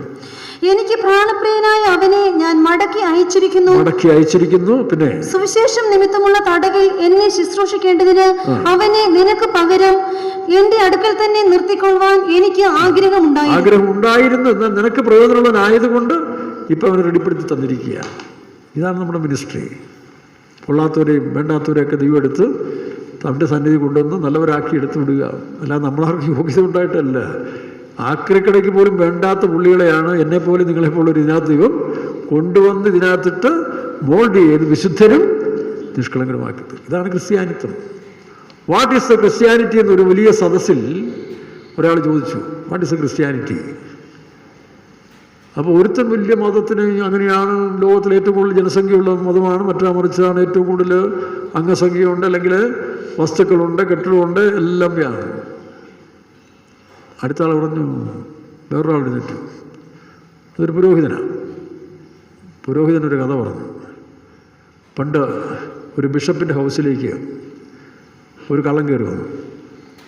ബിഷപ്പിൻ്റെ ഹൗസിൽ ഒരു കള്ളൻ കയറി വന്നു. കള്ളം വന്ന് അവിടുത്തെ മെഴുകുതിരിക്കാലും അവിടെയുള്ളതായ വെള്ളിക്കാരുമൊക്കെ എടുത്തുകൊണ്ട് പോയി. ഈ വെള്ളിക്കാരെല്ലാം എടുത്തുകൊണ്ട് പോയി വഴി വെച്ച് ഇത് പള്ളിയുടെ സാധനമാണെന്ന് അറിഞ്ഞ് പോലീസുകാരൻ പിടിച്ച് തപ്പിപ്പിടിച്ച് വന്നപ്പോൾ ബിഷപ്പിൻ്റെ ഹൗസിൽ നിന്ന് കൊണ്ടുവന്നതാണ്. അപ്പോൾ ഈ വ്യക്തി ഒരു പൂർവ്വകഥയുണ്ട്. താൻ വീട്ടിൽ മൂത്ത പുള്ളിയായിരുന്നു. അദ്ദേഹം തൻ്റെ അനിയന്മാരെ പോറ്റാൻ നിവൃത്തിയില്ലാതെ അവരുടെ കരച്ചിലും നിലവിളിയും കണ്ട് തെരുവിലേക്ക് ഇറങ്ങി. ജോലിയില്ല, കാശില്ല. ഒരു ബേക്കറിയിലെ ഗ്ലാസ് അലമാരിയിലെ ബ്രെഡ് ഇരിക്കുന്നത് കണ്ടു. ഒന്നും ആലോചിച്ചില്ല.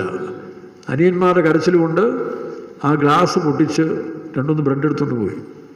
പുറകെ പോലീസ് ഒന്ന് പിടിച്ച് ജയിലിലിട്ടു. ചില നാളുകൾ ജയിലിൽ കിടന്ന് താനെ കള്ളനായി മാറേണ്ടി വന്നു. അനിയന്മാർ വഴിയാധാരമായി, അവർക്കൊന്നും ചെയ്യാനൊത്തില്ല. അങ്ങനെ കള്ളനായിട്ട് ഇറങ്ങി വന്നപ്പോൾ തന്നെ ആരും അംഗീകരിക്കുന്നില്ല. നാട്ടിൽ കഴിയുമ്പോൾ കള്ളനെന്ന് പറഞ്ഞു. അവസാനം കള്ളത്തരത്തിനുകൊണ്ട് ജീവിക്കാമെന്ന് വെച്ചു. സാഹചര്യങ്ങൾ അവനെ കള്ളനാക്കി. അങ്ങനെ ബിഷപ്പിൻ്റെ ഹൗസിൽ വന്ന് ഈ മെഴുകുകാലിനെ എടുത്തുകൊണ്ട് പോയി. പോലീസ് പിടിച്ച് വീണ്ടും ബിഷപ്പിൻ്റെ അടുത്തുകൊണ്ടു. ബിഷപ്പ് മനസ്സിലായി. പോലീസ് ഉദ്യോഗസ്ഥൻ പറഞ്ഞു, കേസ് ചാർജ് ചെയ്യാം, ഇവനിവിടുന്ന് മോട്ടിച്ചോണം. അവനോ? ആര് പറഞ്ഞു മോട്ടിച്ചെന്ന്? ഞാൻ കൊടുത്തതാ. ഇതാരാ നിങ്ങൾക്ക് പരിചയം? പിന്നെ എൻ്റെ സഹോദരനാണ്. ഇതെൻ്റെ സഹോദരനാണ്, ഞാൻ കൊടുത്തു. തീർന്നില്ലേ? ഇതാണ് ക്രിസ്ത്യാനിറ്റി.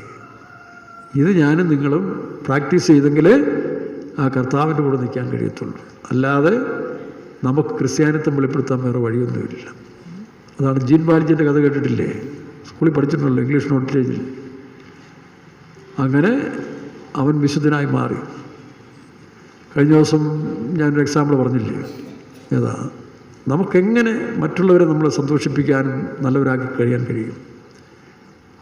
അതായിരിക്കണം നമ്മുടെ ഈ കാലത്തിലെ ചിന്തനയും വിചിന്തനവും എല്ലാം. അതിൽ എത്രത്തോളം വിജയിക്കുന്നു? 10% വിജയിച്ചാൽ മതി, ബാക്കി 90 കിടക്കട്ടെ. ആ 10% വിജയിപ്പിച്ചെടുത്താൽ അടുത്ത 10 നമുക്ക് എത്താൻ കഴിയും. അങ്ങനെ 10, 10, 10, 10, 30, 60, 100 ഒക്കെ ആക്കി മാറ്റാൻ കഴിയും. അതുകൊണ്ടാണ് കഴിഞ്ഞ ദിവസം നമ്മൾ ഉണ്ടല്ലേ, മദർ തെരേസ പറഞ്ഞില്ലേ, എന്താ? ചിരിപ്പിക്കുക, മരിക്കുന്നതിന് മുമ്പ് ജസ്റ്റ് സ്മൈൽ ബിഫോർ ഡൈ. എന്താ അതിൻ്റെ അർത്ഥം? മരിക്കുന്നതിന് മുമ്പ് മർണേസെ പഹലെ. അവരോട് ചോദിച്ചാൽ നിങ്ങളെന്താ? ഒന്നുമില്ല, നത്തിങ്. മർണേസെ പഹലെ ഏക്ക് ചോട്ടി സി മുസ്കുറാഹിട്ട്. ഒരാൾ മരിക്കാൻ പോകുന്നു, മരിക്കുന്നതിന് മുമ്പ് അവനൊന്ന് ചിരിപ്പിച്ചെടുക്കുക. അതുതന്നെയാണ് വേറൊരുത്തരും പറഞ്ഞത്. വേറെ ഇതുപോലെ റിമാൻഡിൽ ഇറങ്ങിയ ഒരു കൊള്ളക്കാരനല്ല, ഇതുപോലെ നിരപരാധിയായ ഒരുത്തനെ കുറ്റം ആരോപിച്ച് ജയിലിൽ കൊണ്ടിട്ട് അവൻ കള്ളനായി. പക്ഷേ റിമാൻഡിൽ ഇറങ്ങിക്കഴിഞ്ഞപ്പോൾ അവന് ആരെയും കാണുന്ന ഇഷ്ടമല്ല. ഇതെല്ലാം മോശമായ മനുഷ്യരാണ് എന്ന് താൻ വിധി എഴുതി. കാരണം കുറ്റം ചെയ്യാത്തവനെ ശിക്ഷിച്ച് അകത്തിട്ട് പീഡിപ്പിച്ചതുകൊണ്ട് താൻ എല്ലാവരും വെറുത്തു. ആരെയും കാണണ്ട എന്ന് വിചാരിച്ചുകൊണ്ട് താൻ ഒരു വീടെടുത്ത് താമസിക്കുക ഒറ്റയ്ക്ക്. പക്ഷെ രാവിലെ ജനൽ തുറന്നു നോക്കിയപ്പോൾ ആരെ കാണുന്നു? കഴിഞ്ഞ ആഴ്ച പറഞ്ഞ വിഷയം അല്ലേ? ആരെ കാണുന്നു? ഒരു കൊച്ചു പൈതൽ, ഒരു ചെറിയ കുട്ടി താഴെ നിന്ന്. ഇവൻ ജനലിങ്ങനെ തുറന്നു നോക്കിയപ്പോൾ ഒരു കുട്ടി താഴെ നിന്ന് നല്ലോണം ചിരിക്കുക. ഇവൻ താടിയൊക്കെ വളർത്തി ഒരു ഭയാനകനെ പോലെ നിൽക്കുക, മുടിയൊക്കെ വളർത്തി. പക്ഷേ താടി വളർത്തിയും മുടി വളർത്തിയും കണ്ടുകൊണ്ട് കൊച്ചു ഇരിച്ചുകൊണ്ടിരിക്കുക. അവന് ദേഷ്യം വന്നു, കഥടച്ചു. പിറ്റേ ദിവസം തോന്നപ്പോൾ ആ കൊച്ചവനെ കാത്തിപ്പോണ്ടോട്. കാരണം താഴെ താമസിക്കുന്ന ഒരു പാവപ്പെട്ട വീട്ടിലെ കുട്ടിയാണ്. രണ്ടാമതും ഇവന് ആ കൊച്ചിനെ നോക്കിയപ്പോൾ എന്തോ ഒരു ആകർഷണം പോലെ തോന്നി. അപ്പോഴും കഥ കൊടുത്തു. 3-ാം പ്രാവശ്യം നോക്കി ചിരിച്ചുകൊണ്ടായിരുന്നു. ഇവൻ ചിരിച്ചു. അപ്പോൾ കുട്ടി പറഞ്ഞു, ചേട്ടായി യേശുവിനെ പോലെ ഇരിക്കുന്നു പറഞ്ഞതാ. ചേട്ടായി യേശുവിനെ പോലെ ഇരിക്കുന്നു. അപ്പോൾ അവൻ പറഞ്ഞേ, നിനക്ക് തെറ്റുപറ്റി, ഞാൻ യൂദാസ്കറിയാത്തയാന്ന് പറഞ്ഞു. യേശുവല്ല യൂദാസ്കറിയാത്ത. കാരണം ശരി, അപ്പോഴത്തെ മനസ്സെങ്ങനെയാണ്? അല്ലല്ല, എൻ്റെ അമ്മ പറഞ്ഞിട്ടുണ്ട്, മമ്മി പറഞ്ഞിട്ടുണ്ട്, യേശു ഇങ്ങനെയൊക്കെയാണ്, മുടിയൊക്കെ വളച്ച് താടിയൊക്കെ എന്ന്. അപ്പോൾ കുട്ടിക്ക് അത്രേ അറിയത്തുള്ളൂ. അപ്പം താടിയും മുടിയും വളർന്നുകൊണ്ട് കുട്ടി പറഞ്ഞില്ലല്ലോ, നിങ്ങൾ യേശു തന്നെ, യൂദാസല്ല. യൂദാസിനെ അറിയത്തില്ലല്ലോ, പറഞ്ഞു കൊടുത്തിട്ടില്ലല്ലോ. അല്ലല്ല, നിങ്ങൾ യേശു തന്നെയാണെന്ന് പറഞ്ഞു. ഇതവൻ്റെ ജീവിതത്തെ ആകെ മാറ്റിമറിച്ചു. പിൽക്കാലത്തിൽ വലിയൊരു മനുഷ്യനായി അവൻ എഴുത്തുകാരനായിട്ട് മാറി. ആ പുസ്തകത്തിൻ്റെ ഇതിവൃത്തമാണ് തുമ്നെ മുച്ചുക്കോ ഹസന സിഖായ. തുമ്നെ മുച്ചുക്കോ ഹസന സിഖായ. നീ എന്നെ ചിരിപ്പിക്കുമാറാക്കി.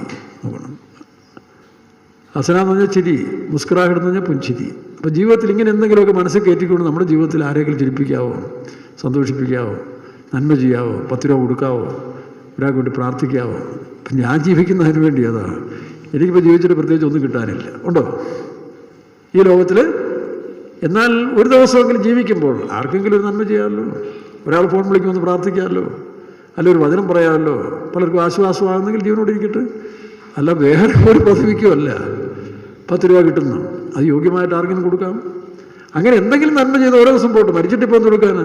മരിച്ച സമാധിയിൽ ഇറങ്ങുന്നതിനൊക്കെ നല്ലല്ലേ ജീവിച്ചിരുന്ന് നന്മ ചെയ്യുക. ജീവനുള്ളൊരു ദേശത്തിൽ ഇങ്ങനെ വാക്കി ജീവനുള്ള ദേശത്തിൽ അവൻ്റെ നന്മയെ കാണുന്നില്ല എങ്കിൽ അപ്പോൾ ദൈവത്തിൻ്റെ നന്മയും ഇത്രയേ ഉള്ളൂ കേട്ടോ, വേറൊന്നും കിട്ടാനില്ല. ചിലർ സ്വപ്ന ലോകത്തിനൊക്കെ പോവുക, സിംഹാസനം കിട്ടോടെ പോയി വാഴാൻ, ഭരിക്കാം, ഇപ്പോഴേ ഭരിക്കാൻ തുടങ്ങി. ഇതെല്ലാം മാറ്റിവെച്ചുകൊണ്ട് തുമ്നെ മുച്ചക്കോ ഹസന സിഗായ. ആ കള്ളനും ദുഷ്ടനുമായ സഹോദരനെ കണ്ടപ്പോൾ ബിഷപ്പ് എന്താ പറഞ്ഞത്? ഞാൻ കൊടുത്തു അവന്. അത് കള്ളമായിരിക്കാം, പക്ഷേ ആ കള്ള സാരമില്ല.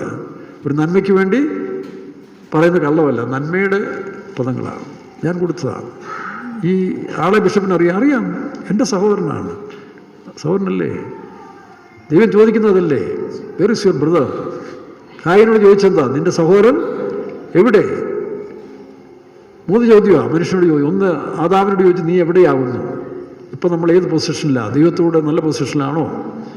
രണ്ടാമത്, വെർ ഇസ് യുവർ ബ്രദർ? നിൻ്റെ സഹോദരൻ എവിടെ? മൂന്നാമത്, നീ ഇപ്പോൾ എന്താ ചെയ്യുന്നത്? എന്താ നിൻ്റെ ഉദ്യോഗം? നന്മ ചെയ്യുക, ഡൂയിങ് ഗുഡ് വർക്ക്സ്. സ്തോത്രം ചെയ്യാം. ആമേൻ. സ്തോത്രം, സ്തോത്രം, സ്തോത്രം, സ്തോത്രം. ഹല്ലേലൂയ. നന്മയും പ്രസാദം നിൻഗീതം ചെയ്യും. നന്മയും പൂർണ്ണ പ്രസാദം. പാട്ട് നന്മയും പൂർണ്ണ പ്രസാദവുമില്ല ഞാനറിയുക.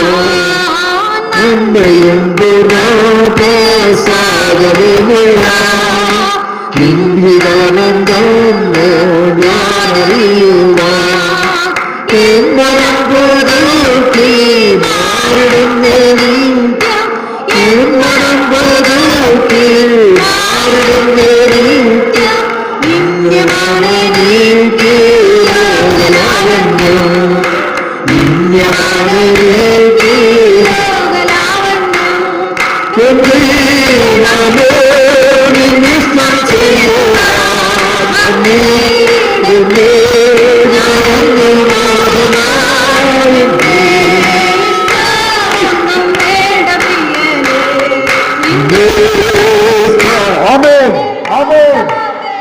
ഒരു അഭിഷേകത്താൻ പറയുക, ഒരു അഭിഷേകം യേശുവിന്റെ നാമത്തിൽ.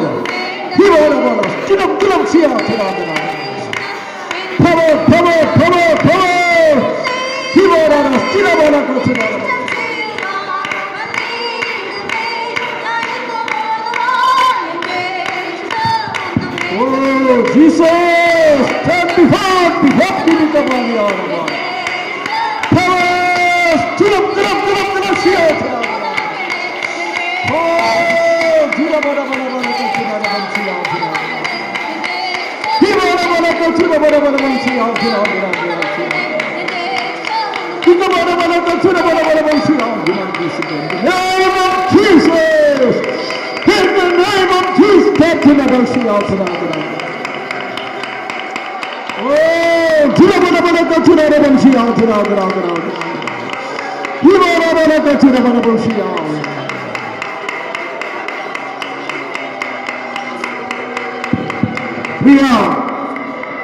പ്രിയ ദൈവമൈതലേ, ഇന്ന് പകൽക്കാലം ദാവീദിന് തന്നപോലൊരു അഭിഷേകം നിങ്ങൾ നിനക്ക് തരാൻ പോവുകയാണ്.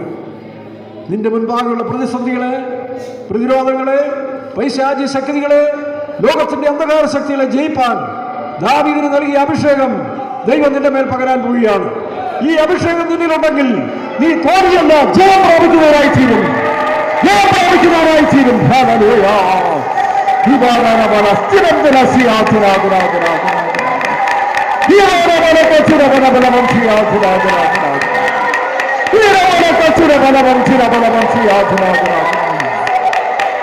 Power, power, power, power, power, power.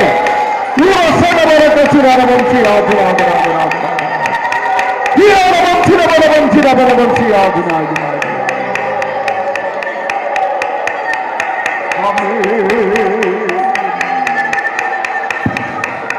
കുടിലിരിക്കുന്ന കുടിലുള്ള സ്നേഹിതൻ നിന്നോട് ചോദിക്കുമ്പോൾ നീ ആരാകുന്നു?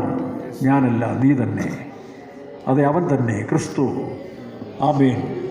അവൻ നമ്മിൽ പൂർണ്ണരായി തിരികെ. ഞാൻ തൻ്റെ വഴിയും സത്യവും ജീവനും, ഞാൻ വെളിച്ചമാകുന്നു.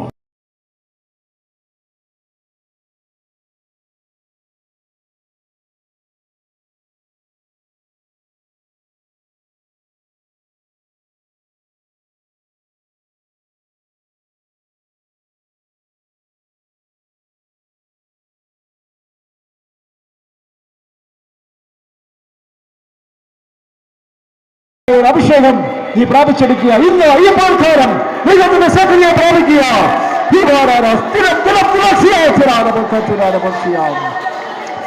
ഓ ജീസസ്, ആരുമറിയാത്ത ശ്രേഷ്ഠ ഭോജനം ഞാൻ ഭുജിച്ചു നിത്യം ജീവിച്ചിടും.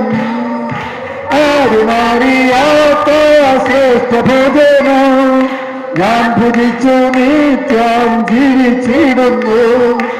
എന്നും പുതുക്കി മാറുന്ന നിത്യം പുണ്യമാണെനിക്ക്. അതെ, thank you Lord.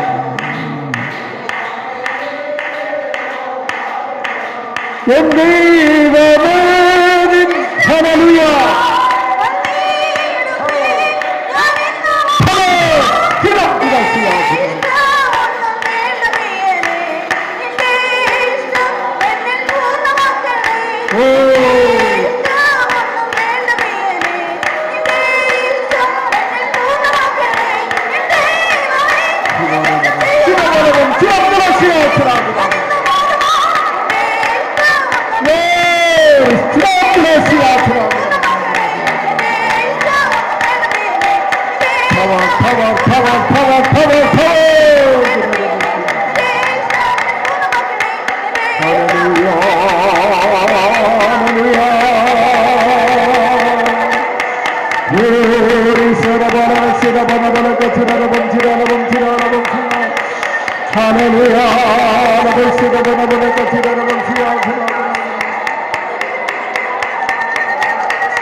Thank you, Lord.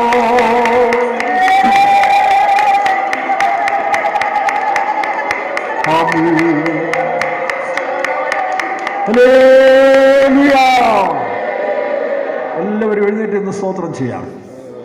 കരങ്ങൾ ഉയർത്തി. ദൈവം നമ്മെ പുതിയ മനുഷ്യനാക്കി മാറ്റട്ടെ. ക്രിസ്തു നമ്മിൽ പൂർണ്ണമായി ജീവിക്കട്ടെ. ഞാനല്ല ക്രിസ്തു അത്രേ എന്നിൽ ജീവിക്കുന്നത്. Hallelujah, hallelujah, hallelujah.